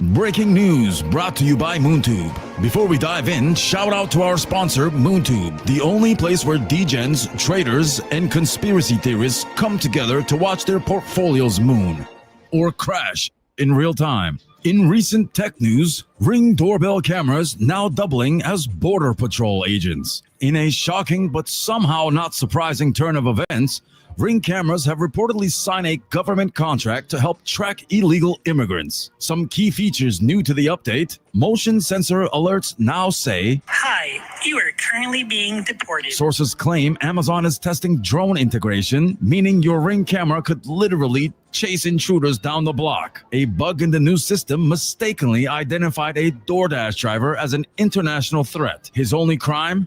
delivering Taco Bell at 3 in the morning. We have some community reactions here. One says, so now my doorbell works for ICE? Wild. What's next? Ring cameras voting in elections? Alexa, report my neighbor for jaywalking. That's all in tech news. I'm Kapali, reporting from WLNG SPU TV. News from the other side. Stay plugged in, folks.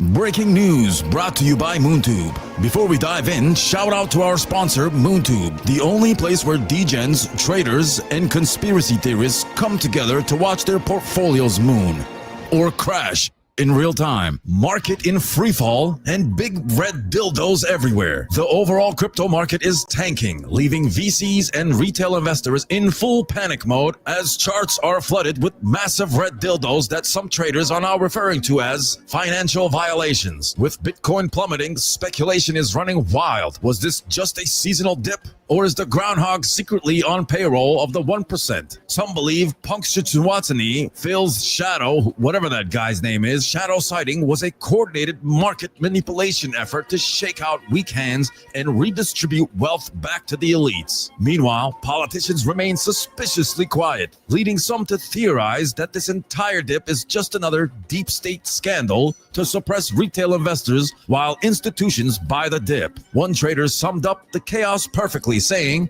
I don't know if I should sell, buy, or just accept my fate and apply for a job at McDonald's. good luck to you, man. Will Bitcoin recover? Or is this just the start of another economic winter? Stay tuned as we monitor whether Phil's shadow has truly cursed the market, or if this is just another washout before the next moon mission. I'm Kapali from WLNG SPU TV, reporting news from the other side. Stay plugged in, folks. Did you guys get that?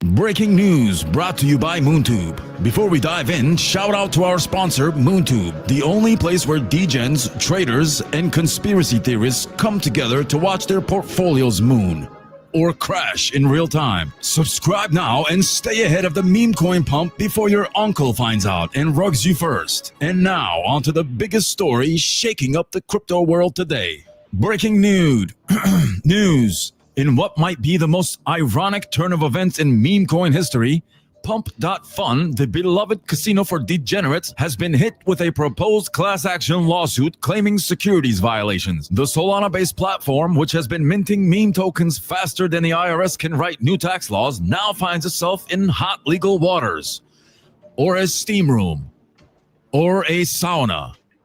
Perhaps a hot bubble bath. The lawsuit alleges that Pump.Fun has been operating in a way that might not exactly align with, laws. Many users are laughing it off, claiming the lawsuit will get thrown out faster than a bad meme and toilet paper. For fuck's sake, bro.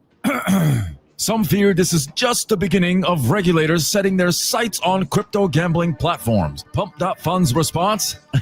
Absolutely radio silence and crickets so far. Will they fight back, settle, or just vanish into the blockchain? Void. We have some words from the community. Ain't no way a Pump.Fun lawsuit goes anywhere. Crypto ain't securities, my dude. It's vibes. Imagine thinking a meme coin casino was a stable financial investment. Welcome to Solana, buddy. They better not mess around with my future bags. I got a degen lifestyle to maintain. If they go after Pump, they go after all of Solana. Who's next? Jupiter? Magic Eden? We're all in this together, baby. Legal experts, aka Reddit lawyers, say this case could set a precedent for crypto projects running borderline gambling operations. But the real question is, will this actually change anything? Or will degens just find the next shiny meme coin casino while this plays out in court? One thing is certain, Pump.Fun is still pumping, like Pump the Jam. And the lawsuit hasn't stopped people from rolling the dice. Stay tuned as we follow this dumpster fire with the intensity it deserves. We have a call coming in from the same citizen that called the other day with another Trump comment, completely unrelated to today's topics. Go ahead, sir. You just don't understand. You don't understand, bro. He understands the common person, and that's why he's building an economy that's taking the money away from the wealthy. So that's literally what they're trying to tell you not to do. Like, the left doesn't want you to know that. You actually took the words right out of my mouth. Literally. This is all we have for today. Thanks for tuning in. I'm Kapali from WLNG SPU TV, reporting news from the other side.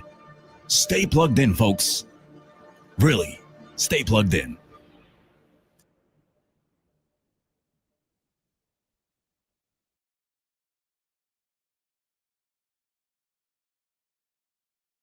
Breaking news brought to you by MoonTube. Before we dive in, shout out to our sponsor, MoonTube, the only place where degens, traders, and conspiracy theorists come together to watch their portfolios moon or crash in real time. This just in, Russian rug pull king hosts live pump and dump event, and fans cheer as portfolios get obliterated. In an unprecedented display of market manipulation, Russia's self-proclaimed rug pull king Pasha has taken the pump and dump game to new heights, literally streaming it live to an audience of eager degens. Unlike your average scammer, Pasha isn't in it for the money. Oh no, he's doing it for the culture. His fans are encouraged to hold, chanting slogans like Bulyat, Bulyat, and we're going to Valhalla, only to watch in real time as their bags get sent straight to zero. The final moments before the dump, one unlucky degen reportedly sold his car to buy in, only to be met with an instant negative 99% candle.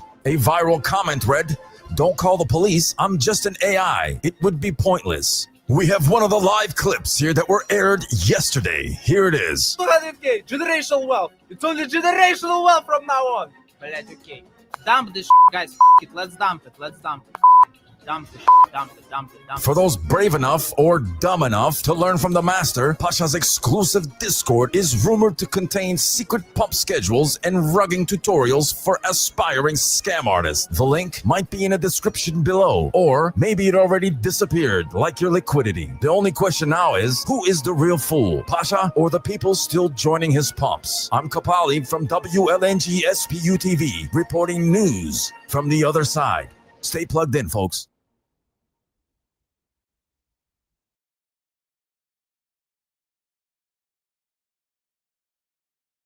Breaking news brought to you by MoonTube. Before we dive in, shout out to our sponsor, MoonTube, the only place where degens, traders, and conspiracy theorists come together to watch their portfolios moon or crash in real time. Breaking news, tinfoil sales skyrocket as conspiracy theorists prep for unknown threat. Tinfoil hat enthusiasts are in full panic mode as aluminum foil supplies dwindle across the country. Sources say this is unclear whether this is due to rising paranoia, an actual government mind control operation, or simply a shortage caused by an increase in baked potatoes. Who the fuck? Who wrote this? Experts traced the tinfoil hat craze back to Julian Huxley's 1927 short story, The Tissue Culture King, in which a character dons a metal helmet to block mind control. However, modern-day theorists have taken it several steps further, claiming tinfoil can protect against government brainwashing, alien thought extraction, and even crypto market manipulation. In a shocking turn of events, conspiracy forums are now split over a major debate. Does Reynolds Wrap offer better signal protection than generic store brands? Meanwhile, self-proclaimed tinfoil truthers argue that recent price hikes in aluminum are proof of a deep state operation to make paranoia financially unstable. One local man was seen duct taping multiple layers of foil to his head, stating, "They're not getting in here. No way. I'd rather be bald than brainwashed." His wife filed for divorce. Wall Street insiders speculate that the next meme stock will be tinfoil futures, with major hedge funds already preparing to short the market, though some theorists claim this is exactly what they want you to think. I'm Kapali from WLNG SPU TV, reporting news from the other side. Stay plugged in, folks.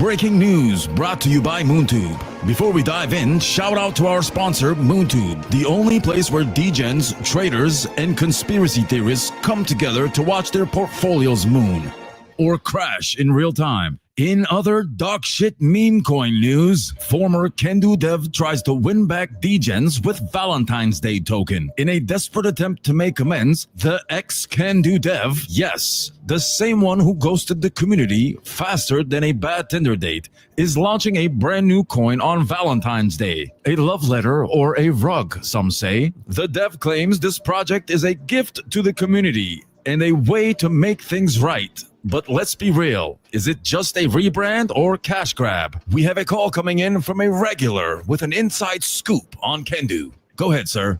It's honestly a cover up for something else. Like anytime something happens, it's what they don't want you to know is where you need to look. I'm a sleuth, okay? I know these kind of things and I'm like sharper than the average. Thank you for calling. Call anytime. Actually, do it sparingly. No official word yet on whether Kendu holders will be compensated, but sources say the new token will have fair launch mechanics. Translation, prepare to get sniped by bots. A few community reactions are, bro, you can't just drop a new coin and expect us to forgive you. This isn't a rom-com. Fool me once, shame on you. Fool me twice. Wait, how many times have we been rugged now? He's really launching on Valentine's Day. Man thinks we're in a toxic relationship. Will this be a redemption arc or just another pump and dump heartbreak? Stay tuned because love might be in the air. But so is copium. This is Kapali reporting from WLNG SPU TV. News from the other side. Stay plugged in, folks.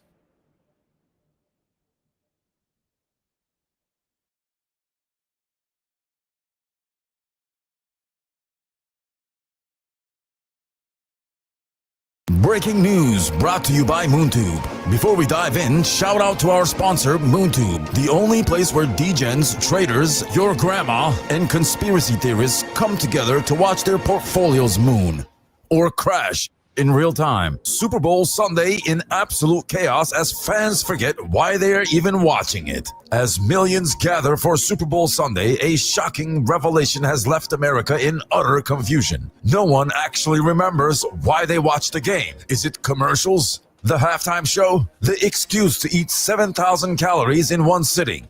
Experts remain divided. Early reports indicate that at least 43% of viewers have no idea which teams are even playing. Meanwhile, a diehard fan in Ohio confidently declared Tom Brady's gonna take it this year, before being gently informed that Brady retired again. Over in the stadium, referees are allegedly prepping their traditional mid-game ritual, making a single call so egregiously, or sorry, bad, that Twitter collapses under the weight of unraged NFL fans. Sources also confirm that at least one coach will throw a challenge flag purely out of frustration with life. In the halftime show, Usher is rumored to be preparing a performance so smooth that it may physically cause every millennial in America to teleport back to 2004.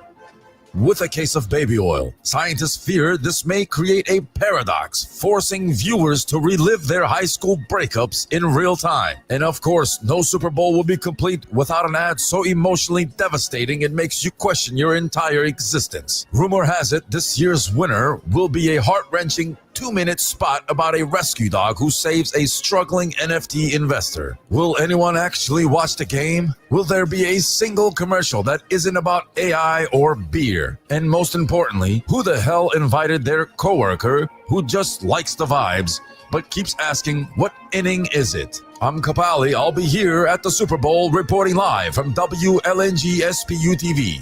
News from the other side. Stay plugged in, folks.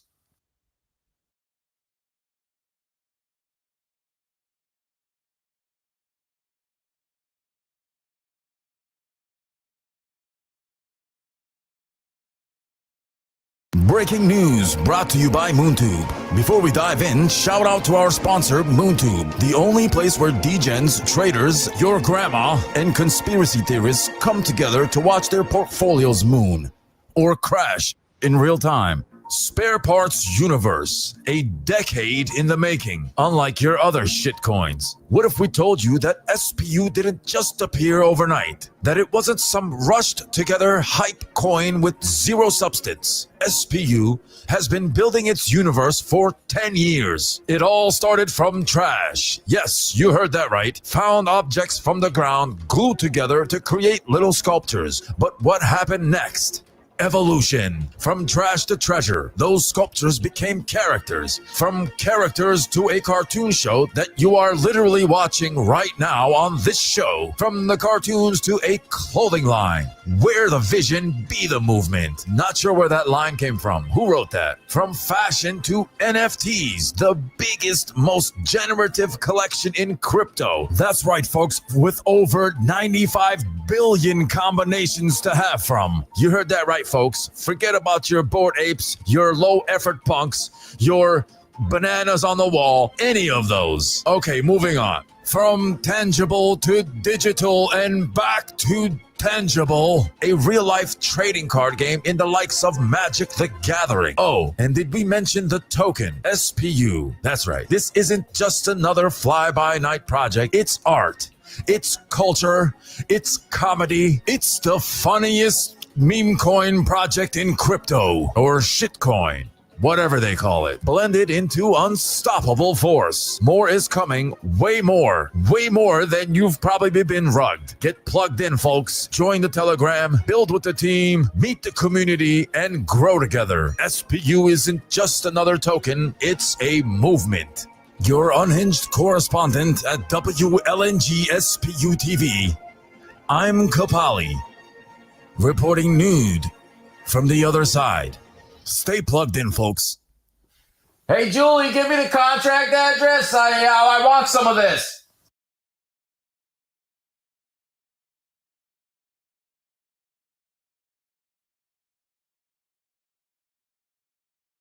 Breaking news brought to you by MoonTube. Before we dive in, shout out to our sponsor, MoonTube, the only place where degens, traders, and conspiracy theorists come together to watch their portfolios moon or crash in real time. Breaking news. Shark lives matter, but does the coin? A new contender has entered the Solana meme coin ocean. Shark lives matter, a token with a mission. Raise awareness for sharks being brutally finned while also, apparently, mooning in price. But there's a problem. Nobody cares about sharks. The Shark Lives Matter Telegram is in full-blown panic mode, desperately strategizing Twitter and Reddit raids to gain traction. One member was last seen frantically typing, Guys, we need to find 10 real humans to shield this ASAP. Meanwhile, the market continues to tank, and interest in marine life preservation is shockingly low among degens. Confusion has spread across the cryptosphere. Is this an attempt to tail off Mark Cuban or just a Shark Tank spin-off CTO? The few committed holders still chanting to the moon are struggling to explain why their price action looks more like a deep-sea trench than a rocket launch. Despite no website and no clear plan, the dev insists the token will catch on and help save sharks. Will Shark Lives Matter rise from the abyss, or will it sink like the Titanic? Or more fittingly, like a metal grate in an 8-foot pool, or swan dive from the towers of Babylon? I'm your unhinged correspondent Kapali from WLNG SPU TV, reporting news from the other side. Stay plugged in, folks.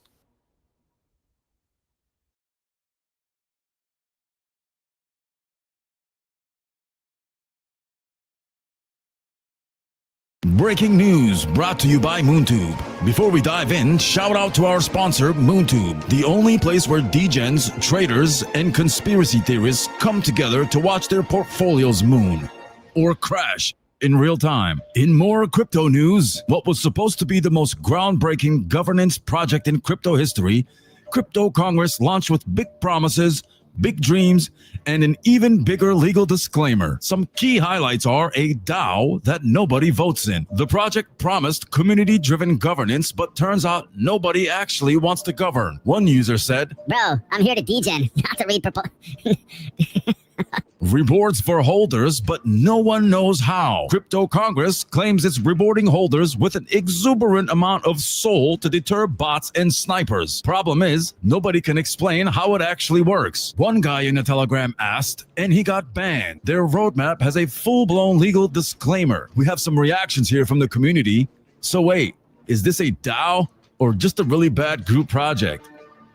They say it's a long-term hold, but I'd rather hold my breath. This thing has more disclaimers than my Tinder profile. All right, that's enough with the comments. Will Crypto Congress actually lead the degen nation, or will it just be another pump and dump political scandal? Only time and charts will tell. Wait, actually, this just in a desperate attempt to cover price action, sources say the Crypto Congress devs may or may not have launched a side token called Nipples and Titties. Community detectives have been piecing together blockchain clues, and while nothing is confirmed, speculation is running wilder than a bull market on steroids. Some of the suspicious activity includes wallet transactions linking major Crypto Congress holders to early buys of Nipples and Titties, a mysterious whale dump that lined up perfectly with Congress's latest price dip. One community member said, "Man was typing full essays last week. Now he's hit us with GM and disappeared." Some more community reactions are, bro really launched the most degenerate bailout plan in history. If this is real, we're looking at the first government stimulus package for memes. Thank you for tuning in. I'm Kapali from WLNG SPU TV, reporting news from the other side. Stay plugged in, folks.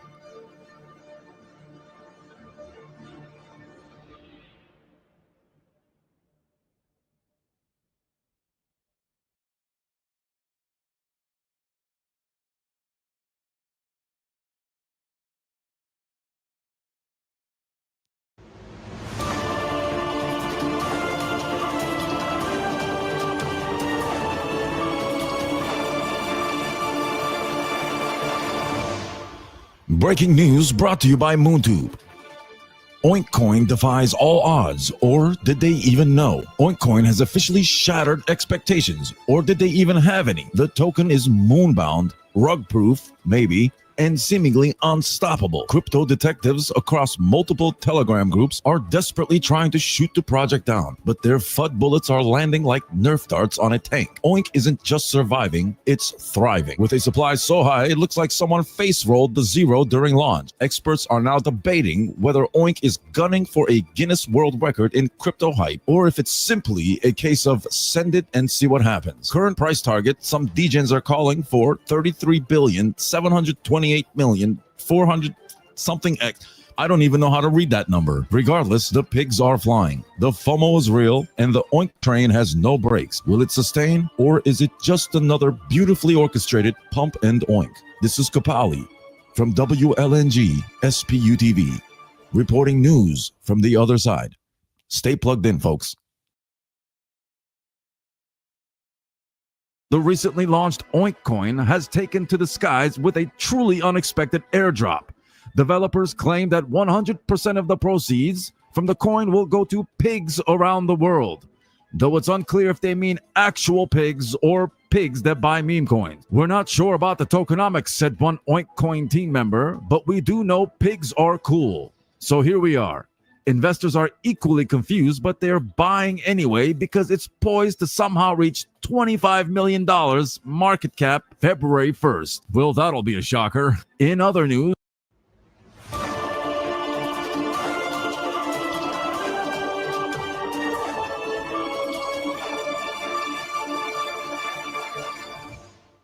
we interrupt your social feed with breaking news. Eggflation hits America and politics crack open. Prices of eggs have reached astronomical levels, causing chaos in breakfast tables across the country. One carton of egg now costs more than a share of Bitcoin in 2012, leaving citizens scrambling, pun intended, for affordable alternatives. A not-so-concerned citizen commented, I don't need eggs, only whey protein, Doug. Meanwhile, the left wing is being accused of covering up what's really going on in politics. Conspiracy theorists and armchair economists alike are convinced that the real solution lies with Trump.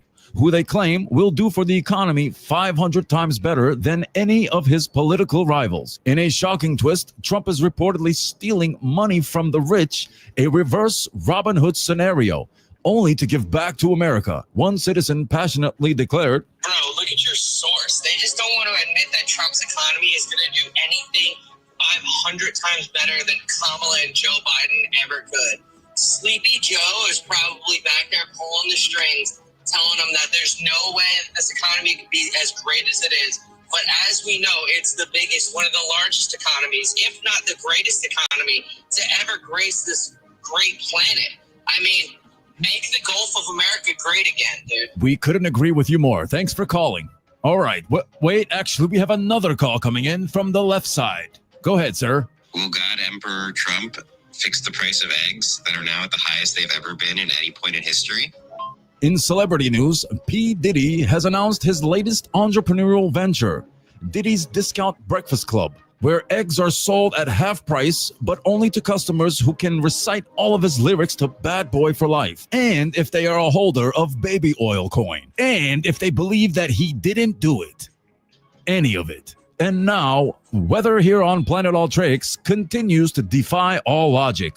A solar wind hurricane swept through Andromeda Valley last night, flinging debris and at least one lost Tesla Roadster across the planet. Meteor showers are now considered daily drizzles, and the recently discovered space Sahara is experiencing cosmic dust tornadoes. Meanwhile, Indians seem to be finding their way to Ultrax in record numbers, with scientists unable to explain why or how they're arriving. It's like they mastered interstellar travel using just spices and ingenuity, said one baffled astrophysicist. Ultrax residents are reportedly loving the influx of Indian cuisine, though several citizens are concerned about a looming curry shortage. And we have a call from an Indian citizen here on Ultrax. Go ahead, sir. Oh man, thank you for taking my call. I've been listening and watching your show, and I just want to say I am terribly concerned if we run out of spices.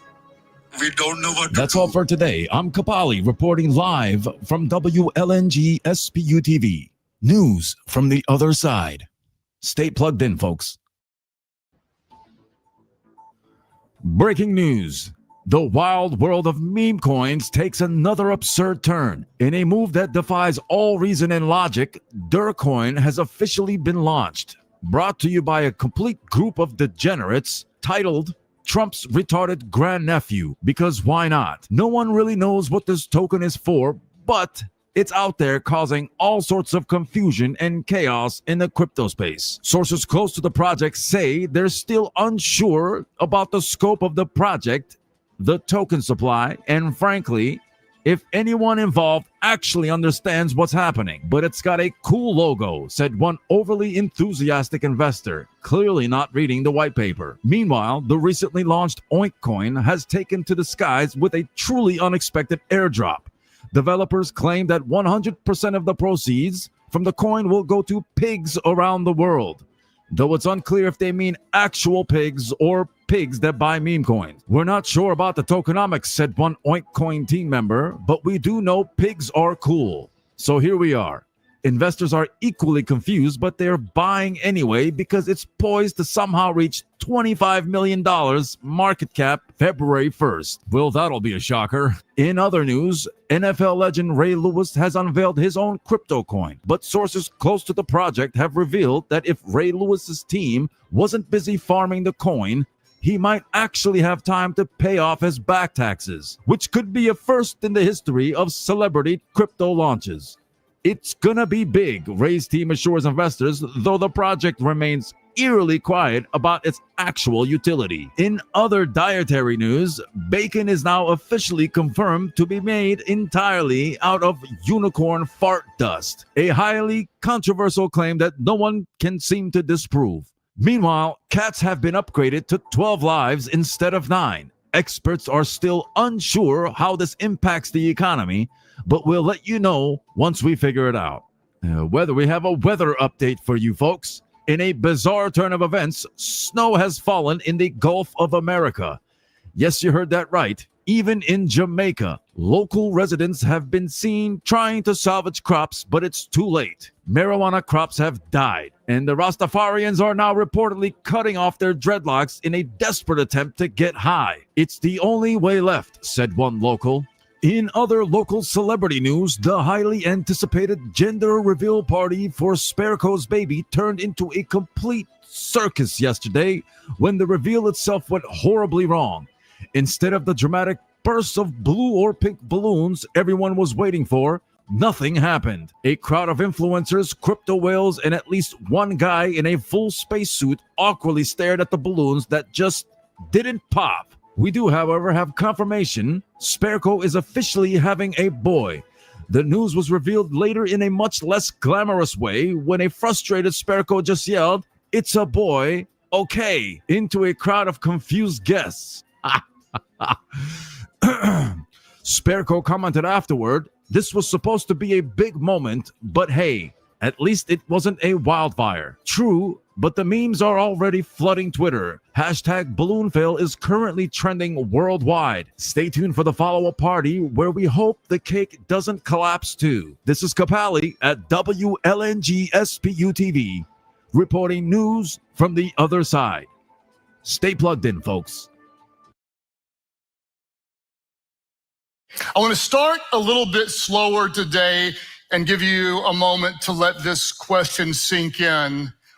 How many of you have something specific in your life that you're hoping to change? Would you raise your hand if there's something specific you're hoping to change? Online, you can type it in the comment section. There's something I'm hoping to change. The good news is we are in a message series that's called The Power to Change, celebrating releasing a new book with that very same title. If there's something that you're hoping to change, I want you to think about what that specific thing is, because I'm guessing that some of you may be hoping to get out of debt or hoping to be better with your money.